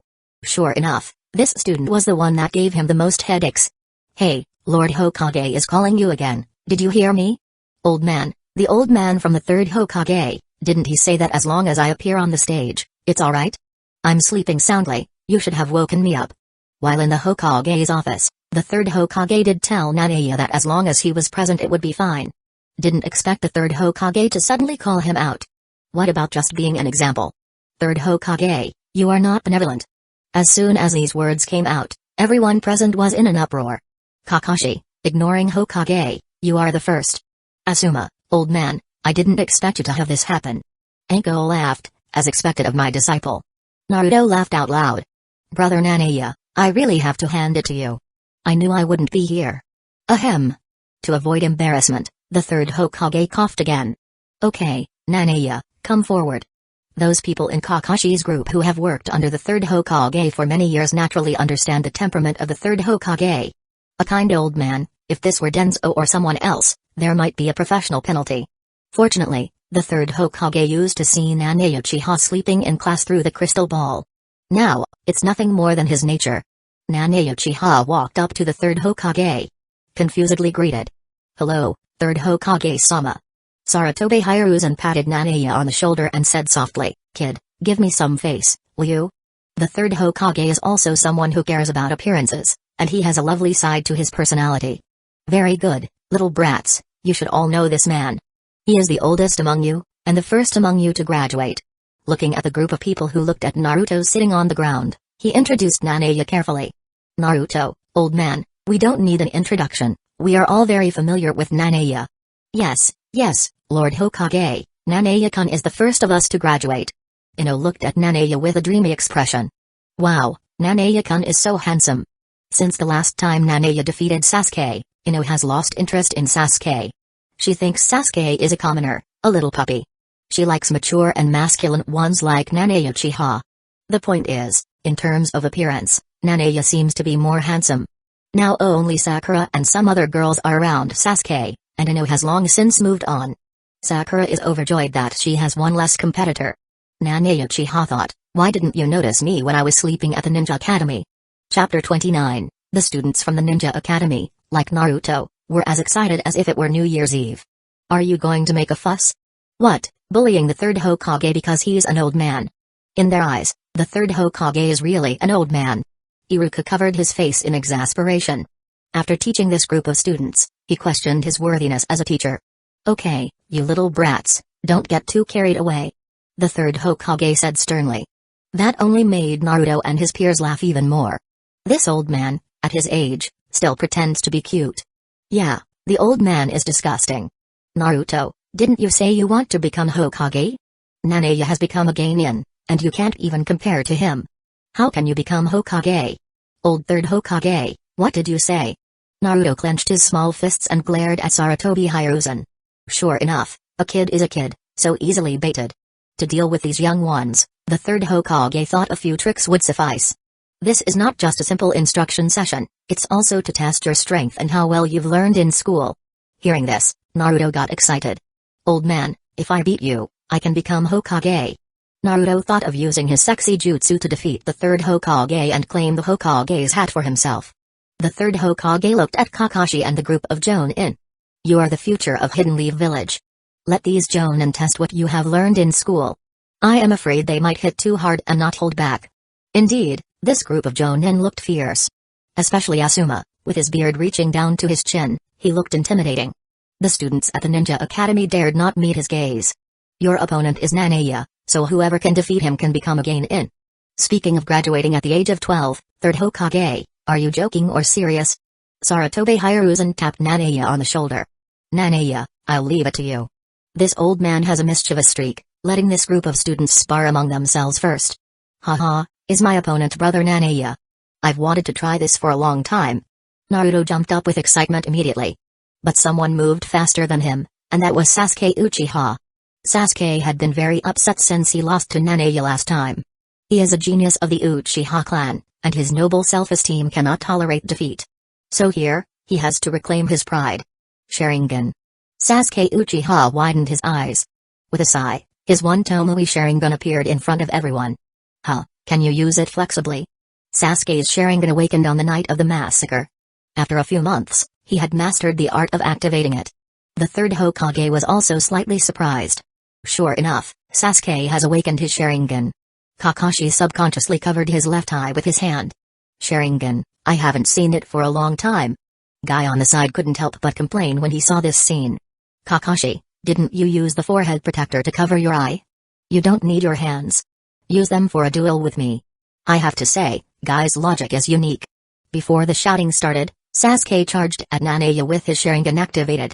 Sasuke thought that this time, he would be able to reclaim his reputation as a genius. However, there's a difference between ideal and reality. In the next second, Sasuke's thin body was knocked into the air. Embarrassingly, he fell to the ground. Poor Sasuke, beaten again. Naneya was also helpless. For someone like Sasuke, who hasn't fully grasped reality, they need to be knocked down a peg. Ha ha ha. A burst of laughter erupted from the scene. Among them, Naruto's laughter was the loudest. Sasuke-kun is too weak. Yeah, this is not the Sasuke-kun I know. Some of Sasuke's fangirls were changing their tune. If Sasuke was careless last time, then this time, he was truly powerless. A complete defeat. Life is full of ups and downs, the higher you stand, the harder you fall. With the halo of genius gone, how could Sasuke endure this humiliation? He stood up and rushed toward Naneya immediately. Snap, one kick, and he was sent back again. He stood up and rushed toward Naneya once more. In the next second, he was sent back in embarrassment. It happened repeatedly, like being hit by infinite Tsukami. An inexplicable smile appeared on the third Hokage's face as he watched this scene. It seems that Naneya's strength is no longer on the same level as the students of the Ninja Academy. He must have undergone a lot of hard training in private to become a special genin after graduation. This is just the naive thought of the third Hokage, but in fact, Naneya Uchiha's training mostly involved sleeping. Kakashi, what do you think? Guy, are you also interested in this Naneya Uchiha? Guy shook his head. All his movements just now were only one kick. Naneya Uchiha, the kid in the Ninja Academy, is not his opponent. Even the genius Sasuke can't beat him. But the strength he showed just now, that's all, that's all. Kakashi made an objective review based on his years of experience. Finally, Sasuke got up after falling down countless times. Without energy, he really had no strength to continue fighting. Naruto, let's go together. It's absolutely impossible for you to defeat Naneya. If you want to be Hokage, little devils, you still have a long way to go.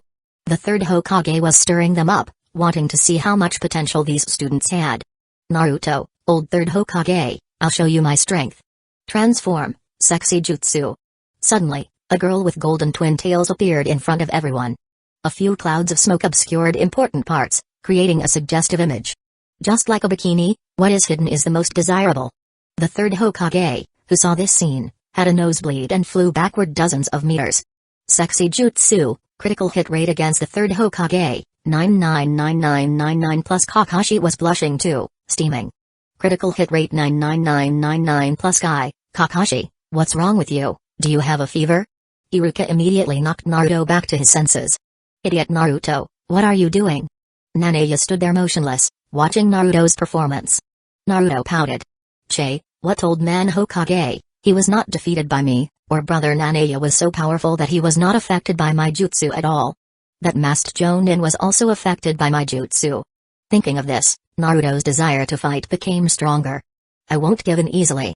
Kiba, Shikamaru, Choji, let's go together. These four often skip classes together, and they have a deep bond. Shikamaru looked listless. No, it's too much trouble. Go on, don't disturb me. The second wave of attacks came again. Chapter 30, then came the second wave of offense. Naruto went alone at first, but the result was no different from Sasuke's. He flew right back in the next second. Choji and Kiba couldn't stand it, so they went on together. Bang bang. For these academy students, Naneya wasn't holding back either. Pop, 2 kicks again, 1 for each foot. The schoolgirls at the Ninja Academy had hearts in their eyes. Big brother Naneya is so handsome. Yeah, no other boy in the class can compare. Why didn't I notice he slept every day when he was still at the Ninja Academy?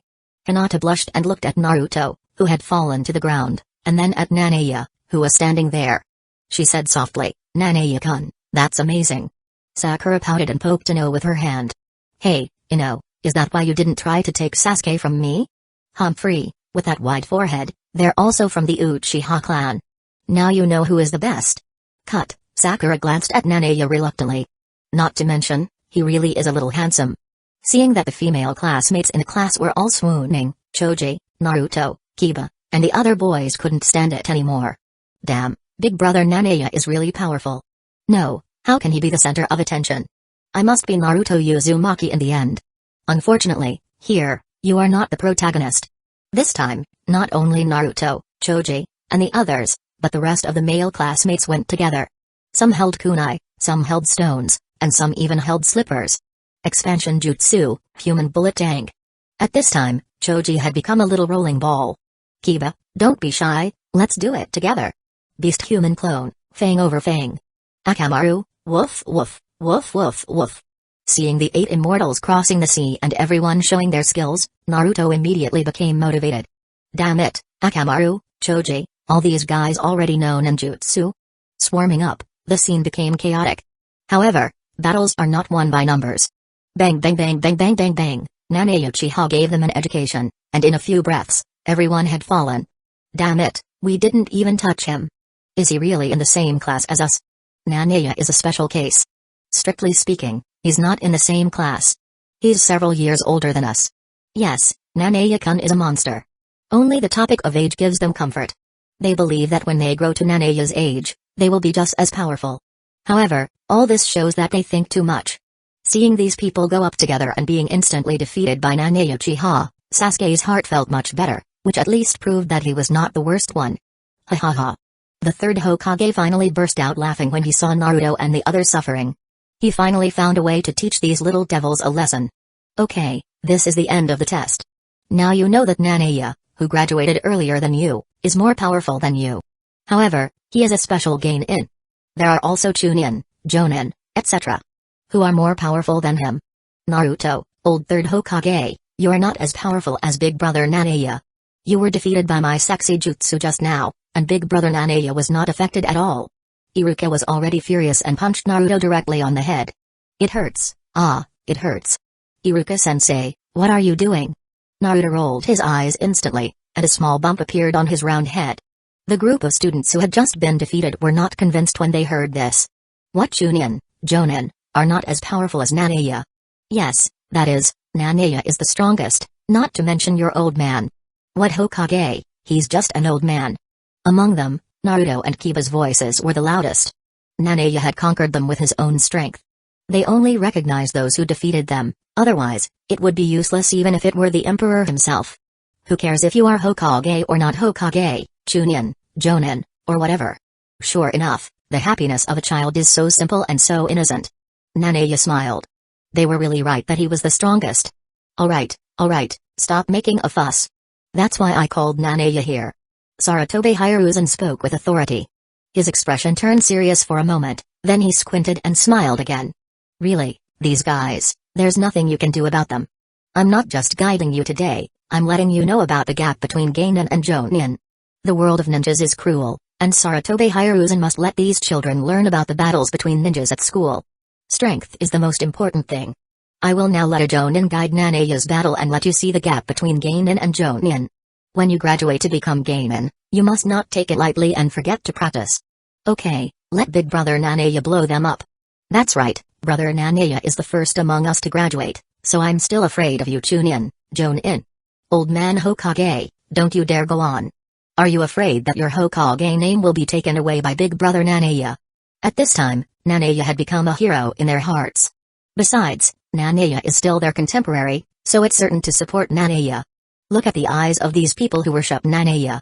The third Hokage thought about it, and it seemed necessary to let them know the gap between ninjas. It's time for them to experience the cruelty of society. Let them understand that blind worship is not desirable, and they still need to have a clear understanding of their own strength. The third Hokage's eyes immediately turned to the group of Jonin. Kakashi, Guy, Asuma, Genma Shiranui, Yamashiro Aoba, and others, and even the sadist, Ibiki Morino, were among them. At this time, Kurenai Yui was not yet a Jonin. Kurenai became a Jonin when Naruto and the others were about to graduate and then directed Geinin. It was the first Chunin exam at that time, and Asuma mentioned that Kurenai had just become a Jonin not long ago. Who will the third Hokage choose? Guy? No, he wants Naruto and the group of students to realize the gap between Geinin and Jonin. Moreover, Guy can only use taijutsu and has a single fighting style, so he is not suitable as a corporate opponent. Asuma, his son, did not learn good things, but he learned the bad habit of smoking instead. Asking him to fight with Nanae will only ruin the students, and it won't work. As for Ibiki Morino, a sadist who tortured adults, making him Nanae's opponent would make Naruto and the others desperate. After thinking about it, the third Hokage felt that only Kakashi was suitable for the role.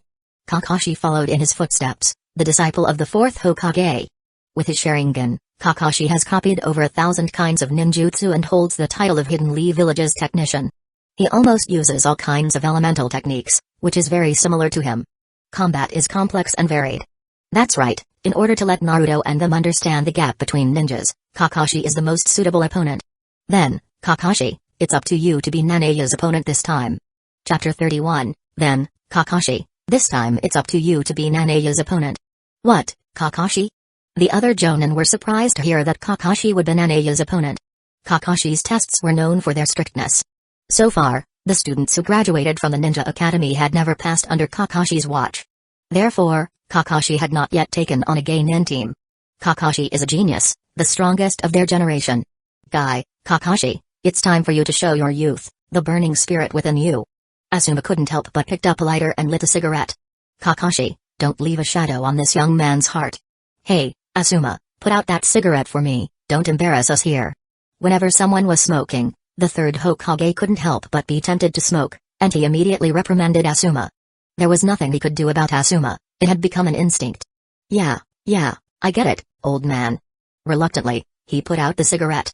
Whether it was Guy or other Jonin like Yamashiro Aoba, they were watching this battle with a keen interest. Cut, I didn't expect this guy Kakashi, little Nanaya, don't lose your teacher's face. Anko wasn't just praising Kakashi, she was genuinely looking forward to the match. As one of the few female ninjas from the same period, Kurenai Yui and Anko had a very good relationship. Anko, isn't Nanaya Uchiha your disciple? You don't seem worried. Kakashi is notoriously strict. Indeed, if Nanaya did not pass the test, he might be deprived of the title of Special Geinin, or even as a Geinin. Kurenai, don't worry. My disciple defeated me. Although I wasn't trying my hardest, Nanaya is my disciple, and I'm definitely on his side. If Kakashi claims to be a genius, he might slip up here, hee. Anko was defeated by that young man, is he that powerful? Kurenai Yui's beautiful eyes couldn't help but glance at Nanaya a few more times. Brother Nanaya, do your best to defeat that mysterious man wearing a mask. When Naruto used his sexy jutsu, Kakashi, who was wearing a mask, had reacted. The caster was him, and no one who was hit by his sexy jutsu could escape his notice. Hey, I can only blame the current ninjas, they are too precocious. At the age of 3, 4, 5, or 6, they started to fall in love. Nasty man, Kakashi's whole body couldn't help but tremble when he heard this name. He could see through his mind at a glance. Fortunately, Kakashi has experience and has seen big scenes. He soon calmed down. This is Minato-sensei's son, the kid who uses the sexy jutsu.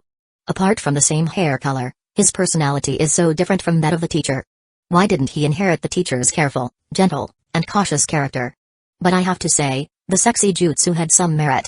The scene just now really made Kakashi think about it.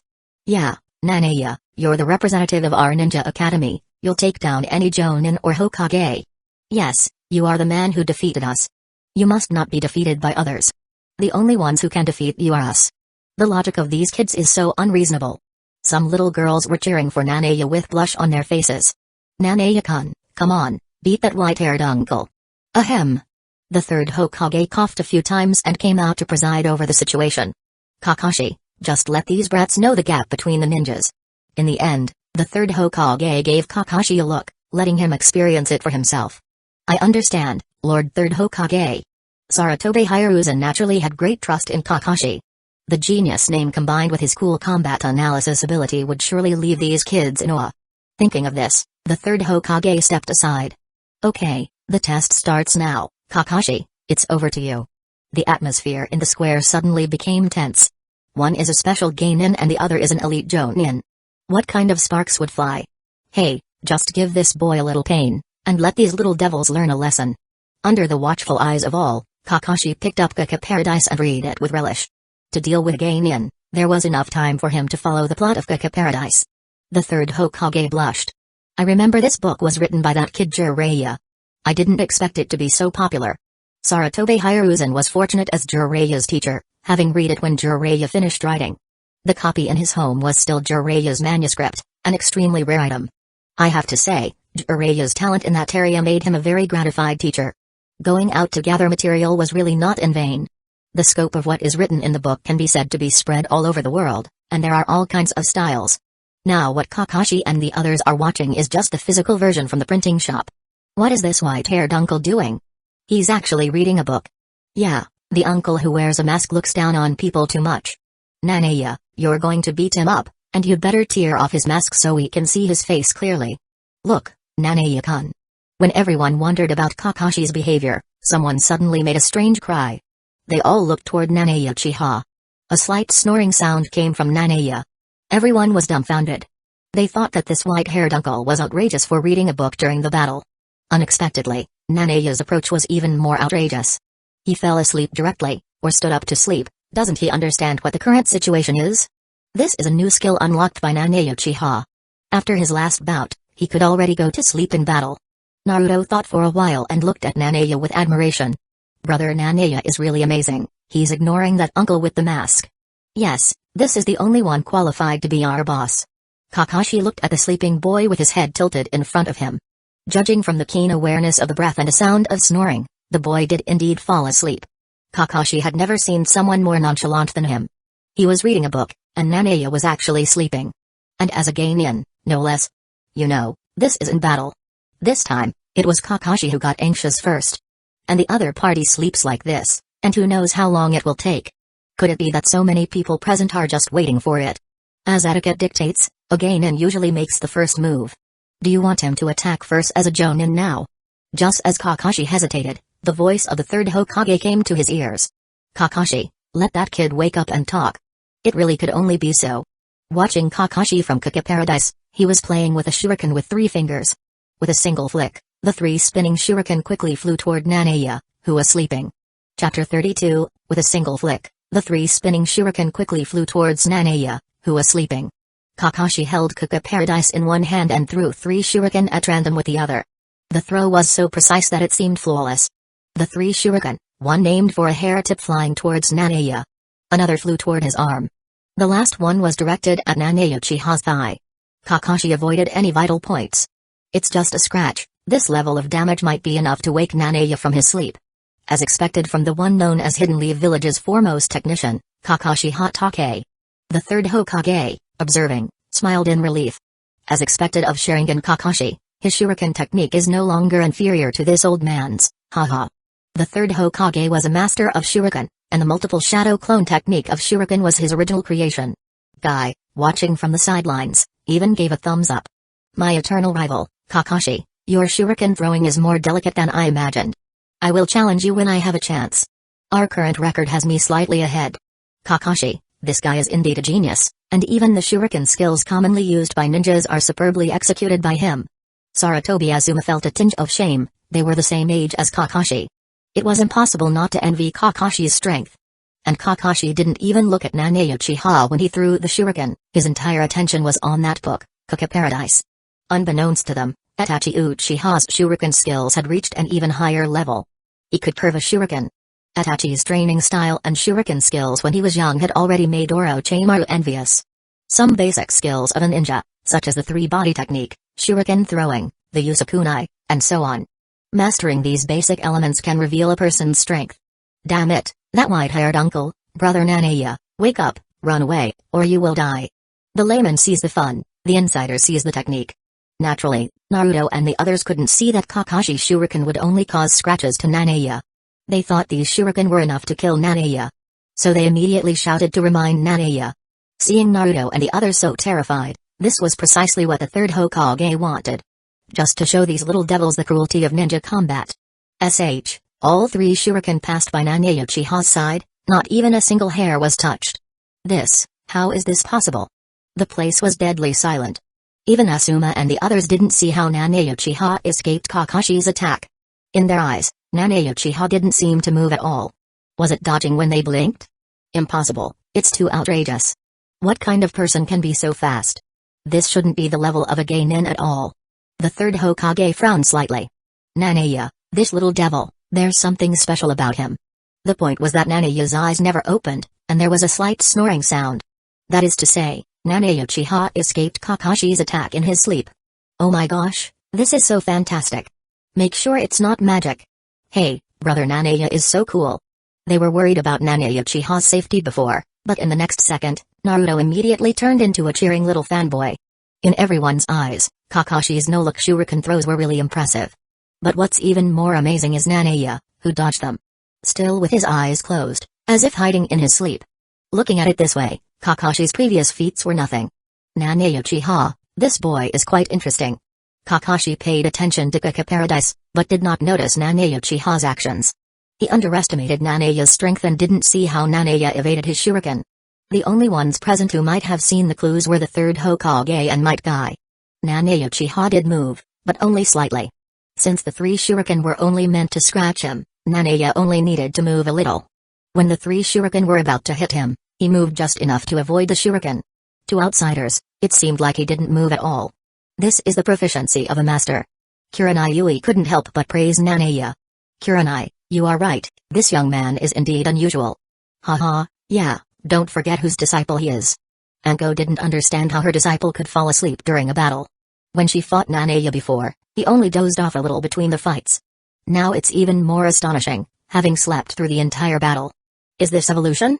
Anko had deep doubts in her heart. If Nanaya was lucky enough to escape Kakashi's shuriken, she hoped it was fake. But if it was true that he evaded Kakashi's attack in his sleep, then she hoped it was true.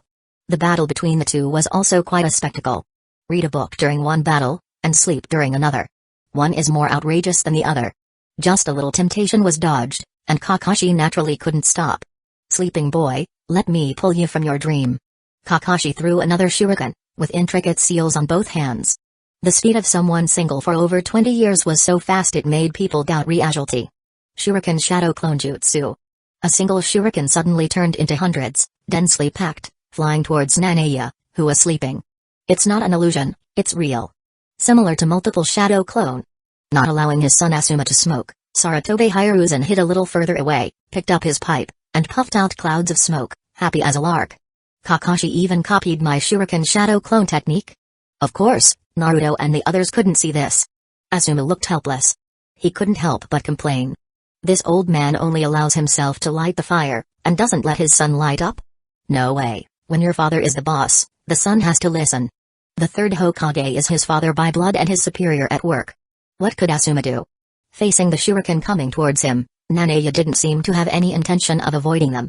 Still standing there motionless, waiting for the shuriken to strike. When the shuriken were still a foot away from him, Nanaya Uchiha's body finally moved. One step to the left, one step to the right, sometimes high, sometimes low, first forward, then back. Sometimes leaning forward, sometimes leaning back. The movements weren't fast. However, with his slow movement, none of those shuriken hit his body. And Nanaya Uchiha dodged the shuriken one by one as if he were dancing. Nanaya's posture was very similar to Taikai. It's not so much like it as it is that he avoided these shuriken with movements akin to Taikai. Of course, these people don't even know what Taikai is. What a beautiful move, Nanaya-kun is so handsome. Brother Nanaya, I'll give you the title of 5th Hokage, and I'll take up the post when the 6th generation comes. Seeing Nanaya Uchiha dodge hundreds of shuriken unscathed, the place suddenly became silent again. Chapter 33, everyone saw that Nanaya Uchiha escaped hundreds of shuriken unharmed. The scene suddenly became silent again. His movements were more subtle than the 8 trigrams 64 palms of the Hyuga clan. And Nanaya Uchiha tilted his head the whole time, with his eyes still closed. If it weren't for the fact that he was from the Uchiha clan, others might think he had the 360-degree vision of the Byakugan with no blind spots. Hundreds of shuriken were dodged by Nanaya as if he were taking a casual walk. There was no dust on his body, and the shuriken did not touch Nanaya Uchiha in the slightest. This was not at the level of a geinin at all. Even a normal chunin would use kunai to resist and defend. If not careful, they could be taken out. And Nanaya Uchiha, instead of using a sharp weapon to resist, evaded all these shuriken. Ha ha ha. Seeing Kakashi's 2 attacks fail, Naruto, who was watching, couldn't help but laugh. Hey, white-haired uncle, is this the strength of an elite jonin? You can't hit anyone with your shuriken twice, are you hitting the air? Yeah, why don't you come to the Ninja Academy to relearn and be our junior? Elite jonin, is this the shuriken technique? This is the shuriken stroke technique, haha. Kakashi's single exposed eye, often likened to a dead fish eye, suddenly rolled. These little brats. I have to say, when it comes to sarcastic remarks, these Ninja Academy students are quite adept. Kurenai Yui, Anko, did that boy really steal your bell alone? Haha, Kurenai, why would I lie to you? He even gave me a hard time. The third Hokage frowned. Just now, Nanaya completely evaded Kakashi's attack using only his taijutsu, judging from his seasoned experience. This movement technique is useful for dodging but also more suitable for attacking. Kakashi was contemplating his next move. Everyone exclaimed as they noticed the man with his head tilted, eyes closed, and lightly snoring, actually forming hand seals. The speed of the seals wasn't fast, but it was rhythmically like counting 123,456. Each hand sign took precisely the same amount of time. Kakashi and the others all recognized the seal in Nanaya's hand. The tiger seal indicated that Nanaya was using the Uchiha clan's signature ninjutsu, Fire Style. This is Fire Style, Phoenix Sage Fire Jutsu. This is no ordinary kid anymore, and he can't fight while reading a book. Kakashi immediately put away Kake Paradise. Whoosh, Nanaya Uchiha spat flames from his mouth, and in an instant, the flames spread in all directions. There was only one target, and that was Kakashi Hatake. Do you know where I am with your eyes closed? Could this guy be a genius in battling while asleep? Faced with all the flames, Kakashi did not falter. His hands quickly formed seals at a speed invisible to the naked eye. Water Style, Water Dragon Jutsu. A squeal. A water dragon erupted from behind Kakashi, swirling toward the spreading flames.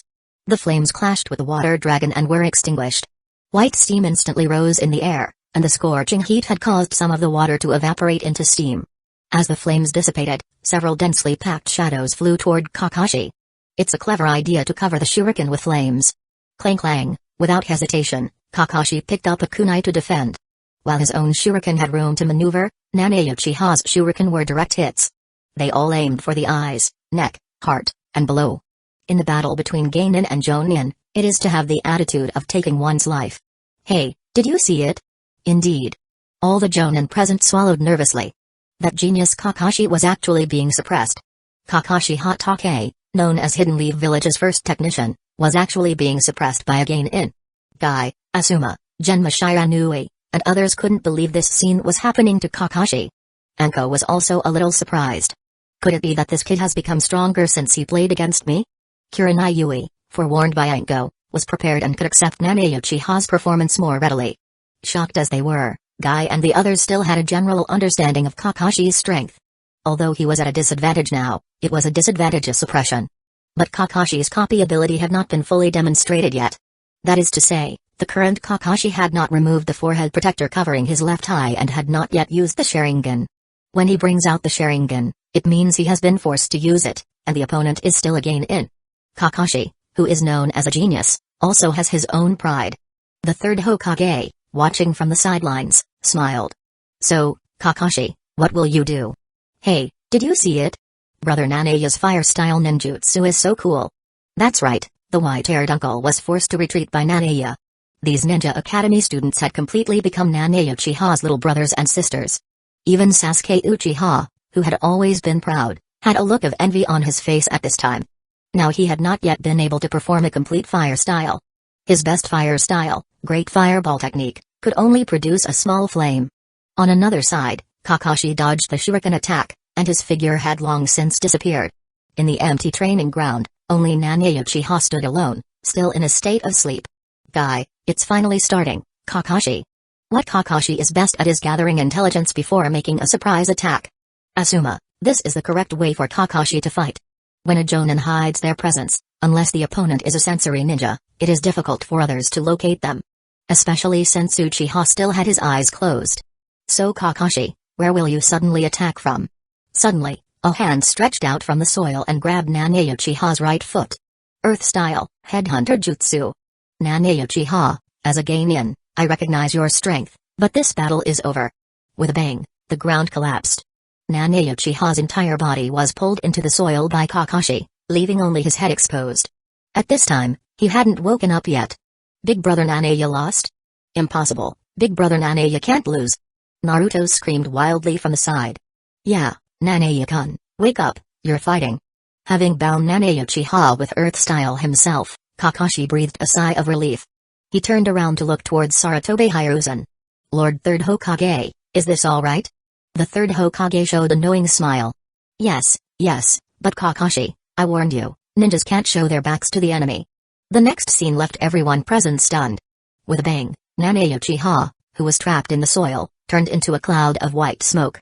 and his figure had already appeared behind Kakashi, in a half-squatting position, with his hands forming the seal of the tiger.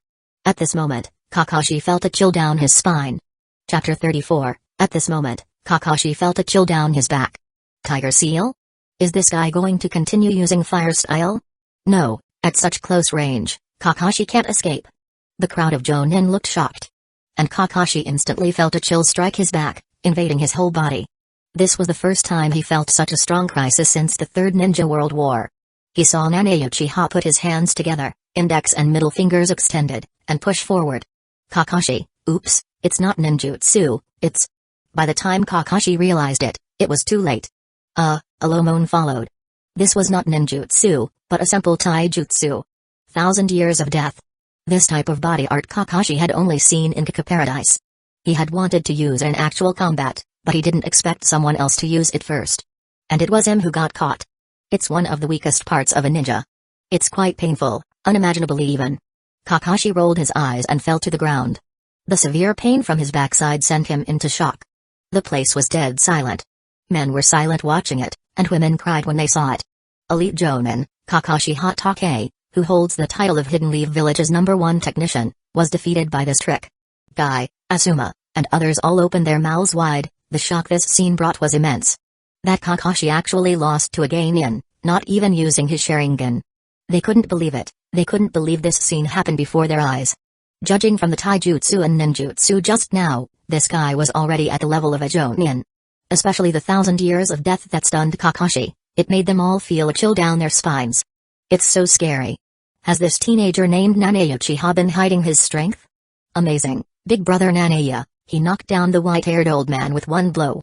What is that move called? 1,000 years of death. Naruto was already cheering on the side.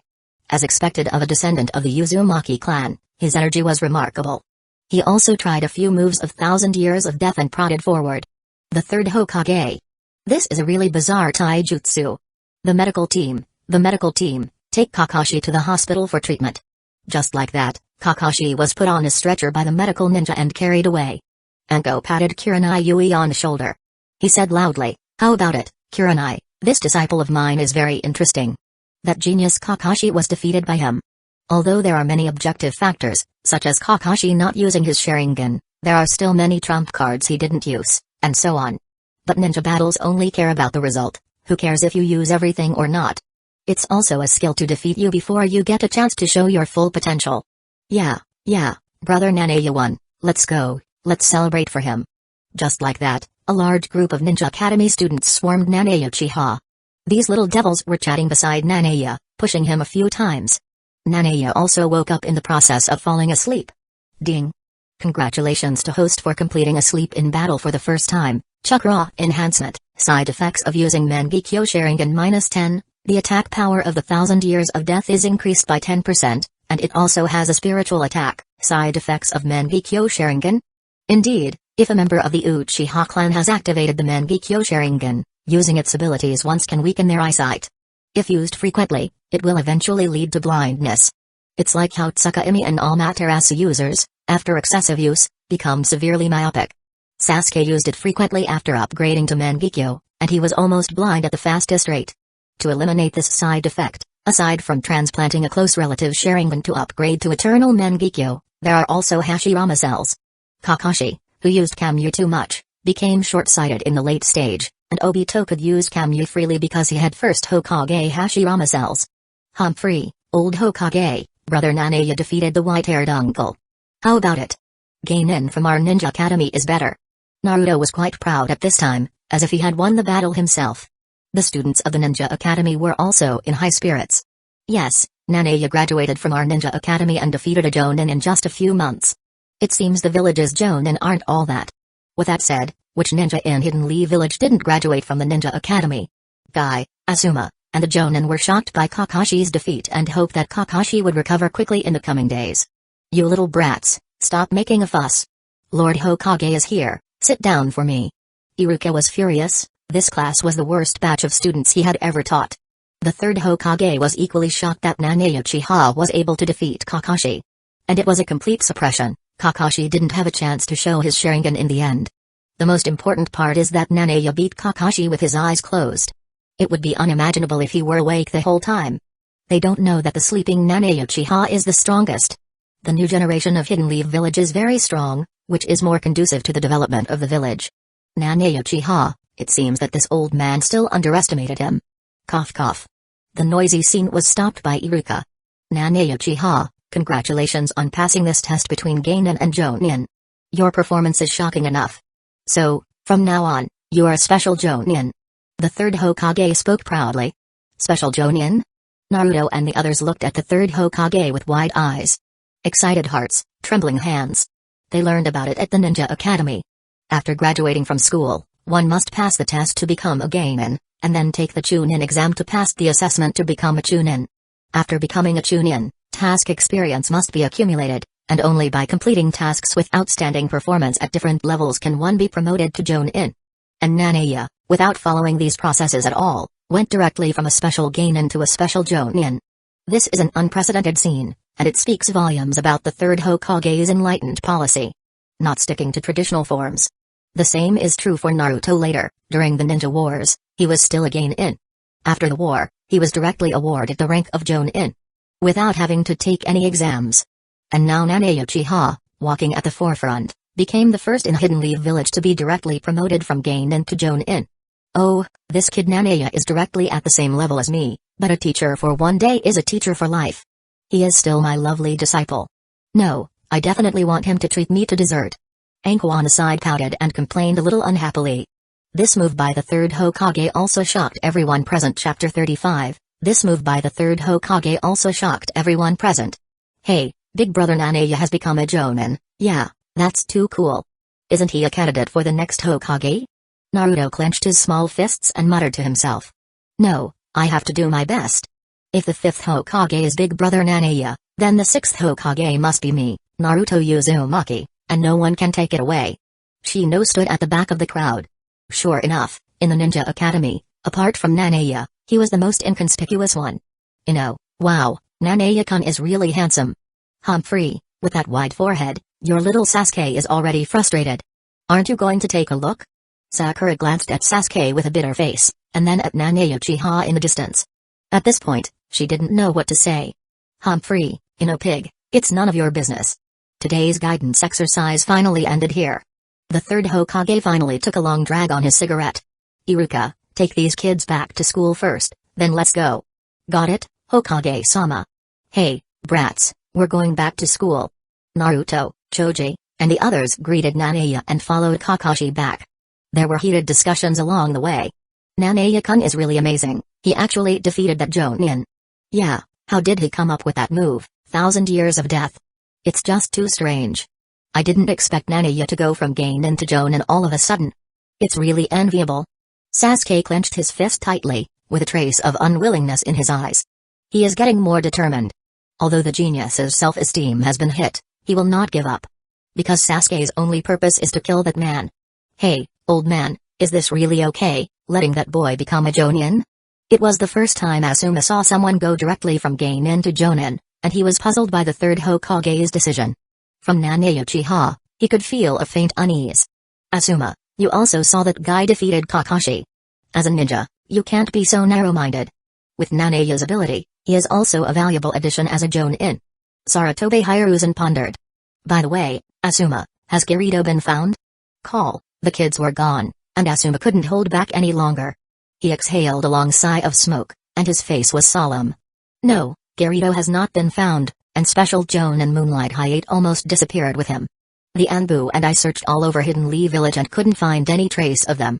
They have disappeared for so long, I'm afraid something has happened. There is no trace of these two people in the village, so they must have encountered trouble outside the village. Ninjas from other countries are very likely suspects.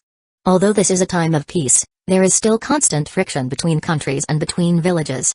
There are also some organizations out there that specialize in secretly assassinating ninjas.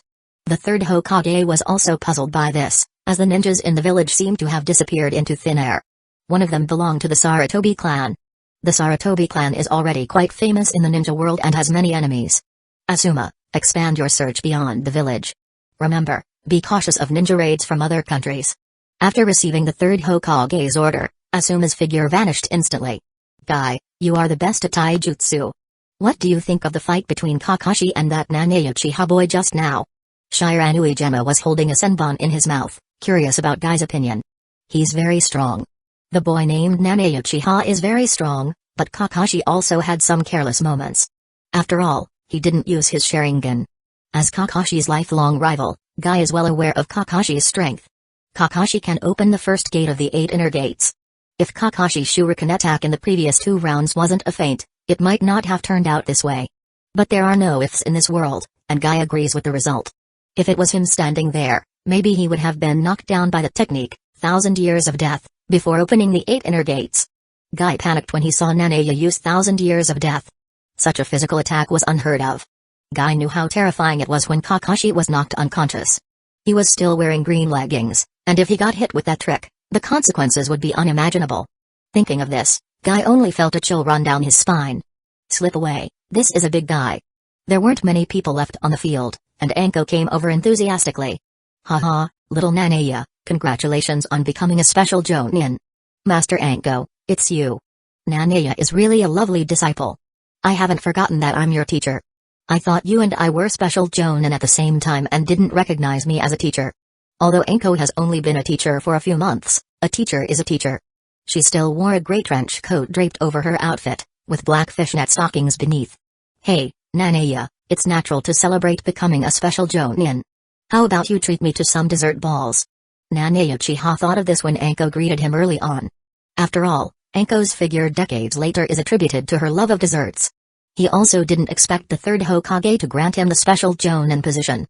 That means, in the future, the lowest task will be a B-level task, and he might even perform A-level or S-level tasks. He's not sure if he will do the task alone or if the 3rd Hokage will assign him 2 companions to form a group of 3. He hadn't seen his teacher for a long time, and now that he was promoted to a special Jonin, he should treat her to a meal. In a dessert shop. Wow, this long-lost dango, this familiar taste, this kawaii Anko soup, I miss it so much, haha. Anko finally found a way to indulge at her apprentice's expense. When it comes to eating desserts, she won't pay for it unless she absolutely has to. This time, she plans to eat her fill. Nanae felt full after a simple meal. And Anko, with a bulging stomach, looked content. Having been a teacher for so long, Anko hadn't given Nanae anything practical. For example, ninjutsu, secret techniques, etc. She felt guilty about this. She asked Nanae to follow her home on the pretext of teaching him. Anko has no parents and was taken in as a disciple by Orochimaru after the Ninja Academy.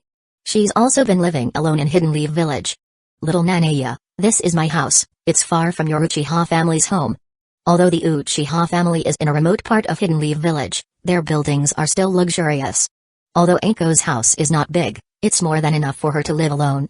Anko's house is very simple and very similar to her character. There's nothing like a typical girl's makeup. Having eaten too many sweets, Anko took a sip of hot water to ease the sweetness in her throat. Little Nanae, I've been your teacher for so long, and I've never taught you anything.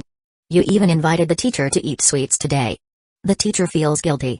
Let me teach you a secret ninjutsu. Chapter 36, Little Nanae, I've been your teacher for so long, and I haven't taught you anything. You even invited me to eat sweets today, and for that, I'm sorry. Let me teach you a secret ninjutsu. Secret ninjutsu? What secret ninjutsu could Anko possibly have? She was captured alive by Kabuto, not to mention being a match for Orochimaru. The ninjutsu she knows are things Orochimaru is well familiar with. With Nanae's current strength, Anko can't really teach him anything new. Seeing Anko so enthusiastic, Nanae didn't have the heart to disappoint her. Anko is just doing what a teacher should do, and there's nothing wrong with that. Master Anko, what secret ninjutsu are you talking about? Hey, watch closely. Anko opened her black coat, and the black netting outlined her curvaceous figure. She bit her thumb, and her hands quickly formed seals. Nanae recognized this ninjutsu instantly. It couldn't be mistaken, it's the summoning jutsu. Anko's right hand pressed directly to the ground, and with a thud, a cloud of white smoke appeared. A small snake appeared on the floor. Hey, Anko, why did you call me out again? It's okay if you have something to worry about. This little snake could talk. Anko held it directly in her hand and played with it with great interest. Nanae, this snake is called the red snake. It's a little guy. Of course, I can summon bigger ones, but if I summon the big snake, my house would be gone. Nanae naturally understood this. This snake is from Richie Cave. Rechi Cave is one of the 3 holy places, along with Mount Mayabaku and Shikatsu Forest. There are sages there. How about it, isn't that amazing? Nanaya nodded, knowing that a place where one can learn sage arts must be very powerful. Because only sage arts are useful against those at the 6th path level. Nanaya, this is the contract scroll. As long as you sign it, you can summon serpents. Nanaya Uchiha pondered for a while. Should he sign a contract with the serpents? He didn't think much of it, but having a summoning beast isn't a bad thing. Although it might not be of much use to him, it could be good for scaring people. This was also Anko's intention. So he decided to sign it. Seeing that Nanaya Uchiha signed the contract smoothly, Anko nodded with satisfaction, looking like a teacher pleased with her student's progress. Okay, Nanaya, just follow the steps I showed you to summon the summoning beast. Let's go, let's try it outside the village. Anko wanted to see what kind of serpent Nanaya, who had just signed the contract, could summon. This couldn't be practiced in the village because of the potential risks. The two went to a waterfall outside the village. Nanaya, we're far from the village now, you can try it. Nanaya bit her fingers, and her hands began to quickly form seals. I have to say, biting my fingers really hurts. After all, the fingers are sensitive, and the pain can be felt all over the body. Summoning jutsu. Suddenly, a dangerous, violent aura spread throughout the canyon. A giant purple shadow hovered over the pool. Anko opened her mouth wide, and there was deep fear in her eyes. Her legs trembled, and she immediately collapsed onto the water. This. Manda. The purple-striped giant snake turned fierce and looked toward Nanaya and Anko. What, it's Anko. If that guy Orochimaru summoned me and didn't prepare 100 human sacrifices, I'd end it immediately. Anko was speechless in shock, her whole body trembling slightly. She knew the horror of Manda well. When she was with Orochimaru as a child, she saw Orochimaru summon this giant snake. Its nature is extremely irritable, and even if there is a hint of displeasure, it might even attack Orochimaru, the one who summoned it. Although humans and summoned creatures have a mutual summoning relationship, in a sense, the ninja is still the master of the summoned creature. Even the current Anko can't summon Manda. The only person in the world who can summon Manda is probably Orochimaru.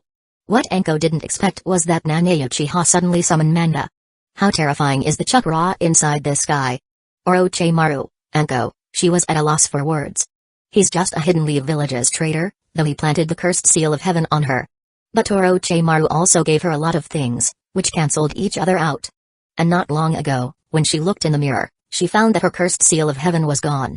Of course, she didn't know that Nanaya did something about it.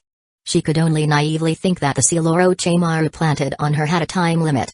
Manda glanced around, not expecting to see Orochimaru at all.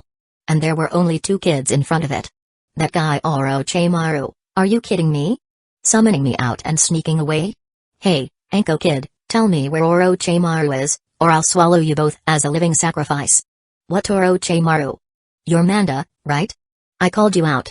Nanaya stood beside Anko and helped her up, with Nanaya Uchiha by her side. Anko instantly felt the oppressive presence of the giant snake disappear. Her breathing became even again. She was now fully convinced that Nanaya's strength was above hers. It was the first time learning the summoning technique and summoning Manda, which was something she could not have imagined. Even Orochimaru, one of the Sannin, when he first learned the summoning art, did not summon Manda. Hearing Nanaya's calm tone, Manda couldn't help but laugh. Little kid, you can summon me? Even that kid Orochimaru isn't so confident. Nanaya's words sounded like fantasy to Manda. If Orochimaru doesn't appear, you 2 brats will be my dinner. Grandpa, it's really Lord Nanaya who summoned you. The red snake in the water quietly emerged. Grandfather? This Manda is actually the grandfather of the little red snake. It is well known that snakes reproduce by laying eggs. And this purple snake actually gave birth to a red snake, which is outrageous enough. Maybe the snakes in Rechi Cave are not ordinary, they are just so different. Compared to Manda, the red snake's temperament is much more docile, and the ninja who summoned it is respected as an adult. Red snake, why are you here? Be careful that ninjas don't catch you to make soup. You're saying this brat summoned me, but I don't believe it. Manda opened his bloody mouth and rushed toward Nanaya and Anko. Since Orochimaru isn't here, these 2 are his dinner. When its bloody mouth was 5 meters away from Nanaya and Anko, the giant snake's huge body suddenly stopped. A pair of scarlet pupils were staring at him. Even the tyrannical serpent seemed to be in the abyss of hell at this moment, and death was staring at it. This sense of oppression made it unable to move, which was an unknown fear that Orochimaru could never perceive. Sharingan, you are from the Uchiha clan. Chapter 37, Sharingan, you belong to the Uchiha clan, you bastard. At this moment, Manda saw the scarlet Sharingan in Nane Uchiha's eyes. From these pupils, it saw fear and despair. Its huge body was actually immobilized, and no amount of strength could make it move. You must know that the power of the snake is not inferior to that of Katsu and Gamabunta, and their power can rival that of the tailed beasts. But in front of these Sharingan, it seemed so powerless. How terrifying the ocular power must be. Sasuke, during his time with the snakes, could use the Sharingan to control Manda, not to mention Nanaya, who now has the Mangekyo Sharingan. With a focused glance, Nanaya let Manda fall under his ocular power. Did such violent beasts become so rampant without experiencing social beatings? Nanaya Uchiha clapped his hands. You brute, if you still want to act up, don't return to Richie Cave today. Teacher Anko, let's roast it and eat it. These seemingly random words made Manda break into a cold sweat. Now it couldn't move or speak. It was like a fish on a chopping block. Master Nanaya, please don't hurt my grandfather. My grandfather is still very powerful and will help Master Nanaya in battle. At this time, the little red snake begged frantically. Yeah, Nanaya, Manda is very powerful, and it's not easy for it to grow to this size. Anko and the little red snake both pleaded for Manda. Nanaya wasn't heartless. When faced with a large number of enemies, Manda could indeed be a good enforcer. Full of intimidation. It would be a waste to just kill it. It's great to have it as an ally. Nanaya dispelled the illusion on Manda. Its huge body suddenly collapsed to the ground. Ah! It was breathing heavily, a feeling of relief. At that moment just now, it truly walked on the edge of life and death. Thank you, Master Nanaya, for your mercy. At this moment, Manda's attitude was much gentler than before. Who said that it's difficult to change one's nature? In the face of absolute strength, even the violent Manda had to obey. It knew that Nane Uchiha made a pact with the snakes of Richie Cave. It could be summoned anytime Nane Uchiha wanted. In the face of Orochimaru, Manda could be proud and indulgent. But this time, it could only submit. Nanaya waved his hand. Okay, you're too conspicuous here. Manda, take the red snake back first. Got it, Master Nanaya. The huge body slammed into a cloud of white smoke and disappeared into the valley. Nanaya, when did you awaken the Sharingan? It's been a while, what's wrong, Ms. Anko? Anko was deeply moved by the power of Nane Uchiha. He was the first to make Manda so obedient. Not even Orochimaru, one of the Sannin, could do that. Is this the bloodline of the Uchiha clan? Is this the power of the Uchiha clan? It seems that the strength of this disciple has far surpassed that of his teacher. Anko wasn't discouraged. Instead, she patted Nanaya on the shoulder and laughed loudly. Nanaya, you're amazing. You've far surpassed your teacher. Miss Anko, that's natural. Nanaya wasn't being modest, and didn't say it was all thanks to Anko's teaching. That would seem too contrived. Anko liked Nanaya's straightforward temperament and didn't mind it at all. Yes, as expected of my disciple, I see my personal influence in you, and I like it very much. Sharingan favorability query, name, Mitarashi Anko, age, 20, blood type, a height, 167 centimeters, weight, 47.5 kilograms, ninja level, special Jonin hobbies, like seating Dango and Anko soup, personality, bold and playful, favorability of host, 75. A favorability rating of 75 means that Anko regarded him as a good friend. This, Nanaya could also feel in normal times. His Sharingan favorability query didn't need to be open to see it. Under normal circumstances, he could see it whenever he wanted. Seeing Nanaya Uchiha's curious eyes, Anko couldn't help but ask, little Nanaya, what are you looking at? You're not plotting against your teacher, are you? Nanaya Uchiha. Suddenly, Anko had an epiphany and thought of something interesting.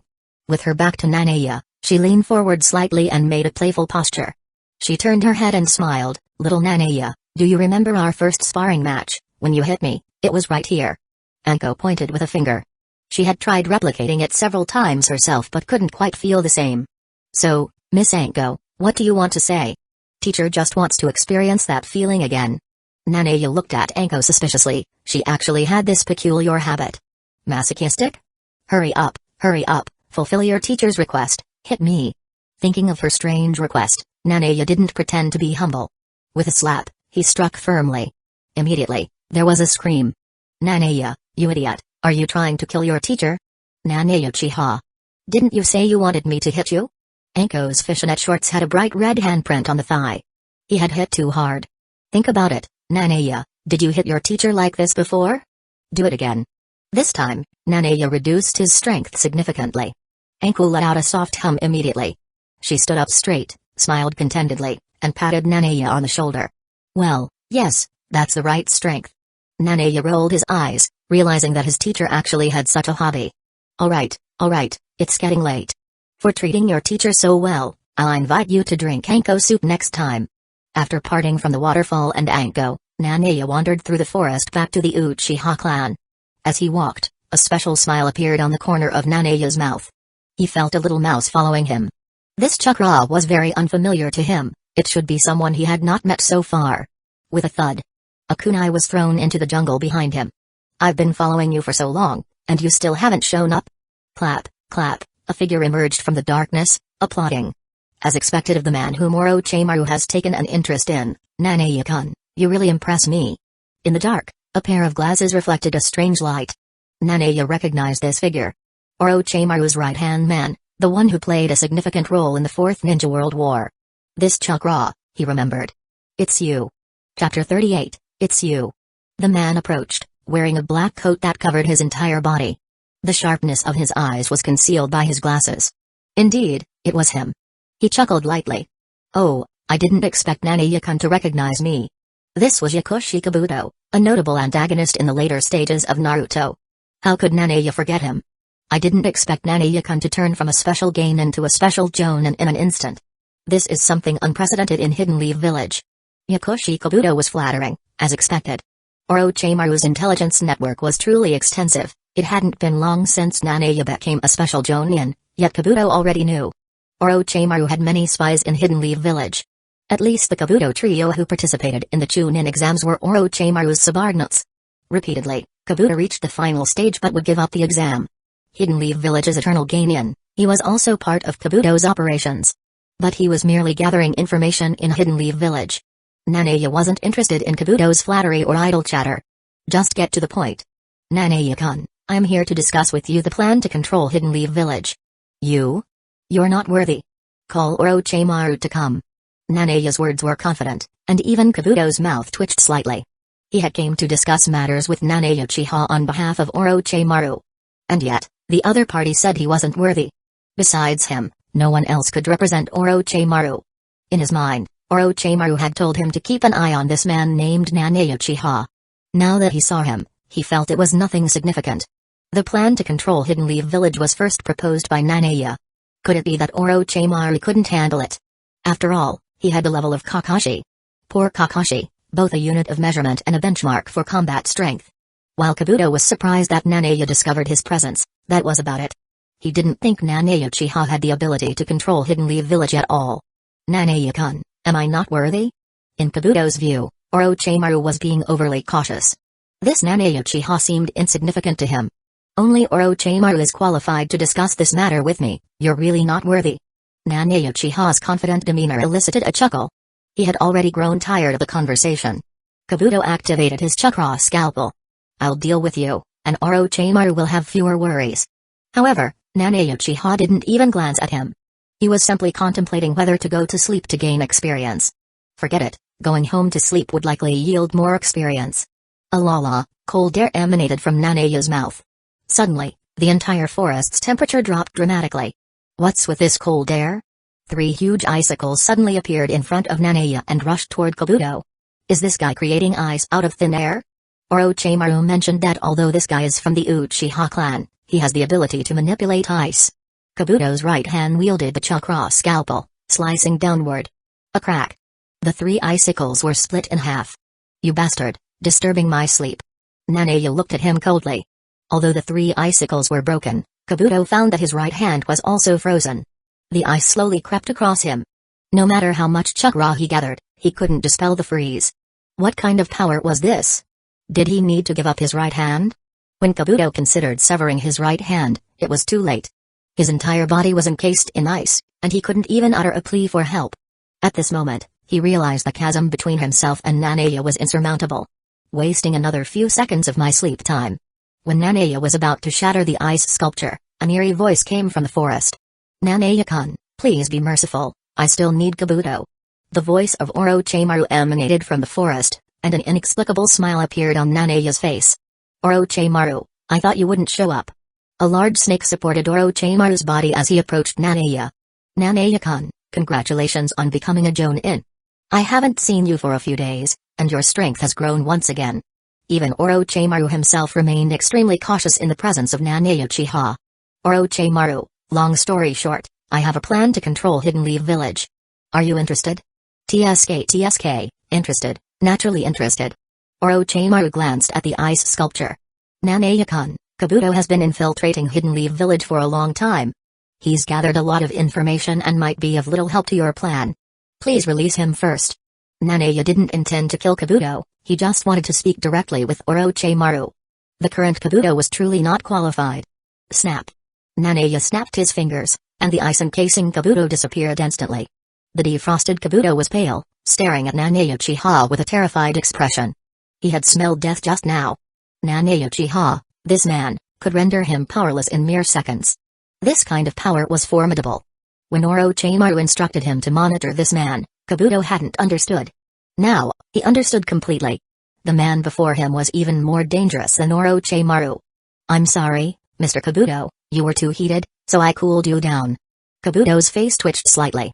This was called cooling down? I was almost killed by you, and now he didn't dare to say anything. Orochimaru's face was full of exasperation, his subordinate was nearly killed, and Nanaya spoke so lightly. Then, Nanaya-kun, what exactly is your plan to control Hidden Leaf Village? Haha, Nanaya Uchiha chuckled, not directly answering Orochimaru's question. If you were to face the current third Hokage, are you confident you could defeat him? The third Hokage, that teacher of mine, is truly nostalgic. Orochimaru licked his lips with his long tongue. Old Sarutobi is powerful, but now that he's aged, I naturally have the strength to defeat him. What Orochimaru said was true, the current third Hokage had entered his twilight years. And he also had his own trump card, forbidden techniques, to deal with an old man. It wasn't a problem. The next words from Nanaya Uchiha made Orochimaru tremble. If you want to control a village, you must first eliminate the village's leader. We must first deal with the third Hokage. Orochimaru understood the principle of capturing the king to defeat the enemy. But it's not that simple to eliminate the third Hokage. Hidden Leaf Village has a group of elite Jonin and the Anbu. This isn't a solo venture. Yet, Nanaya's words still piqued Orochimaru's deep interest, and the cold blood in his veins began to boil. Chapter 39, Outside Hidden Leaf Village, Inside Root's Secret Base. Is this the power of Hashirama cells? Truly impressive. Orochimaru really chose the right person for his research. Danzō's greedy voice echoed in the back room. Lord Danzō, Nanaya Uchiha has been designated as a special Jonin by the third Hokage. At this time, a ninja wearing an Anbu mask kneeled and reported to Danzō. Nanaya Uchiha, the kid who survived alongside Sasuke Uchiha on the night of the massacre? Yes, Lord Danzō, that's him. He defeated Kakashi and went straight from Genin to Jonin. Danzō frowned. But Hiruzen, always doing things that benefit him. The age of graduation from the Ninja Academy is ostensibly 12 years old. After graduation, he directly promoted a Genin to a Jonin without considering tasks and achievements. He's developing them into his own combat power. The third Hokage is very adept at this. Winning people's hearts with an eclectic approach, using them for his purposes. This is why the third Hokage has been able to maintain his position for so long. But Nanaya Uchiha's development really surprised him. Kakashi has worked under him, and he has a certain understanding of his strength. And now, this boy named Nanaya Uchiha was able to defeat him. Is this the power of the Uchiha clan's bloodline? Danzō asked curiously. Even Kakashi, who owns the Sharingan, is not an opponent. Did he also activate his Sharingan? The situation is like this, Lord Danzō. We did not find that Nanaya Uchiha activated his Sharingan, and Kakashi did not use his Sharingan. Kakashi was defeated in his normal state. This suggests there were significant factors in this battle. But the man Nanaya Uchiha deserves their attention. By the way, have you found any traces of Ding Shui, Moonlight Hyate, and Sarutobi Garito? These people have been missing for some time, and Danzō's route has also sent people to look for them, but there have been no results. Moonlight Hyate and Sarutobi Garito are associated with the third Hokage, so Danzō doesn't care much. But the root member code-named Ding Shui is his capable subordinate, and they also want to find out what happened during this period. Lord Danzō, we have searched the entire Land of Fire, but we haven't found them. Maybe ninjas from other countries made them disappear. Ninjas deal with corpses in various ways, and there are methods to leave no trace. By the way, Lord Danzō, Ding Shui's last mission before disappearing was to gather information about Hidden Mist Village. The information has been submitted to the third Hokage by Yuzuki Yujou. Sarutobi Hiruzen shared Mist Shinobi's information with Danzō. He also knows that the current Hidden Mist Village 4th Mizukage is dead, and the Three Tails have become wild-tailed beasts. Yuzuki Yujou turned out to be the only one who survived the mission. Danzō's eyes narrowed, and he immediately ordered, "Pay more attention to Yuzuki Yujou, and Bu, the direct subordinate of the Hokage." "Got it, Lord Danzō." On the other side, Nanaya is still talking secretly with Orochimaru. "Then Orochimaru, since you are so confident, how about I leave the third Hokage for you to deal with?" "Nanaya-kun, it's easy to say, but what's the benefit for me in killing the third Hokage?" "Whatever you want, take it as long as Hidden Leaf Village has it." This statement was bold. There are so many excellent ninjas around the third Hokage, the Anbu, it's not easy. Since Nanaya can say these words, he naturally has confidence in himself. "I will create the conditions for the battle between you and your master." Orochimaru still harbors certain resentment towards the third Hokage. The fourth Hokage was not his recommendation, and his scientific research was banned by the third Hokage. In his eyes, the third Hokage was nothing more than a pedantic old man who couldn't keep up with the new era. If someone can kill the third Hokage, then he wants that person to be himself. Even so, Orochimaru was cautious. "Nanaya-kun, with your strength, you could also deal with the third Hokage. Why do you want me to do it? You both have a master-disciple relationship, and you are a renegade. You are very suitable for this matter. Besides, don't you and the third Hokage want to settle this without others interfering?" This statement struck a chord with Orochimaru. He has many ties with the third Hokage and really doesn't want others to interfere.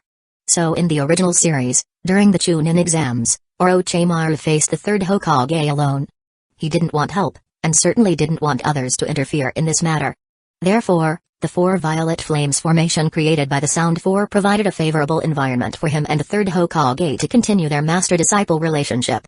Orochimaru chuckled. "Nanaya-kun, you understand other people's minds very well. So what do you intend to do after dealing with the third Hokage?" "Then Hidden Leaf Village will make a convincing man the fifth Hokage, and he will be my puppet. Controlling the Hokage means controlling the entire Hidden Leaf Village. That's how Obito Uchiha manipulated Hidden Mist Village. The next Hokage is Nanaya Uchiha's tool. Orochimaru, who do you think is most likely to become the fifth Hokage after the third Hokage dies?" Nanaya asked with interest. Orochimaru couldn't help but think for a moment. He is already a traitor to Hidden Leaf Village, so it's impossible. Jiraiya. This guy's character is simply not suitable for Hokage, given what he knows about Jiraiya. Even if the two advisors, Hamura and Koharu, asked Jiraiya to be the Hokage, he would refuse. Danzō. It is impossible at present. At least the current Danzō's mind is not set on becoming Hokage, he is still developing his own power. Having the powers of Uchiha and Senju is what Danzō wants most at the moment. Even if Danzō becomes Hokage, that would be advantageous for Orochimaru. They are allies and share common interests. If Danzō is impossible, Orochimaru considered the new generation of elite Jonin and some clan chiefs of Hidden Leaf Village. Kakashi Hatake, who has this reputation, is still very young and lacks the necessary qualifications. Nara Shikaku, the head of the Nara clan, is Hidden Leaf Village's military advisor. It's not suitable for a Hokage to be a support figure, and the higher-ups would not agree to a Hokage from the Nara clan. Hidden Leaf Village was founded by the first Hokage, Senju Hashirama. The reason why Sarutobi Hiruzen, who was from the Sarutobi clan, became Hokage is because both the first and second Hokage were his teachers. Sarutobi Hiruzen is said to have inherited the will of the first and second Hokage. Although the position of Hokage is meant for the able, it is actually passed down through certain families. The fourth Hokage, Minato no Mikage, was a disciple of Jiraiya, and Jiraiya was a student of the third Hokage, Sarutobi Hiruzen. Orochimaru thought about so many people, yet he couldn't figure out who would be the next Hokage. "Mr. Orochimaru, you seem to have missed someone like you, one of the legendary Sannin." Orochimaru's snake-like pupils suddenly narrowed, and his incredulous eyes locked onto Nanaya Uchiha. Chapter 40, There are more than 2 legendary Sannin. Orochimaru's eyes became more excited, and he licked his lips with his long tongue. "Nanaya-kun, you mean Tsunade?" Indeed, Tsunade is more qualified for the role of Hokage than Jiraiya, who travels around. Tsunade is also the granddaughter of the first Hokage, both in terms of ability and lineage. Tsunade left Hidden Leaf Village because her younger brother and lover passed away one after another, and the pain in her heart drove her to avoid it. As a colleague from the same period, Orochimaru knew Tsunade well. Tsunade's medical ninjutsu is considered one of the best in the ninja world, and her terrifying power makes all ninjas wary. And the young man in front of him actually considered such a formidable woman as a puppet. What a risk it was, something Orochimaru had never dared to imagine. Nanaya-kun, do you have a way to control Tsunade to control Hidden Leaf Village? Of course, I don't embark on anything I'm not certain about. In that case, I wish us a happy cooperation. I am always ready and waiting for your good news. Even if Nanaya Uchiha can't manage Tsunade, Orochimaru has long wanted to take action against the third Hokage. It's just a matter of the right timing. Their conversation finally ended, and Orochimaru's body slowly melted into the ground. And he felt a deep fear from Nanaya Uchiha. Is this guy really human? It's crazy to say that a legendary Sannin should be treated like a puppet. His body suddenly turned into a cloud of white smoke and dissipated. Nanaya could indeed take action against the third Hokage himself. But after careful consideration, it would be better for Orochimaru, the tool man, to continue the master-disciple relationship with the third Hokage. This was Orochimaru's idea after all. And Orochimaru, as Hidden Leaf Village's S-class renegade, is more suited for this. The Sharingan in his right eye displayed a shuriken pattern. Kami. In an instant, Nanaya returned to the Uchiha clan from the forest outside Hidden Leaf Village, in his own room. In his room, he had already recorded it with a Sharingan, and he could teleport here at any time. Just after using time-space ninjutsu once, Nanaya felt a little pain in his right eye. Sure enough, the abilities of the Mangekyo Sharingan still have serious side effects on the eyes. Although he has reduced Mangekyo's side effects in his sleep, it is not something that can be easily eliminated. When Nanaya got home, he fell asleep. After all, the way he becomes stronger is that simple. Moreover, it can gradually eliminate the side effects of Mangekyo. Today is another day of sleeping peacefully. Because the experience of sleeping peacefully is high, the strengthening is also fast. Maybe one day the side effects of Mangekyo Sharingan will be eliminated. In the dark cave, Orochimaru was practicing his forbidden technique after knowing that his opponent was the third Hokage. Impure World Reincarnation. With a bang, 2 coffins rose from the ground. They were marked with 1 and 2. Without further ado, this is the Impure World Reincarnation of the first Hokage, Senju Hashirama, and the second Hokage, Senju Dobirama. Looking at the 2 reanimated bodies, Orochimaru let out a sigh. TSK, it seems that the purity of the Impure World Reincarnation isn't very high, and their strength is probably only 1/3 of what it was in life. With 3 people dealing with the old man third Hokage, Orochimaru still has a lot of confidence. Even with only 1/3 of his strength, the first Hokage is known as the God of Ninjas and the man who defeated Madara Uchiha. He created a country and a village, divided the tailed beasts equally, and achieved many great accomplishments. And the second Hokage, the master of forbidden techniques. Orochimaru learned Impure World Reincarnation from him. Master Orochimaru, do you really believe that Nanaya Uchiha can control Hidden Leaf Village? Kabuto, you must have experienced his power, isn't it terrifying? Kabuto asked himself. He was nearly defeated by Nanaya Uchiha just now. I'm afraid he is stronger than me, and dealing with the third Hokage is also something I want to do. But Orochimaru, what if he joins forces with the third Hokage to lead us into a trap? Orochimaru leaned on the stone chair with his right hand and smiled grimly. No, Kabuto, believe me, that kid belongs to the Uchiha family. I can see the desire in his eyes, maybe he has already activated the Sharingan. His body, I am eager for it too. A few days later, in the morning. Ding, congratulations to host for completing a good night's sleep, strength +10, Mangekyo Sharingan side effects -20, sensing range increased by 10%, additionally, you can check the loyalty of others, chakra grows again, the existing A-level tasks, kill 3 Jonin, can awaken the 6th sense, prediction, and increase the eye-opening rate of the left eye Mangekyo. After both eyes are upgraded to Mangekyo Sharingan simultaneously, there is a great possibility to awaken Susanoo. Is this the first time the system has a mission to kill 3 Jonin? Inside the Hokage building, the third Hokage looked troubled. Nanaya, there are not enough Jonin in the village now. There is a squad blocked near the Land of Wind, and there is a mission for you to support them. They are a 3-person team, the leader is Genma Shiranui, and the 2 members are Kiranai Yui and Obayama Shiro. This is an A-level mission. Isn't Shiranui Genma the guy with a senbon in his mouth? Such a person seems calm and steady and is very suitable to be a team leader, but problems can arise unexpectedly. And this time, Nanaya Uchiha has no helper, only himself.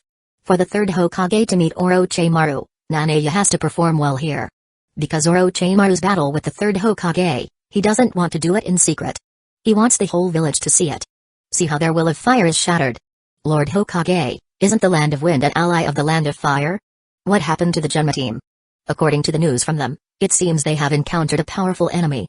And that enemy seems to be immortal. Genma Shiranui and the others inflicted fatal wounds on the enemy several times, but the enemy remained unscathed in the end. And the wounds would heal back to normal. An immortal body that heals automatically. Sounds like some big bosses. Nanaya, it's people like this who defeated Genma and his team, you must defeat them. Nanaya Uchiha took on this A-level mission. This time, he had no partner and went to the depths of the desert alone. Watching Nanaya's back, the third Hokage steadily exhaled a smoke ring. It seems that Nanaya has let go of his stubbornness towards the Uchiha family. Such a talent staying in Hidden Leaf Village will be of great benefit to us. I hope he performs well in this mission. Generally speaking, it is very difficult for newly promoted ninjas to perform missions in foreign countries. This pressure comes from all sides. Just as the third Hokage was thinking, the door suddenly opened. An old man with a cane came in from outside, wearing bandages all over his body, and his face was extremely gloomy. This is Shimura Danzō. Chapter 41, the door to the Hokage's office suddenly opened. An elderly man with crutches and bandages walked in. It was Shimura Danzō. His face was gloomy. Danzō, what brings you here? Hiruzen, I heard that you promoted Nanaya Uchiha to Jonin? Yes, he has the strength to defeat Kakashi, and now at the age of 17, the village needs to be eclectic and utilize talent. Humphrey, Danzō's scarred face twitched slightly. Nanaya Uchiha's previous information had been investigated by them. Since he entered the Ninja Academy, he had been sleeping most of the time and never passed the graduation test. However, after graduation, he had grown by leaps and bounds, defeating Kakashi, who is known as a genius, in one fell swoop. Although there may be an element of luck, it is still doubtful. Hiruzen, don't you think Nanaya Uchiha's strength has improved too quickly? Maybe he was hiding his true power before, and he might seek revenge against Hidden Leaf Village once he gains control. It has to be said that Danzō's vigilance is quite high. But Nanaya truly didn't hide his strength before, he was genuinely inexperienced. Danzō continued. Hiruzen, do you remember that Nanaya Uchiha was the second loophole in Itachi's execution of our mission? He didn't kill that guy initially. Was this really an accident? Perhaps this Nanaya Uchiha was a plant by the Uchiha clan in Hidden Leaf Village. Sarutobi Hiruzen could no longer tolerate this from his old friend. Danzō, you're too much. It was Itachi who helped us resolve the internal strife in Hidden Leaf Village. He is a great ninja, and his younger brother is under our protection as promised. Nanaya Uchiha hasn't done anything to harm Hidden Leaf Village and has been active during missions. The third Hokage trusts him. The third Hokage is not ashamed of Danzō's lust and wrongdoing. Danzō, Nanaya is my responsibility now. You should focus on your own affairs with the root. Don't think I don't know what you're doing in secret. If it weren't for the village's overall situation, do you think I would turn a blind eye? Sarutobi Hiruzen gave Danzō a cold look. He is the Hokage, and Danzō is also a Hidden Leaf Village executive. Both were part of the second Hokage's escort team and have weathered decades of challenges together. They know each other inside and out. Danzō's face froze, but then he chuckled again. Hiruzen, you are still too naive. Several ninjas in the village have been missing for a long time, including my subordinate Ding Shui, who disappeared during a mission. Leaving aside the matter of Ding Shui, don't you find it suspicious that Sarutobi Kirito and the special Jonin from your Sarutobi clan have vanished so inexplicably? There is still no clue about this matter, and the third Hokage is also very helpless. What, Danzō, do you have any clues about this? No clues, not a single clue, but that's what makes it so strange. Danzō looked outside toward the Hokage's statue in the distance. Hiruzen, my intuition tells me that this has something to do with the Uchiha clan. Hey, who else is in the Uchiha clan now? Do you want to say Sasuke Uchiha or Nanaya Uchiha or Itachi Uchiha? After all these years, Danzō's suspicions remain heavy. He was suspicious even when the Uchiha clan was still around. The third Hokage knows this all too well. Danzō, stop your baseless assumptions. It's people like you who cause panic in the village by making unfounded guesses. Tap, tap, tap. Danzō left the Hokage's office on crutches. He left with a parting shot. Hiruzen, you will regret this sooner or later. On the border of the Land of Wind, dust and sand swirled in the air. There was an endless desert, with rolling sand and frequent storms. In a hidden cave, there were 3 Hidden Leaf Village ninjas. All 3 of them bore scars of varying degrees. It was Kurenai Yui, Genma Shiranui, and Aoba Yamashiro, who were performing missions on the border of the Land of Wind. Genma Shiranui's calf was bandaged and his shoulders were injured. Bloodstains were visible on the back of Obayama Shiro. Compared to the two of them, Kurenai Yui looked slightly better. Fortunately, none of the three were seriously injured. Due to the storm, the three were unable to move forward and could only hide in a cave, waiting for the storm to pass before heading to Hidden Sand Village. But at this time, their faces were solemn and full of fear. As if they had been severely frightened. If it wasn't for the illusions cast by Kurenai and Obayama Shiro, they might have lost their lives on this mission. That incident happened 2 days ago, and they still hadn't recovered. Kurenai's beautiful red eyes looked at Genma Shiranui and Obayama Shiro. Captain Genma, Oba, how are your injuries? It's alright, they're just minor injuries. Once the storm passes, we can continue the mission. That monster is simply too terrifying, a ruthless killing machine. How can such a terrifying existence be on the border of the Land of Wind? Thinking of this, Obayama Shiro swallowed hard. During the Third Ninja War, Hidden Leaf Village and Sand Shinobi concluded an alliance treaty. Together, they pushed back the Hidden Stones Village Shinobi Ninja. The battle was also led to victory by the then Yellow Flash, Minato Namikaze. To maintain the relationship between Hidden Leaf Village and Sand Shinobi, there is an annual mission to promote the exchange of ninjas between the two countries. This time, Kurenai Yui, Obayama Shiro, and Genma Shiranui went to Sand Shinobi for discussions.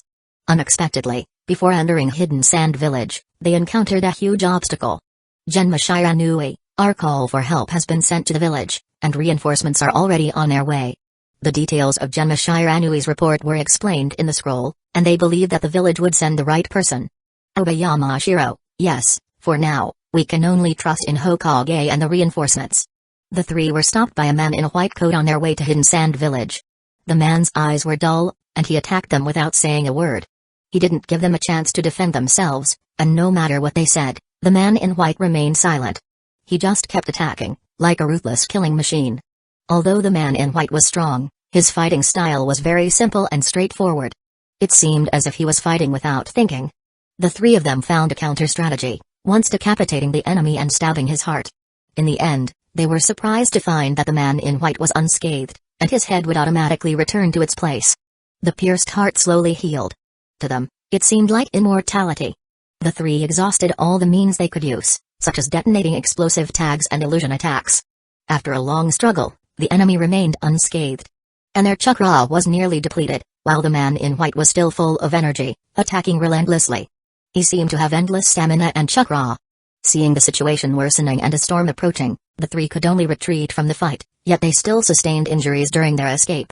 Chapter 42, every time they think of this, the three of them have lingering fears. Captain Genma, was the man in the white robe just now a puppet? In Hidden Sand Village, there are ninjas skilled in puppetry. Only puppets can seem immortal. Impossible. A puppet must be controlled by a puppeteer, and the two cannot be too far apart. That person had a singular attack method and strange eyes, it cannot be a puppet. Magnet style. The man in the white robe who had just fought them used the ability of magnet style. Shiranui Genma suddenly thought of this. In the ninja world, the magnet style bloodline limit is extremely rare. According to Hidden Leaf Village's information, only Joan and Taro from Hidden Clouds Village and the third Kusagakure from Hidden Sand Village have this ability. And Taro was long dead, while the third Kusagakure disappeared years ago. The current Hidden Sand Village is led by the fourth Kusagakure. If that person were the Kusagakure, how could he be immortal? And Kage-level combat does not operate that way. The third Kusagakure is known as the strongest Kusagakure, and if he were truly fighting Kurenai and the others, they would not have been able to escape. Shiranui Genma actually guessed correctly. This white-robed man is the third Kusagakure. He is a failure of Orochimaru's impure world reincarnation, with only 1/3 of his original strength. He has been out of Orochimaru's control, which Orochimaru long ignored. The reanimated third Kusagakure's sole will is to protect Hidden Sand Village.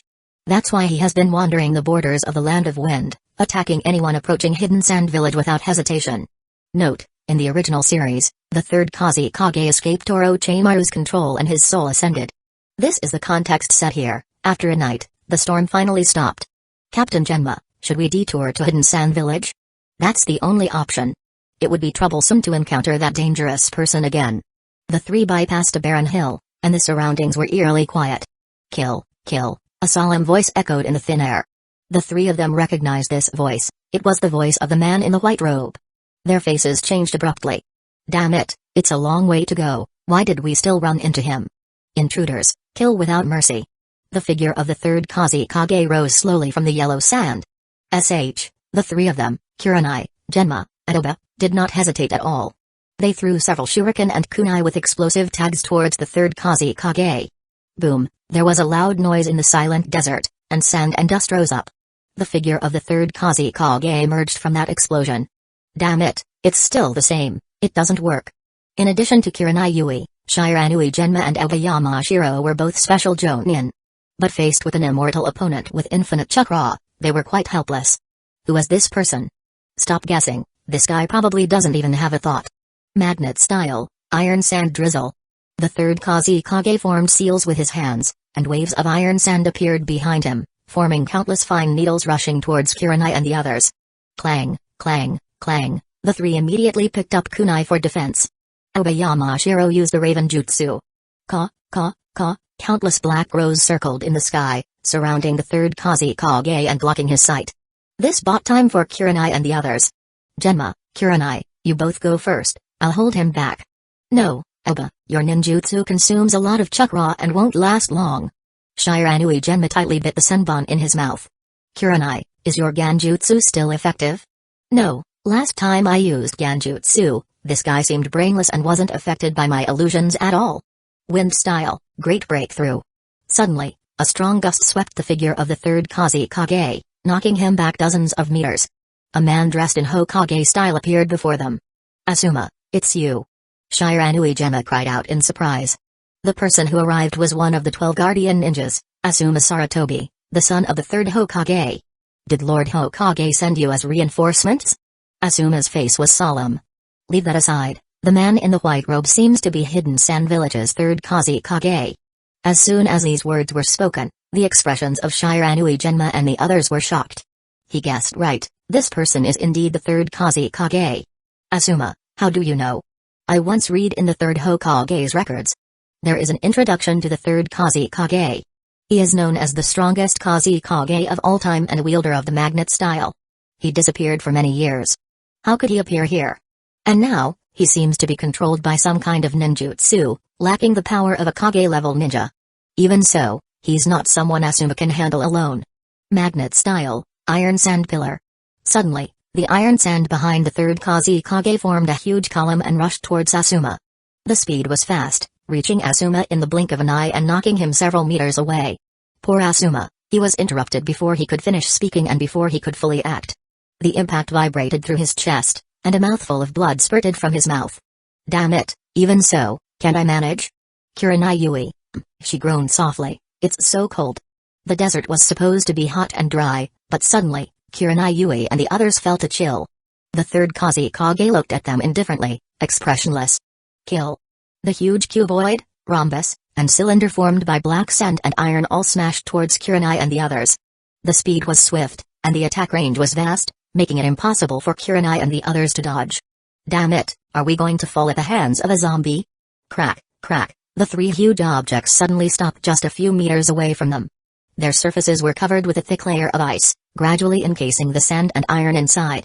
In the end, the black was completely erased, transforming into a massive block of ice. Kurenai Yui, Genma Shiranui, Oba Yamashiro, and Asuma were all stunned. What was happening? From this chill, they could sense a terrifying power. It was a coldness that struck directly at the soul, truly frightening. Kurenai, as a Ganjutsu specialist, had a very sensitive perception. This slight chill had the power to make her feel reassured. Suddenly, a familiar figure appeared in front of them. It was the man they had all met on the training ground, Nanae Uchiha. Are you all okay? Nanae Uchiha asked softly. This scene was truly shocking, leaving Genma and the others unable to respond for a moment. Kurenai Yui's beautiful eyes looked at his back, and her expression of awe made her small mouth form an O shape. She swallowed.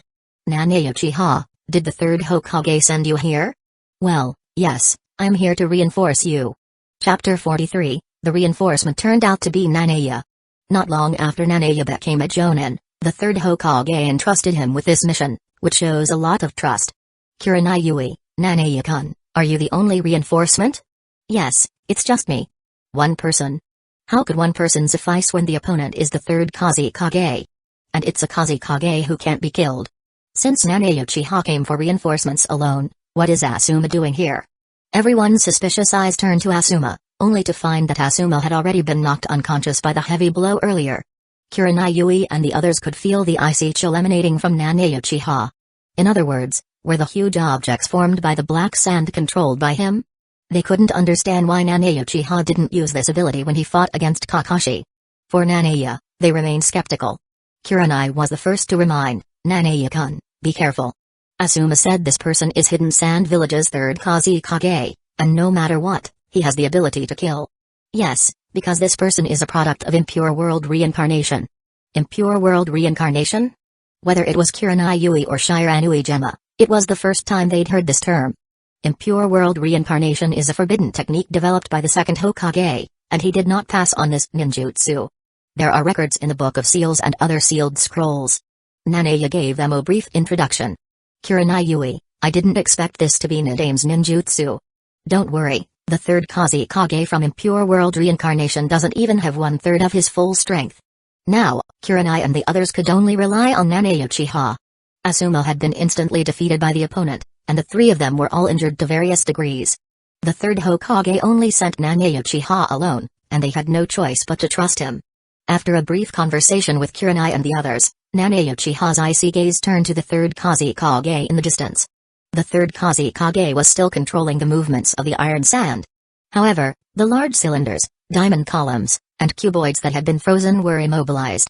Although the third Kazekage's mind was dominated by a will to kill, the icy chill made him instinctively take a few steps back. Fear is instinctual and cannot be erased. The iron sand that was left behind rolled and churned. Suddenly, the black iron sand surged towards Nanae Uchiha and the others like a wave. This desert was his home ground. Advertisement: whether it was black iron sand or regular sand, the third Kazekage could manipulate it with ease. The iron sand rushed towards Nanae Uchiha like a massive wave. This was on a different level than the previous attacks on Kurenai Yui. Shiranui Gemma, who held a senbon in his mouth, couldn't help but tremble at the corners of his mouth. In front of this massive wave of sand, they seemed so small. It was unimaginable that at this moment, they were using all their strength. In the end, there could only be one outcome, being swept up by the wave of sand and becoming part of it. Sensing the unusualness of Nanae Uchiha, the third Kazekage also used his ultimate move. Kurenai-san, are you feeling hot? Kurenai Yui? Shiranui Gemma? Obayama Shiro? They thought to themselves, Big brother, we are about to be submerged by the sand sea, and you're talking about something else? Is this a bad joke? It's not funny at all, okay? Though they thought this, they nodded subconsciously. The weather in the desert was indeed hot. So, have you ever experienced the feeling of going from hot to cold, a world of ice and fire? Before Kurenai and the others could answer, Nanae Uchiha turned to face the advancing sand waves. Ice Age. Swish, suddenly, a layer of silver-white ice crystals spread across the endless yellow desert. The giant tide of sand was frozen in an instant. At first glance, it was an endless expanse of ice and snow. The temperature between heaven and earth plummeted. At this moment, Kurenai Yui and the others finally understood what Nanae meant. What is the double world of ice and fire? They shivered from the cold. Nanae Uchiha didn't stop. The scarlet Sharingan in his right eye transformed into the shape of a shuriken. His black pupil focused on the third Kazekage. Kami. In an instant, Nanae's figure appeared behind the third Kazekage. With a light touch of his cold fingers, the third Kazekage also turned into an ice sculpture. Hey, Oba, did you see that just now? No, I didn't see how Nanae instantly got behind the third Kazekage. Moreover, how did he achieve such a level of freezing? The instant movement technique reminded them of Hidden Leaf Village's fourth Hokage, the Yellow Flash. Is this really the ability of the Uchiha clan? Apart from the Sharingan, isn't the Uchiha clan best known for fire style? This guy Nanae is a monster. Obayama Shiro, Genma, you can remove Guy, this Nanae is a monster. Previously, when Nanae Uchiha defeated Kakashi, they thought there might have been an element of luck. After all, Kakashi hadn't used his Sharingan yet. And now, that doubt vanished in an instant. Even if Kakashi were here today, Nanae would prevail. Suddenly, they understood why the third Hokage only sent Nanae Uchiha alone. The difference in strength between them was like a chasm, they were no longer on the same level. Kurenai Yui's beautiful eyes looked at Nanae's back, and she could no longer fathom this man. She heard from Anko that Nanae Uchiha is strong, but only today did she realize the extent of the difference between them. Shiranui Genma said, both are special Jonin, why are you so different? This freezing range, this power, It must be an S-rank forbidden jutsu. His eyes were dull. He didn't expect Hidden Leaf Village to have such a strong man besides the Hokage. And he's still so young, no wonder the Uchiha clan is so prolific. No, for Nanaya, the word genius has become an insult. He is a demon. Genma Shiranui, with a senbon in his mouth, was completely convinced. Nanaya Uchiha walked in front of them, noticing their stunned expressions, and asked carefully, "Are you guys cold?" The three of them shook their heads simultaneously. "No, it's not cold." "Do you want me to unfreeze it?" No, not for now, it's better to keep it cool." As Jonin, they suddenly stuttered when they spoke. The fact that the third Kazekage could appear in the Land of Wind as an impure world reincarnation didn't require much thought. Nanaya knew this was Orochimaru's handiwork. With a slight smile, it seemed Orochimaru was also going to great lengths to deal with the third Hokage. He was improving the purity of impure world reincarnation to allow the deceased to reach their peak strength. Clearly, he failed, and this third Kazekage was far from peak strength. And he escaped Orochimaru's control, becoming a mindless zombie. At this moment, Asuma, who was lying in the distance, clutched his aching chest and woke up. Seeing this icy and snowy scene, he felt the bone-chilling cold. Asuma was stunned. Who am I and where am I? Chapter 44, Asuma woke up and saw the icy scene, completely stunned. Who am I, and where am I? In the blink of an eye, upon seeing the figure of Nanaya Uchiha, a hint of displeasure surfaced in his heart. Why is this guy here? But when he saw the beautiful silhouette of Kurenai Yui, his expression immediately changed to a smile. He eagerly ran over. "Kurenai, are you alright? Asuma, how are your injuries, and why are you here?" Hearing Kurenai's words, Asuma felt as if he were floating on air. "My god, beautiful Miss Kurenai, are you worried about me?" Looking at Asuma's delighted face, Kurenai Yui couldn't help but roll her eyes. Asuma was quite slovenly, his beard almost giving him a Liku-like appearance, and he had a penchant for smoking. Kurenai Yui knew that Asuma was interested in her, but she wasn't interested in him. She had rejected him several times, and if it weren't for the fact that he was the Hokage's son, she would have long since slapped him away. Shiranui Genma and Aoyama Shiro exchanged a knowing smile, fully aware of the situation. Asuma's interest in Kurenai was no secret among their fellow Jonin. In their eyes, Asuma was like the foolish son of a wealthy landlord, a living example of a persistent admirer. Sometimes they didn't know what to say to him because he was the Hokage's son. Ding. Host has killed one Kage-level powerhouse. Mission completion rate for killing 3 Jonin is 1 out of 3, Mangekyo Sharingan side effects -30, wow, this third Kazekage is considered a Kage-level powerhouse. Although he only possessed 1/3 of his original strength, he still held the title of a Kage. Yet, he was considered equivalent to a Jonin. Nanaya discovered that after defeating the third Kazekage, the system counted him as a Jonin-level opponent. Except for Kurenai Yui, who is a Chunin, Asuma and the other 2 Jonin were not opponents for the third Kazekage. Isn't that essentially 1 for 3? Nanaya couldn't help but complain. But the reduction in Mangekyo Sharingan side effects was real. He had just used Kamui with his right eye again, and now his eyes didn't feel as tired anymore. He didn't know why, but seeing Asuma injured, Shiranui Genma and Aoyama Shiro seemed to find it somewhat amusing. Curiously, they asked, "Asuma, Nanaya-kun was sent by Lord Hokage to solve the third Kazekage, so why are you here?" Asuma looked at Nanaya Uchiha in shock, pointing at him. "Advertisement what, you mean him? Nanaya Uchiha defeated the third Kazekage and created this icy scene?" "Yes, Nanaya is stronger than we thought, thanks to him this time." Shiranui Genma replied without hesitation. At this time, Asuma felt a chill all over and couldn't look directly at Nanaya Uchiha. He had been stunned by the third Kazekage in one move earlier. And Nanaya Uchiha had managed to create such a glacial scene and defeat the third Kazekage. This completely awed Asuma. In other words, the current Nanaya Uchiha possesses Kage-level strength, and in his own village, only his father, the third Hokage, could match him. Asuma touched the back of his head and smiled awkwardly. "I sneaked out of the village secretly." "What?" Shiranui Genma and Aoyama Shiro glanced in the direction Asuma was looking, then at Kurenai Yui, and they understood immediately. "I saw your squad's distress signal from the third Hokage and rushed over without stopping. I am here to help you." Aoyama Shiro and Shiranui Genma exchanged looks. In their minds, they thought he wasn't there to help them but to play the hero to rescue the damsel. Without the instructions of the top officials of Hidden Leaf Village, ninjas who leave the village without permission are treated as traitors. In serious cases, Anbu would even pursue and eliminate them. But Asuma was different. He was the son of the Hokage, essentially the second generation of officials. he could do as he pleased. If it weren't for Nanae Uchiha's involvement in this mission, their team would have been responsible for any accidents. It could be said that Asuma's arrival didn't help and was even a burden. As the captain, Shiranui Genma couldn't say much because of Asuma's status. They dared not speak, but Kurenai was different. She immediately scolded, "Asuma, do you know the consequences of a ninja leaving the village without permission? Besides, you are violating the ninja's code. Kurenai, listen to me. I was worried about you and your safety. Besides, I registered my departure with Kotetsu again. Even if the third Hokage finds out, he won't say anything." This was a blatant show-off. "My father is the Hokage, so what's the problem?" Kurenai cast a contemptuous look at Asuma. As a jonin, he didn't even have the consciousness of a ninja, and he was proud of it, which made her feel that this was an insult to the ninja way. Without Nanae Uchiha, Asuma's behavior would have been a mere nuisance, meaningless. Kurenai Yui ignored Asuma and turned to Nanae.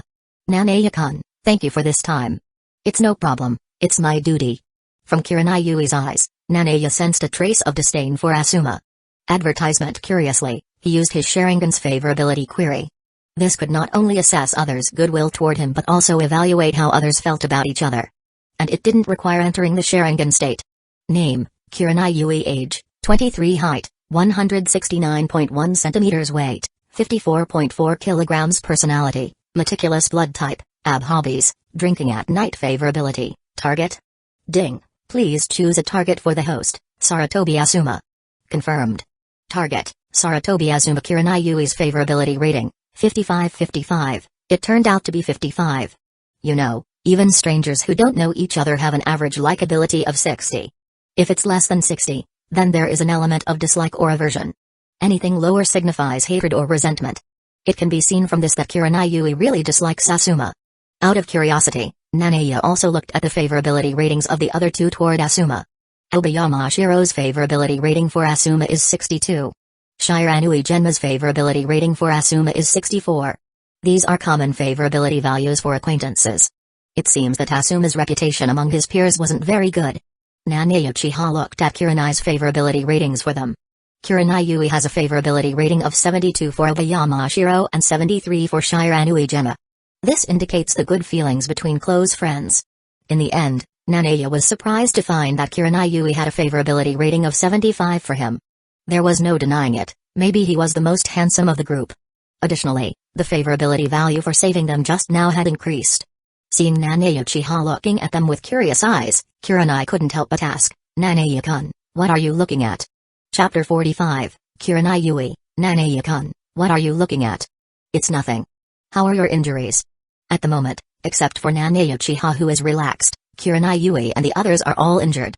Especially Asuma, whose ninja vest shows spots of blood on the chest. "You must have cooled down, right?" Without a word, Nanae restored the icy landscape to its original state. The icy sky and snow turned back into a vast desert instantly. Only the third Kusagakure remained as an ice sculpture. When dealing with the reanimated corpses of impure world reincarnation, aside from using sealing techniques, yin-yang release can also be effective.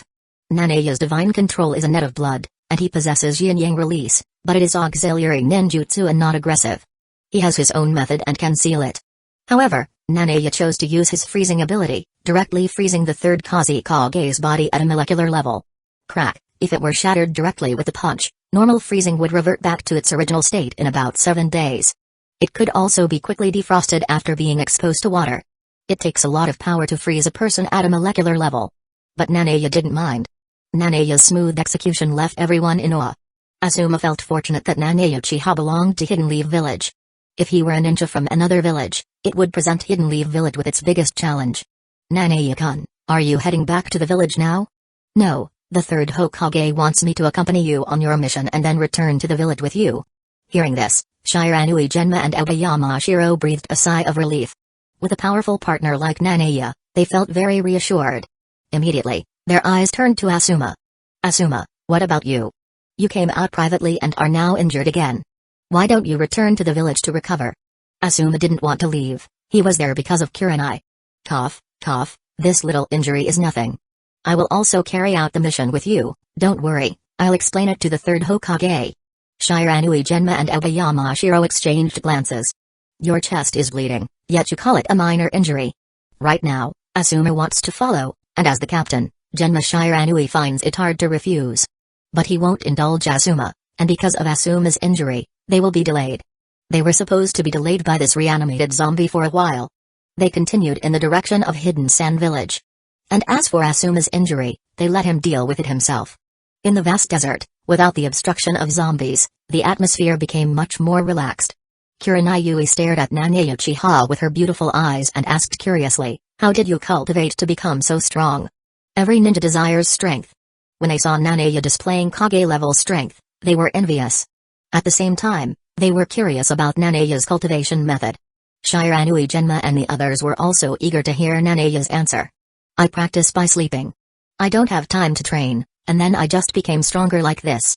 Shiranui Genma. Obayama Shiro. Asuma? This time, Nanae Uchiha could swear to the gods, he wasn't lying. Sleeping is his practice. Shiranui Genma and the others had doubts in their hearts. If sleeping could make them stronger, why hadn't they improved after all these years?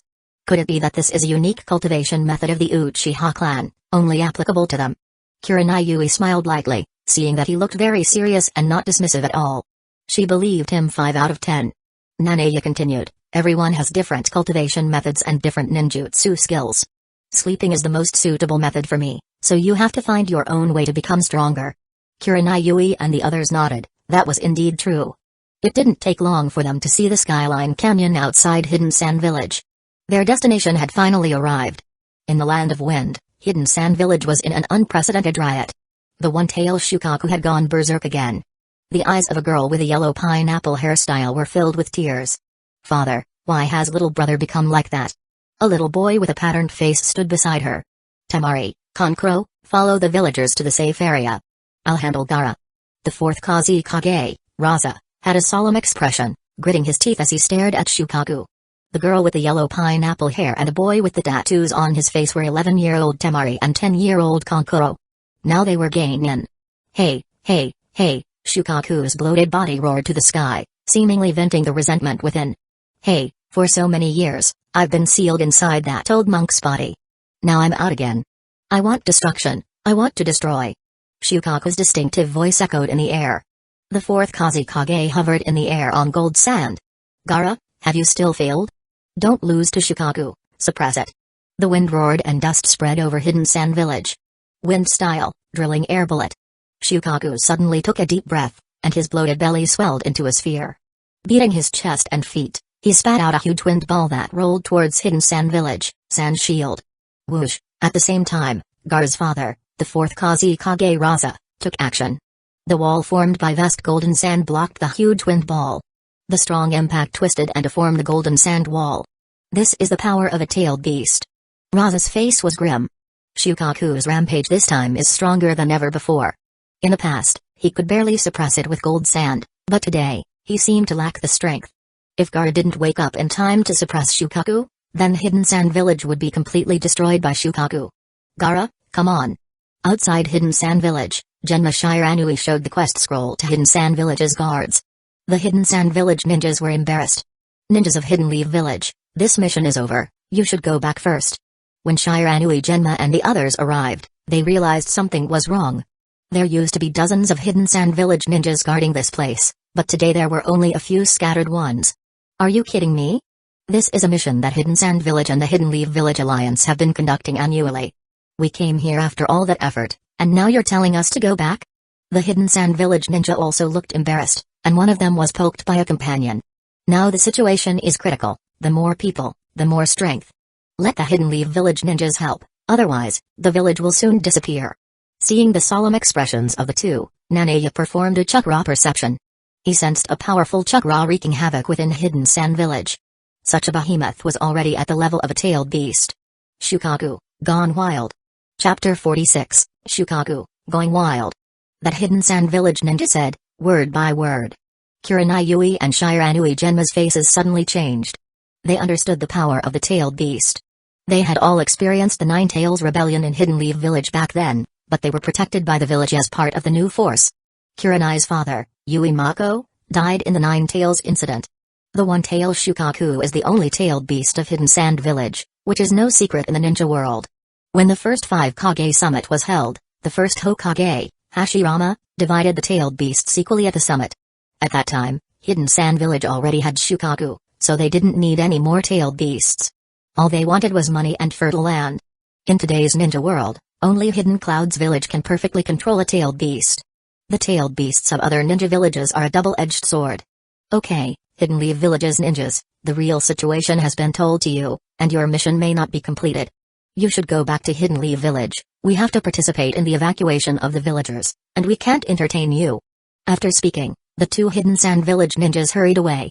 In fact, Hidden Leaf Village and Hidden Sand Village have always had a good relationship following the alliance treaty concluded in the Third Ninja War. Participating in Orochimaru's destruction plan was merely being used as a tool by greed. Otherwise, after Gaara is captured, Hidden Leaf Village wouldn't send Naruto and others to participate in such an important rescue mission.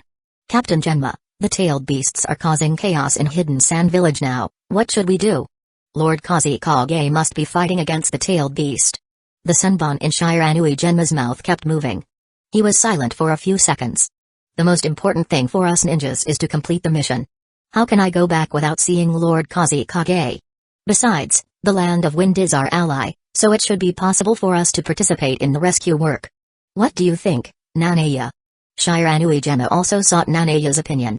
Yes, I support your approach, Captain Genma. Shiranui Genma communicated with those Hidden Sand Village ninjas. The Hidden Sand Village ninja responded with excitement and gratitude. Thank you for your willingness to help in the rescue work. We are very grateful this time. At this point, Hidden Sand Village was in chaos. The one-tail Shukaku continued to destroy without restraint. The binding of sand. The giant golden hands displayed by the fourth Kusagakure, Raza, tried to grab Shukaku. One of the three giant hands formed by alluvial gold grabbed Shukaku's tail, while another grabbed its neck. The third one directly grabbed Shukaku's huge body. Shukaku, damn fourth Kusagakure, do you still want to stop me now? If you continue, this kid's life will be gone. Shukaku was not completely liberated, and Gaara still had a seal that restrained him. For the moment, Shukaku couldn't break free from the shackles of the three giant hands. The villagers of Hidden Sand Village saw the fourth Kusagakure restrain Shukaku's movements. All were delighted. That's great, Lord Kusagakure is truly amazing. Lord Kusagakure, quickly get rid of that monster. Certainly, all we can rely on is Lord Kusagakure. Hey, you people, don't just stand there, go to the shelter. Shukaku's huge body was still slowly writhing. Puff, the fourth Kusagakure, Raza, spat out a mouthful of blood. The dual consumption of chakra and physical strength, even for him, was hard to maintain for long. In the past, he used this move to restrict Shukaku's movements, and then Gaara's consciousness would slowly awaken. In the end, Shukaku would be suppressed by Gaara and return to his sealed state. What Raza did not expect was that Shukaku's power was stronger than ever before. Come on, Gaara. Shiranui Genma, is that the one-tail Shukaku? It's the first time I've seen other tailed beasts besides the nine tails. A part of Hidden Sand Village had become ruins, showcasing the destructive power of the tailed beast. All countries and villages regarded tailed beasts as nuclear weapons, continuously seeking control over them. Nanaya glanced at Shukaku's huge figure, and a slight smile appeared on his lips. This Tanuki is quite angry after waking up. Kurenai Yui and the others followed Hidden Sand Village's ninja to evacuate the villagers. Suddenly, they noticed Nanaya was missing. Kurenai Yui, Captain Genma, have you seen Nanaya-kun? Hey, wasn't he just here? Obayamashiro searched everywhere but couldn't find Nanaya's figure. Suddenly, he slapped his head. That kid, could he be dealing with the tailed beast? Everyone was stunned, realizing there might be such a possibility. Asuma on the side said disdainfully, Nanaya Uchiha doesn't really think he can do everything, does he? It's a tailed beast, and some things require self-awareness. Minato Namikaze, who held the title of Yellow Flash, sealed the nine tails at the cost of his own life. The previous fight between Nanaya and the third Kusagakure was brilliant, but more was needed. Asuma and the others knew that the third Kusagakure, in his reanimated state, was far less powerful than before. And now, the challenge was a tailed beast. Asuma thought it was simply the youthful bravado of a young person. Kurenai Yui was a little worried in her heart. Nanaya-kun, do what you can. In the vast Hidden Sand Village, only the fourth Kusagakure fought Shukaku alone. Elder Chio and her brother had long since retreated from the scene, indifferent to the village's safety. In all of Hidden Sand Village, the only jonin of note was Baki. This was even worse than when Minato Namikaze dealt with the Nine Tails alone. At that time, Minato Namikaze had the third Hokage for support. And now, the fourth Kusagakure Raza was truly on his own. Click, click, Cracks appeared in the golden giant hands binding Shukaku. It wouldn't be long before Shukaku broke free from the restraint. The fourth Kusagakure Raza's chakra was heavily depleted, and he was truly powerless by then. Gaara, the village's survival depends on you alone. Boom, a loud noise came from above Hidden Sand Village. Shukaku's tail completely threw off the shackles of the giant golden hand. The alluvial gold wrapped around it also fell to the ground. Hey, I'm finally free again. Raza, this level of restraint can no longer trap me, haha. Shukaku's strange and magnetic voice seemed to cast despair over the villagers. Panic and fear spread. Raza, is this the end? Suddenly, a small dot appeared in Shukaku's huge cross eye. A faint voice reached Shukaku's ears. Hey, Stinky Tanuki, have you had enough? Only then did Shukaku realize that a young figure had appeared in front of him at some point. He said impatiently, "Who are you, kid? Don't disturb my fun." Sharingan. In Nanae Uchiha's right eye, the Tomoe transformed into a shuriken and began to spin rapidly. Shukaku's head became dizzy as if he were seeing things. Everyone was shocked to find that Shukaku's huge body was rapidly shrinking. In the end, he fell from the sky in the form of a child. How is this happening? Chapter 47, the fourth Kusagakure, Raza, was quite puzzled when he saw a figure appearing in front of Shukaku. It didn't look like they were from Hidden Sand Village, nor did they have a forehead protector. He couldn't identify the person standing in front of him.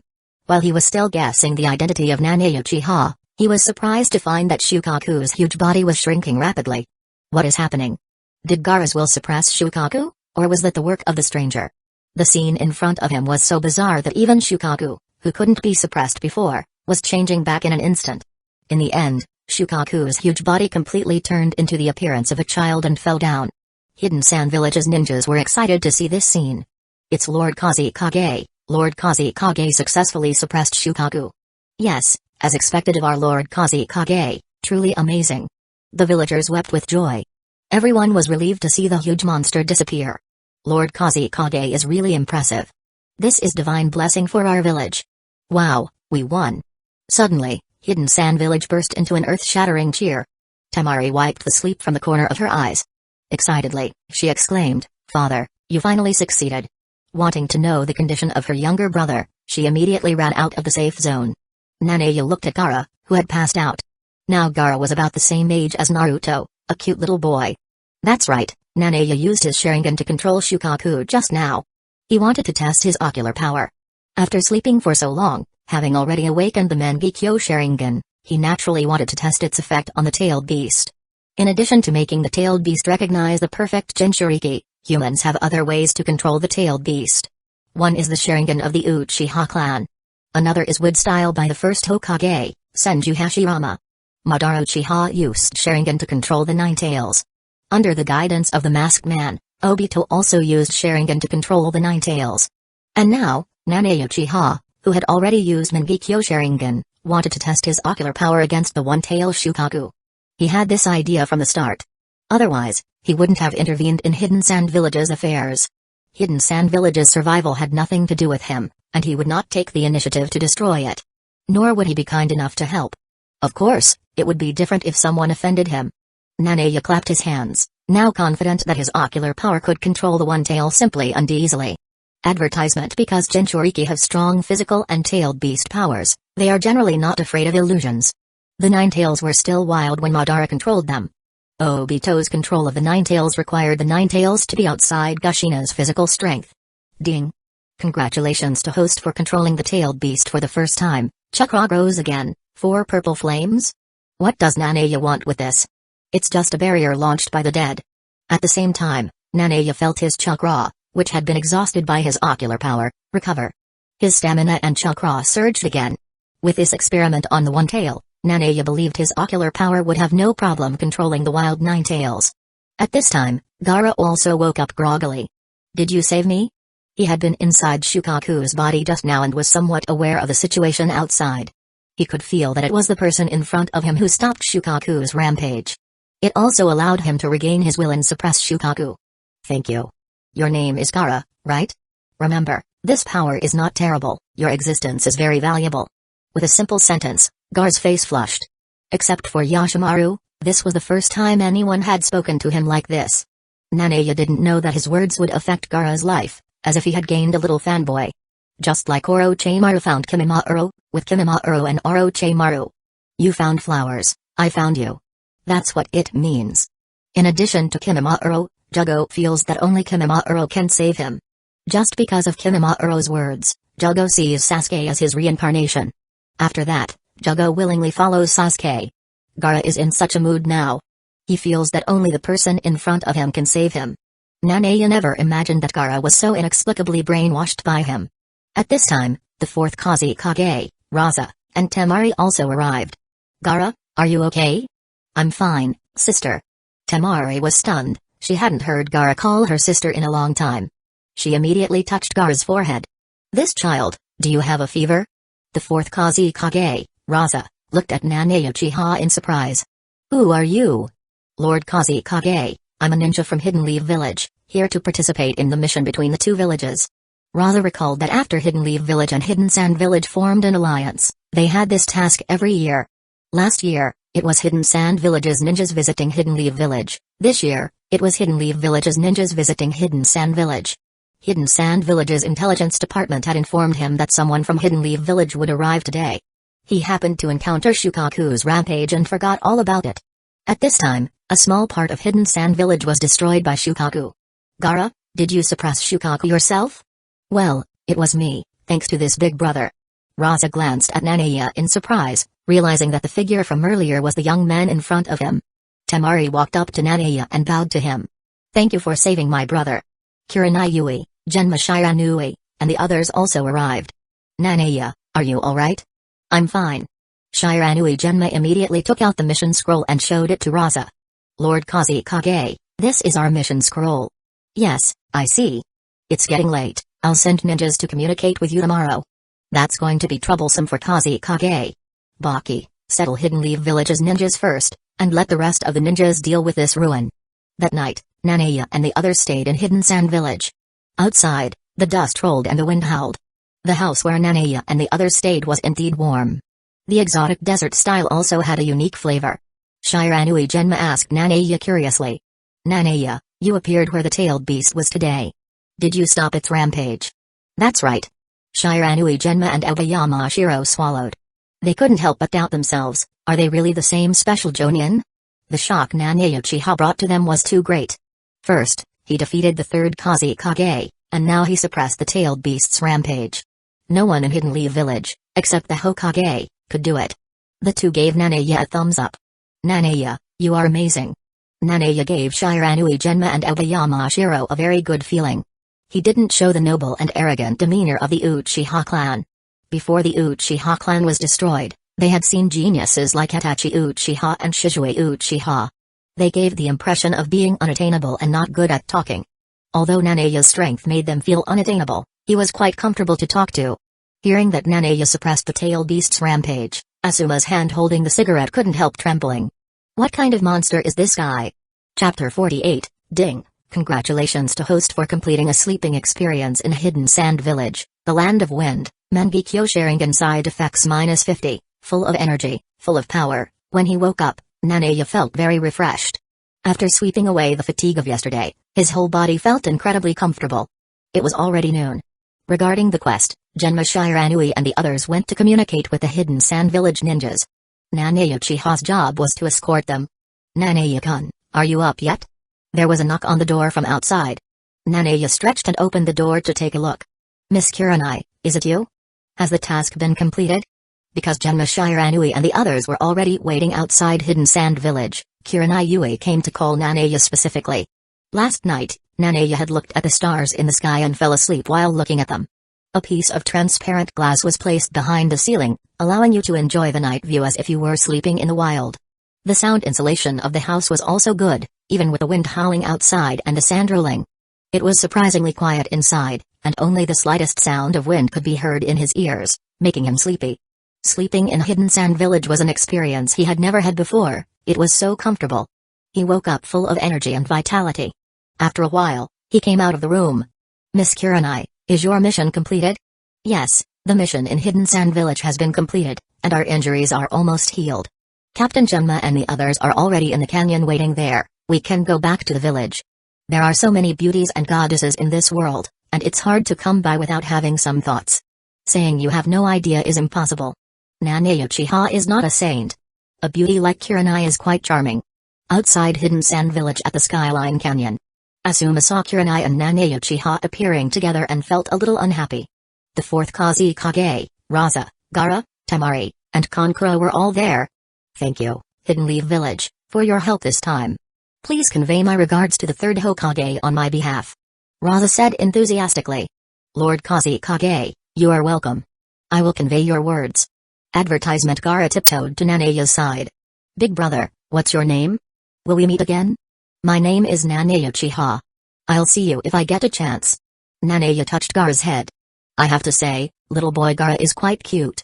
Temari looked at this young man who had changed Gaara. Is this guy from the Uchiha clan? He's quite handsome. After a simple conversation, Nanae and the others headed in Hidden Leaf Village's direction. Before they knew it, they had already reached the territory of the Land of Fire. Sizzle, in the dense jungle, Nanae Uchiha could hear the sound of snakes hissing. He murmured in his heart, that guy Orochimaru, are you finally going to act? Nanae could have used Kamu's power to bring himself back home in an instant. The reason he went with Eiko and the others was, on one hand, a mission, and on the other hand, he was waiting for news from Orochimaru. After hearing about Orochimaru, Nanae Uchiha quietly used the clone technique. His clone followed Eiko and the others back to Hidden Leaf Village, while the main body went to Orochimaru's lair. Inside a dark cave, Orochimaru had an eerie smile on his pale cheeks. Sitting on the stone chair, he stretched out his long tongue and licked his lips.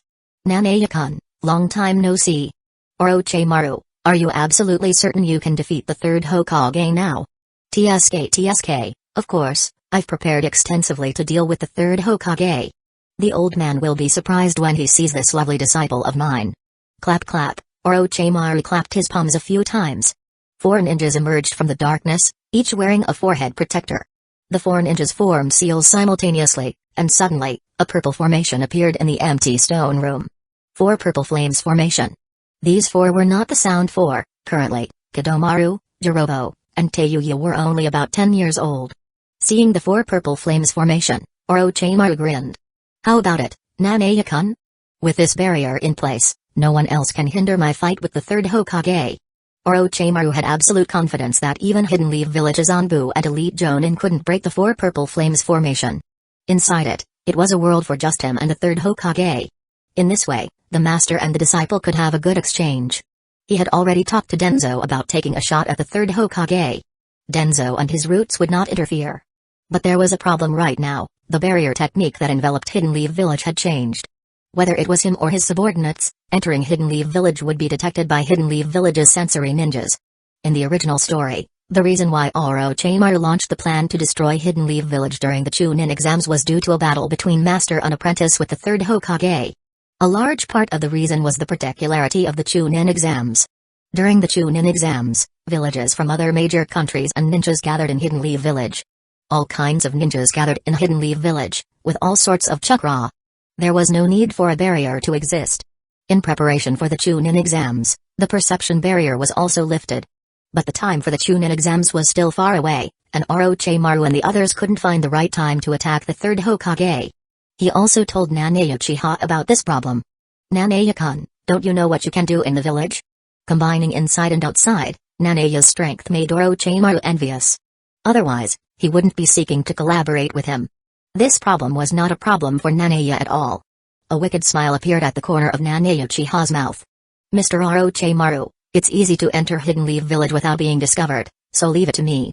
When the time comes, you only need to prepare the barrier, and then, Mr. Orochimaru, you can have a good time with your teacher. Hearing this, Orochimaru smiled grimly, exuding a terrifying aura. Then I'll trouble you, Nanae-kun. Nanae Uchiha looked at the purple barrier with interest. Is this barrier strong? Of course, Nanae-kun, these 4 purple flames formations are infused with purple flames. Outsiders cannot enter the interior, and once touched, they will be burned. Each of the 4 who cast this barrier has the strength not to lose to Kakashi, and Orochimaru is very confident. He continued, the only barrier stronger than the 4 purple flames formation is the 4 red yang formation, but it must be cast by 4 Hokage-level powerhouses. To deal with an old man in his 70s, the 4 purple flames formation is enough. Orochimaru couldn't find 4 Hokage-level powerhouses to work for him either. Nanae-kun, this barrier is very strong, You can try it if you don't believe it. The four Jonin had great reverence for Orochimaru. Seeing that Orochimaru had such a gentle attitude towards a young man made them very upset. This was a treatment that Kimimaro had never received. Who is this guy? Can he really send us to Hidden Leaf Village? To be able to do things with Orochimaru, these four were not ordinary people. Seeing that Nanae Uchiha was going to try their barrier, they sneered. Nanae didn't mind and decided to give it a try. He wanted to see how strong the barrier was. Chapter 49, The four elite Jonin smiled knowingly. No matter who came, they believed no one could destroy the four purple flame formation. Even Orochimaru couldn't do it. And this young man in front of them actually wanted to try. Sure enough, a kid is a kid, so naive. The most powerful kid these four elite Jonin had ever seen was Kimimaro. Kimimaro had endured Orochimaru-sama's seal of earth. He didn't claim he could break the four purple flame formation, let alone an outsider without a curse mark. And this young man named Nanae was much older than Kimimaro. One of the elite Jonin reminded in a dismissive tone, Nanae-kun, be careful, don't blame us if you get burned. Nanae Uchiha clapped his hands indifferently. It's okay, just don't get frostbite. The four sound Jonin were still pondering what Nanae's words meant when Nanae Uchiha had already extended his right hand and slowly moved it over the barrier. Is this guy really going to risk his life? We clearly warned him not to touch it. That's what he asked for. The purple flame on the barrier will instantly turn his hand to ashes. I thought he would use some method, but he touched it directly with his hand. To be cautious, we should use ninjutsu to attack the barrier to test its strength. Nanae Uchiha's behavior made these people suspicious. Could such a person really lead them into Hidden Leaf Village? Orochimaru would not be deceived by such a person. Or maybe this person was an undercover agent sent by Hidden Leaf Village, intending to lead them into Hidden Leaf Village's trap. For a moment, these four all wanted to see Nanae make a fool of himself. If he were really an undercover agent, this barrier could just punish him. Without him, the plan to destroy Hidden Leaf Village could proceed as originally planned. The Chunin exam was a good opportunity. Nanae's right hand was close to the barrier. He could feel the fiery temperature on the barrier. Clap. The right hand was placed directly on the barrier, and a mass of hot air evaporated in an instant, rising into the sky in the shape of a mushroom cloud.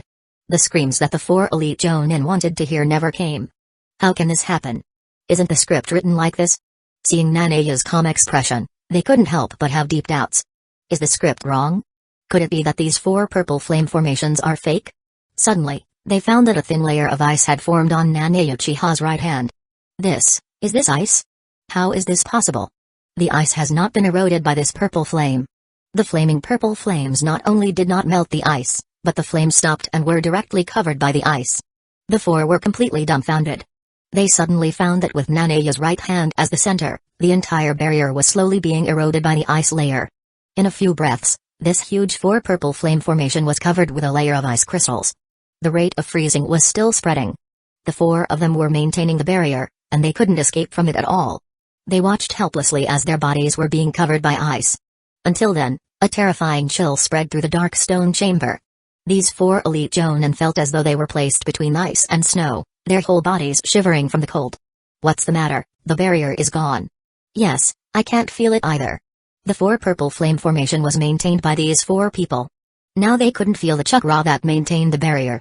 When they tried to break free from the ice covering themselves, they found they couldn't break free. A strong sense of crisis arose spontaneously. They hadn't felt this kind of fear in their hearts for a long time. It was stronger than the fear they felt when they first saw Lord Orochimaru. The pupils who looked at Nanae Uchiha shrank suddenly. Did this guy do it? What did he do? Nanae let go of his right hand, and the ice layer on his hand had disappeared. He shook the remaining ice beads from his hand. The four purple flame formation did have its ways, and it took him several seconds to completely freeze it. No wonder when Orochimaru fought against the third Hokage didn't consider breaking the barrier. It's estimated that the cost of breaking it and the return were not proportional. In this case, it was better to keep stamina and chakra to deal with Orochimaru. Under everyone's astonished gaze, Nanae Uchiha punched the frozen barrier. Click, click, cracks appeared immediately and grew larger. With a bang, the huge barrier shattered and collapsed. Countless pieces of ice fell to the ground. The chill emanating from Nanae Uchiha made Orochimaru tremble. Those longing eyes made him mutter to himself, Nanae-kun, you are really surprising me more and more. What Orochimaru didn't expect was that Nanae Uchiha could destroy the four purple flame formation in just a few breaths. And it was done very easily. Seeing the four motionless ice sculptures, Nanaya thought for a while. If these four people were not killed, he still lacked experience, so he could use them to make up for it. Watching Nanaya slowly walk towards the frozen four, Orochimaru felt a little cold sweat on his face. Every time he saw Nanaya Uchiha, it always brought him a different shock. Every time it became stronger and stronger, he wondered what the next meeting would be like in his mind. He naturally understood what Nanaya wanted to do next. Immediately, he said, "Nanaya-kun, spare their lives, otherwise I will not have the manpower to carry out the four purple flame formation. These four have the strength comparable to Kakashi, and without them, Orochimaru's chances of winning against the third Hokage would drop significantly." "Sorry, Mr. Orochimaru, I almost forgot." "I almost forgot? What are you talking about? Didn't you just talk about how to deal with the Hokage?" Orochimaru was quite helpless, having met such a monster. A snap. Nanaya snapped his fingers. The ice layer covering the four ninjas disappeared instantly. In the dark space, only the sound of the four's breathing could be heard. They had been frozen and almost suffocated to death. At this moment, they understood the value of air. They had narrowly escaped death. The look in Nanaya Uchiha's eyes was no longer one of disdain as before. It was full of fear and shock. This man is scarier than Kimimaro. No, I'm afraid he is stronger than Orochimaru. The four ninjas were completely frozen in place, looking at each other. "What are you looking at? Quickly thank Nanaya-kun." More, thank you, Lord Nanaya." Compared to their previous attitudes, they were much milder now. There was a reason why Orochimaru was so respectful. These people swallowed their saliva and had no doubts that Nanaya Uchiha could bring them to Hidden Leaf Village. Are all the people of the Uchiha clan so strong? Then why did they perish? "Mr. Orochimaru, I will find a suitable opportunity in Hidden Leaf Village to inform you immediately. You just need to prepare everything." "Well, all of this will trouble you, Nanaya-kun." Nanaya smiled secretly, waiting for the third Hokage, only death. When he was about to leave this stone room, a slender figure blocked his path, followed by a childish voice. "I am here to verify the value of my existence to Orochimaru." Chapter 50, a slender figure stood in front of Nanaya, blocking his path, followed by a childish voice. "I am here to verify the value of my existence to Orochimaru." What Nanaya saw was a white-haired kid with 2 red dots of makeup on his forehead. The red eyeshadow made him look a little petite. Kimimaro. The owner of the Shikatsu-myaku, Dead Bone Pulse, lineage of the Kaguya clan. He is the treasure that Orochimaru found in the Land of Water. When Kimimaro's clan tried to challenge Hidden Mist Village, he was the only one who survived from his entire clan. The fleeing Kimimaro finds the flower, and Orochimaru finds Kimimaro. In just one sentence, Orochimaru completely won him over. Kimimaro has also been a loyal follower of Orochimaru since then, devoted to him. If not for a natural illness, he would have been Orochimaru's most prized heir for living corpse reincarnation. It's a pity that such a genius did not live for many years. Barely supported by Kabuto's medical ninjutsu and Orochimaru's curse seal. Nanaya Uchiha looked at the skinny Kimimaro with interest. "Little brat, what do you want to do?" Seeing Nanaya Uchiha destroy the 4 purple flame formation, Kimimaro was not afraid. "I am here to verify that you are qualified to work with Orochimaru." As soon as he finished speaking, Kimimaro drew a bone spur from his body and charged towards Nanaya. Orochimaru is not only a scientist but also an educator and a philosopher. Kimimaro is a living example. In Gar's words, it was brainwashed. Those who hinder Orochimaru or are useless to Orochimaru are regarded by Kimimaro as obstacles. No one can deny Orochimaru. In Kimimaro's heart, Orochimaru is a very holy, godlike existence. If there were no illness, Kimimaro's strength would indeed be formidable. If he wasn't sick, Gaara, who didn't use the power of Shukaku, would not be a match. Of course, Kimimaro also has the bonus of Orochimaru's earth-cursed seal. Unfortunately, this time he faced Nanaya Uchiha. Dance of the Willows. Kimimaro snorted softly, and bone spurs appeared all over his body. Spinning vines pounced on Nanaya Uchiha. This is a taijutsu technique that he used in conjunction with his own Kekkei Genkai. The action is graceful and not sloppy, and it is often a fatal move. But it's as beautiful as dancing. Alala Nanaya Uchiha couldn't help yawning. Now it's like Madara Uchiha standing in front of him and trying to dance would have to be weighed. This little brat, Kimimaro, is far from enough. The ground was quickly covered with a layer of frost. From the freezing cold, Kimimaro felt a deep sense of danger. Just now, the 4 purple flame formation was broken by this frost. He couldn't afford the slightest bit of carelessness. The dance-like figure immediately stepped back. They were originally close to Nanaya, But when they retreated, they were more than 10 meters apart. This man, very dangerous. Is he using ice style? Regarding ice style, Mist Shinobi once had a ninja who used it. But it was the first time Kimimaro had seen such a powerful ice style. If close range is not enough, Kimimaro chooses to attack from a long distance as a feint. Fingertip bullets. Kimimaro aimed his hands at Nanae Uchiha. The fingers, bones, and joints of both hands launched like bullets, and the speed was extremely fast. And Kimimaro's bones are harder than steel. With Shikatsu Yaku, his bones can grow infinitely, regardless of the number of bone fingers. More to consider is just chakra. Aren't 11 or 12-year-old kiddos so crazy now? Nanae Uchiha felt a little annoyed. He was about to leave, and Kimimaro stopped him for a few seconds when he came out. It's not unreasonable that the original story portrays him as a short-lived character. Nanae Uchiha didn't want to test his strength either. Right now, he just wanted to reunite with Kurenai and the others as soon as possible. The black pupil of the right eye suddenly turned into a scarlet 3 Tomoe Sharingan. The Tomoe in the Sharingan once again changed into a shuriken. Seeing Kimimaro's location, that scene was imprinted in Nanae's mind like a photograph. Bang bang bang, Kimimaro's 10-finger piercing bullets went straight through several large stone pillars and finally shot directly into the wall. They penetrated more than 10 inches into the wall. This level of power far exceeds that of ordinary shuriken throwing. It can pierce the body of a ninja with one blow. 10 phalange fingers sank into the wall, but Nanae Uchiha was not found. Looking up, down, left, and right, Kimimaro was shocked. Where did that guy go? Did he just dodge with a body flicker technique? Orochimaru, who was watching the battle, suddenly shrank his pupils, and a little cold sweat appeared on his face. The 4 elite Jonin were all dumbfounded. They all saw the figure of Nanae Uchiha. Nanae-kun, Lord Kimimaro, he is behind you. What? The always calm Kimimaro's expression changed drastically, and he didn't feel Nanae's presence at all from the beginning. He didn't even know when Nanae appeared behind him. Nanae Uchiha was cold all over his body. Just like the extremely cold ice in the ice world, the chill it radiates seemed to freeze the world. Not just the back, Kimimaro felt his whole body and mind become extremely cold. Just as he was about to retreat, he found that an invisible force was restraining him. It didn't let him move a single inch.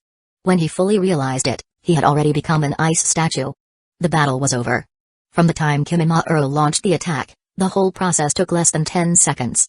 This Kimimaro is still too young. The 4 elite Jonin who used the 4 purple flame formation were speechless, and their eyes looking at Nanae Uchiha were filled with deep fear.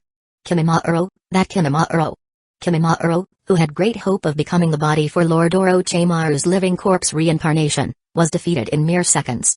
This was even more shocking than Nanae's previous destruction of their barrier. You know, Kimimaro's power of the Earth Curse seal was restrained before it could be used.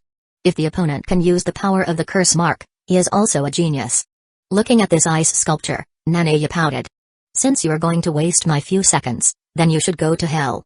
Nanae raised his fist, and the 4 Jonin couldn't stand it any longer. If that punch landed, Kimimaro's fate would be the same as if the barrier were shattered. At this moment, they held their breath and dared not speak, for fear that Nanae Uchiha's anger might turn to them. At the same time, they shot a somewhat reproachful glance at Kimimaro. The Kimimaro guy is arrogant, and he challenges without seeing who he is. Yeah, can you do whatever you want with your own bloodline? What the hell is this guy named Nanae Uchiha? Seeing that Nanae was about to destroy Kimimaro, Orochimaru, who was sitting on the stage, was even more shocked. He felt the real killing intent from Nanae just now, and that killing intent made him tremble. Seeing that Kimimaro, whom he finally brought under his wing, was about to enter the abyss of despair. Orochimaru was not afraid of the surrounding cold and the fear in his heart. He quickly said, Nanae-kun, please let him go, he's just a child. Chapter 51, seeing that Nanae was about to attack Kimimaro, Orochimaru was terrified. He valued Kimimaro highly. The Shikatsu Yaku, dead bone pulse, bloodline limit was unique to him, and although he was seriously ill, he was still valuable for a few years. And this time, Kimimaro also tested Nanae's strength for him, without it reaching the level of being life-threatening. Nanae-kun, please let him go, he's just a child. Let him go? Nanae Uchiha glanced at Orochimaru, then at the 4 elite Jonin. Killing Kimimaro in front of Orochimaru's subordinates would indeed make him look bad. After all, Orochimaru was one of the Sannin, so he deserved some respect. But letting Kimimaro waste a few seconds of his time felt like a loss. Click. The knife fell from his hand, and Kimimaro's frozen right arm was directly chopped off, shattering into ice on the ground. Kabuto used his index finger to adjust his glasses that gleamed with cold light, feeling an incomparable sense of tension. Nanae Uchiha, what a ruthless character. He was glad he hadn't provoked the other party this time. The other subordinates of Orochimaru stood there, dumbfounded. Master Orochimaru's confidant had his right arm cut off by him. Lord Kimimaro, didn't you even use the power of the curse mark? Seeing that Nanae only broke Kimimaru's right arm, Orochimaru breathed a sigh of relief. Thank you, Nanae-kun. What? The opponent broke Kimimaru's arm, and Orochimaru thanked him? What kind of character is this guy? Those who possessed the power of the curse mark no longer regarded Nanae as an ordinary person. Click, click, eventually, Kimimaru's entire ice sculpture shattered. The ice melted away, revealing Kimimaru's figure. He covered his right arm with his left hand, breathing heavily. His sharp eyes stared straight at Nanae Uchiha. The pain of the broken arm kept Kimimaru silent, a real man. Kimimaru knew that the other party spared his life. There was not a trace of blood flowing from the severed right arm. Fortunately, because of the nature of Kimimaru's Shikatsumiyaku and the curse of the Earth Seal, losing his right arm didn't affect him much. No, a bone spur grew from the broken right arm. Kimimaru's face was covered in fine sweat, and now he finally understood the gap between him and Nanae Uchiha. Nanae Uchiha glanced at Kimimaru with a playful look. The current Kimimaru was like a one-armed Yango. Little brat, there is a price to pay for everything you do. Kimimaru was a smart guy who knew when to yield. He recognized Nanae's terrifying strength. He understood that the other party was qualified to become Orochimaru-sama's partner. Losing an arm was nothing to him. Even if he had to die, he could completely entrust himself to Orochimaru. Mr. Orochimaru, the next time we meet, it will be in Hidden Leaf Village. Nanae smiled and disappeared from the spot with an instant technique. The tense atmosphere in the dark stone room became extremely silent. Orochimaru stuck out his tongue and licked the cold sweat from his body. Nanae Uchiha, I wonder if he has activated his Sharingan.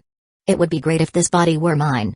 Stronger than Kimimaru, with a youthful body, Orochimaru found the temptation overwhelming. Kabuto, your senses are very sharp. I seem to see the shadow of Itachi Uchiha in him. Orochimaru himself admitted that Itachi Uchiha was a man stronger than him. Kimimaru, are you alright? I'm fine, Orochimaru, I am sorry for embarrassing you. It's okay, he's not an opponent you can beat. Lord Orochimaru, the man named Nanae Uchiha just now, he seemed to have activated his Sharingan. Orochimaru's snake-like pupils suddenly narrowed. Uchiha with Sharingan. Nanae-kun, you are still hiding your strength. Orochimaru's long voice faded away as the fire in the stone chamber went out. On the other hand, Nanae Uchiha had already reunited with Kurenai and the others. It wouldn't be long before they arrived at Hidden Leaf Village. Kill 3 Jonin. Nanae thought that in this mission, he had only dealt with one reanimated zombie, the third Kusagakure. Barely counted as a Jonin, the task completion rate was only 1 out of 3. It would be great if a few more ninjas came to challenge him. Nanae Uchiha, Kurenai, Sarutobi Asuma, Genma Shiranui, and Aoyama Shiro traveled through the jungle. In the standard ninja run, Nanae also followed subtly. Shiranui Genma came to Nanae Uchiha's side as the leader of this mission. Nanae, thanks to you this time. If Nanae Uchiha hadn't been there, their team might have been wiped out in the Land of Wind. It's okay, that's my job too. Nanae just stated an objective fact. It didn't take long for the 5 to arrive at Hidden Leaf Village. It was still the 2 familiar gatekeepers, Izumo and Kotetsu. Seeing Shiranui Genma and the others, they warmly greeted them.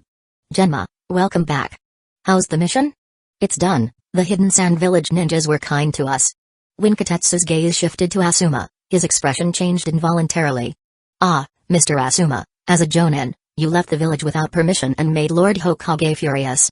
The 2 were the gatekeepers guarding Hidden Leaf Village, and they realized Asuma was scolded by the 3rd Hokage when he left the village. They were also very helpless, as if 10,000 horses had galloped past. Hidden Leaf Village is not the only gate, there are many ways to leave the village. Considering Asuma was already a Jonin, they didn't expect he wouldn't have this consciousness. Hearing about the 3rd Hokage, Asuma had black lines all over his head. He asked softly, Izumo, Kotetsu, is the 3rd Hokage very angry now? Izumo and Kotetsu nodded in unison. Suddenly, a figure appeared behind Asuma, startling them. Little fingers pointed. Seeing the dull expressions of the 2, Asuma was also stunned. What are you referring to? In an instant, Asuma felt a majestic killing intent behind him. Turning his head to look, it was the distorted and gully-filled face. His eyes were like torches, making him panic. Third Hokage, Dad. At this time, Asuma was cowardly. Asuma is the only remaining son of Hiruzen Sarutobi and naturally fears for his safety. His other son, Konohamaru's father, had died on a mission. He valued Asuma greatly. This time, Asuma left the village without permission, and the third Hokage was as anxious as an ant on a hot pan. Seeing him return safely, he breathed a sigh of relief. But punishment was absolutely necessary. Asuma, you fool. Without another word, the third Hokage slapped him directly. Snap, the crisp and loud slap sent Asuma flying several meters. Izumo and Kotetsu were dumbfounded. The power of the Hokage is so terrifying. This slap almost made the old wound on Asuma's chest recur. He rolled on the ground several times before stopping. In front of outsiders, the third Hokage showed no mercy to Asuma. Chapter 52, the third Hokage didn't give Asuma any leeway at all. Asuma, who had fallen to the ground, covered his right cheek, which was as red and swollen as a peach. Izumo and Kotetsu exchanged glances and couldn't help but chuckle. Shiranui Genma and Yamashiro Oba also secretly smiled. For some reason, they felt great satisfaction seeing Asuma being scolded. At that moment, Asuma wished he could find a crack in the ground to crawl into. Disgraceful, utterly disgraceful. And in front of Kurenai, no less. The third Hokage was relentless. You fool, remember this well. Don't make me worry again. The person scolding him was his own father, and also the Hokage. Asuma was frustrated and couldn't voice his complaints. Then the third Hokage turned towards Shiranui Genma. Genma, your team worked hard on this mission. Asuma didn't cause you any trouble, did he? No, the task went smoothly, and Asuma helped a lot. It was expected when Hiruzen Sarutobi found out Asuma had left the village. He was 80% sure Asuma was chasing after Shiranui Genma's team because Kurenai Yui was in it. The specific details of the mission only needed to be reported by the captain, Shiranui Genma. The others dispersed. Before parting, Kurenai also said goodbye to Nanae Uchiha. Nanae-kun, thank you for your help on this mission. Nanae simply replied and left. For some reason, after seeing Nanae Uchiha defeat the reanimated third Kazekage, Kurenai Yui felt relieved. As long as Nanae Uchiha was on the mission, she felt reassured. On her way home, she muttered to herself, if only there was a chance to go on a mission with Nanae-kun again. She pouted and clenched her pink fist. No, I have to become stronger, and I can't always rely on others. Kurenai Yui's small gesture of pouting her lips was very cute. After completing the mission, Nanae did not use Kamyu to return home. He wandered the streets of Hidden Leaf Village, watching Hidden Leaf Village at dusk. After all, soon this village would undergo earth-shaking changes. That is the change of leadership and the exchange of old and new. Walking through the crowd, Nanae saw two familiar figures. Kakashi and Guy. Truly good friends, always together. Kakashi also saw Nanae Uchiha. Cold sweat broke out instantly. After all, the pain Nanae had caused him was too great. It was something Kakashi didn't want to recall. Nanae was the man who pushed him into the abyss of pain. He was also the only man who broke his defenses from behind. Seeing Nanae's arrival, Guy greeted him warmly. Yo, Nanae, long time no see. I heard you were quite active on the mission. Yes, that's what youth should be like. Guy-senpai, Kakashi-senpai, long time no see. I didn't expect to see you here. By the way, Kakashi-senpai, is your injury okay? Hearing this, Might Guy suddenly burst out laughing. Haha, Nanae, your trick made Kakashi lie on the bed for half a month, and he had to sleep on his stomach. As Kakashi's eternal rival, it was the first time I saw him look so embarrassed. And for the past 2 weeks, he never sat with me. He was always standing. He only fully recovered in the past 2 days. I came out for a walk today, and I didn't expect to meet you. It's truly fate. Kakashi had black lines all over his face when Guy said it, and he was sweating all over. Seeing Nanae in front of him, he only felt a chilly sensation on his back. He seemed to be out of breath. He gave Guy a quick wink, signaling him to stop talking. The two had a tacit understanding in battle, but life was different. Guy said so much, Kakashi turned his head away. It meant that he didn't know this person. What was his love? Nanae, you are the man who defeated Kakashi and a worthy opponent. If you have time, I hope you can accept my challenge. Of course, the challenge is youth, and I will not turn away the enthusiasm of senior Guy. Haha, Nanae, you kid, you really suit my taste. Might Guy is the man recognized by Madara. No one can beat him when he uses the 8 inner gates. Nanae also wanted to play against someone who simply used taijutsu. Guy, isn't Lord Hokage looking for us? It's getting late. Let's go, we shouldn't delay Lord Hokage's time. Oh, yes, there is indeed such a thing, Kakashi. You have a good memory. Guy slapped his forehead abruptly. After parting with Nanae Uchiha, Kakashi felt a lot more comfortable. 1,000 Years of Death is a trick he saw in Makeout Paradise, and it is an indescribable trick. Kakashi wanted to apply it to taijutsu, but Nanae Uchiha took the lead. It was himself who was injured. He couldn't help but wonder if that kid had also seen Makeout Paradise. Impossible, this Makeout Paradise is the first genuine copy that Kakashi bought from Jiraiya-sensei. Even if Nanae Uchiha had seen it, it was definitely not as fast as him.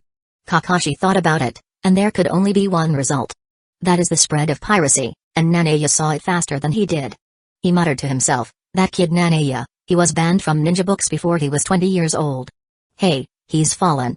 Kakashi was brought into the habit by Jiraiya. His first adult gift was Makeout Paradise from Jiraiya. If he had been given a copy of Tales of a Gutsy Ninja, Kakashi wouldn't have become such a sullen man. After parting with Kakashi and the others, Nanae returned to the Uchiha clan. When he arrived, Nanae Uchiha saw a familiar figure. Yuzuki Yujao. Yuzuki Yujao did not wear her Anbu vest but ordinary ninja clothes. She smiled and looked at Nanae Uchiha.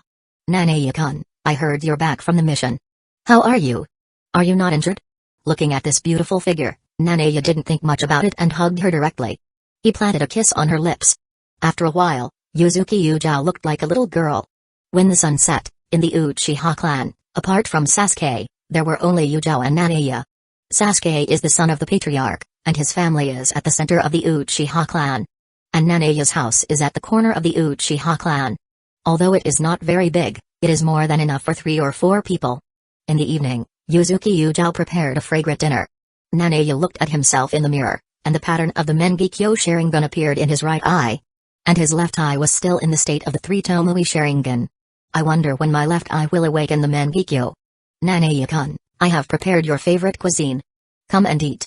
Wearing an apron, Yuzuki Yujao is indeed a good homemaker. Yujao, you're in Anbu.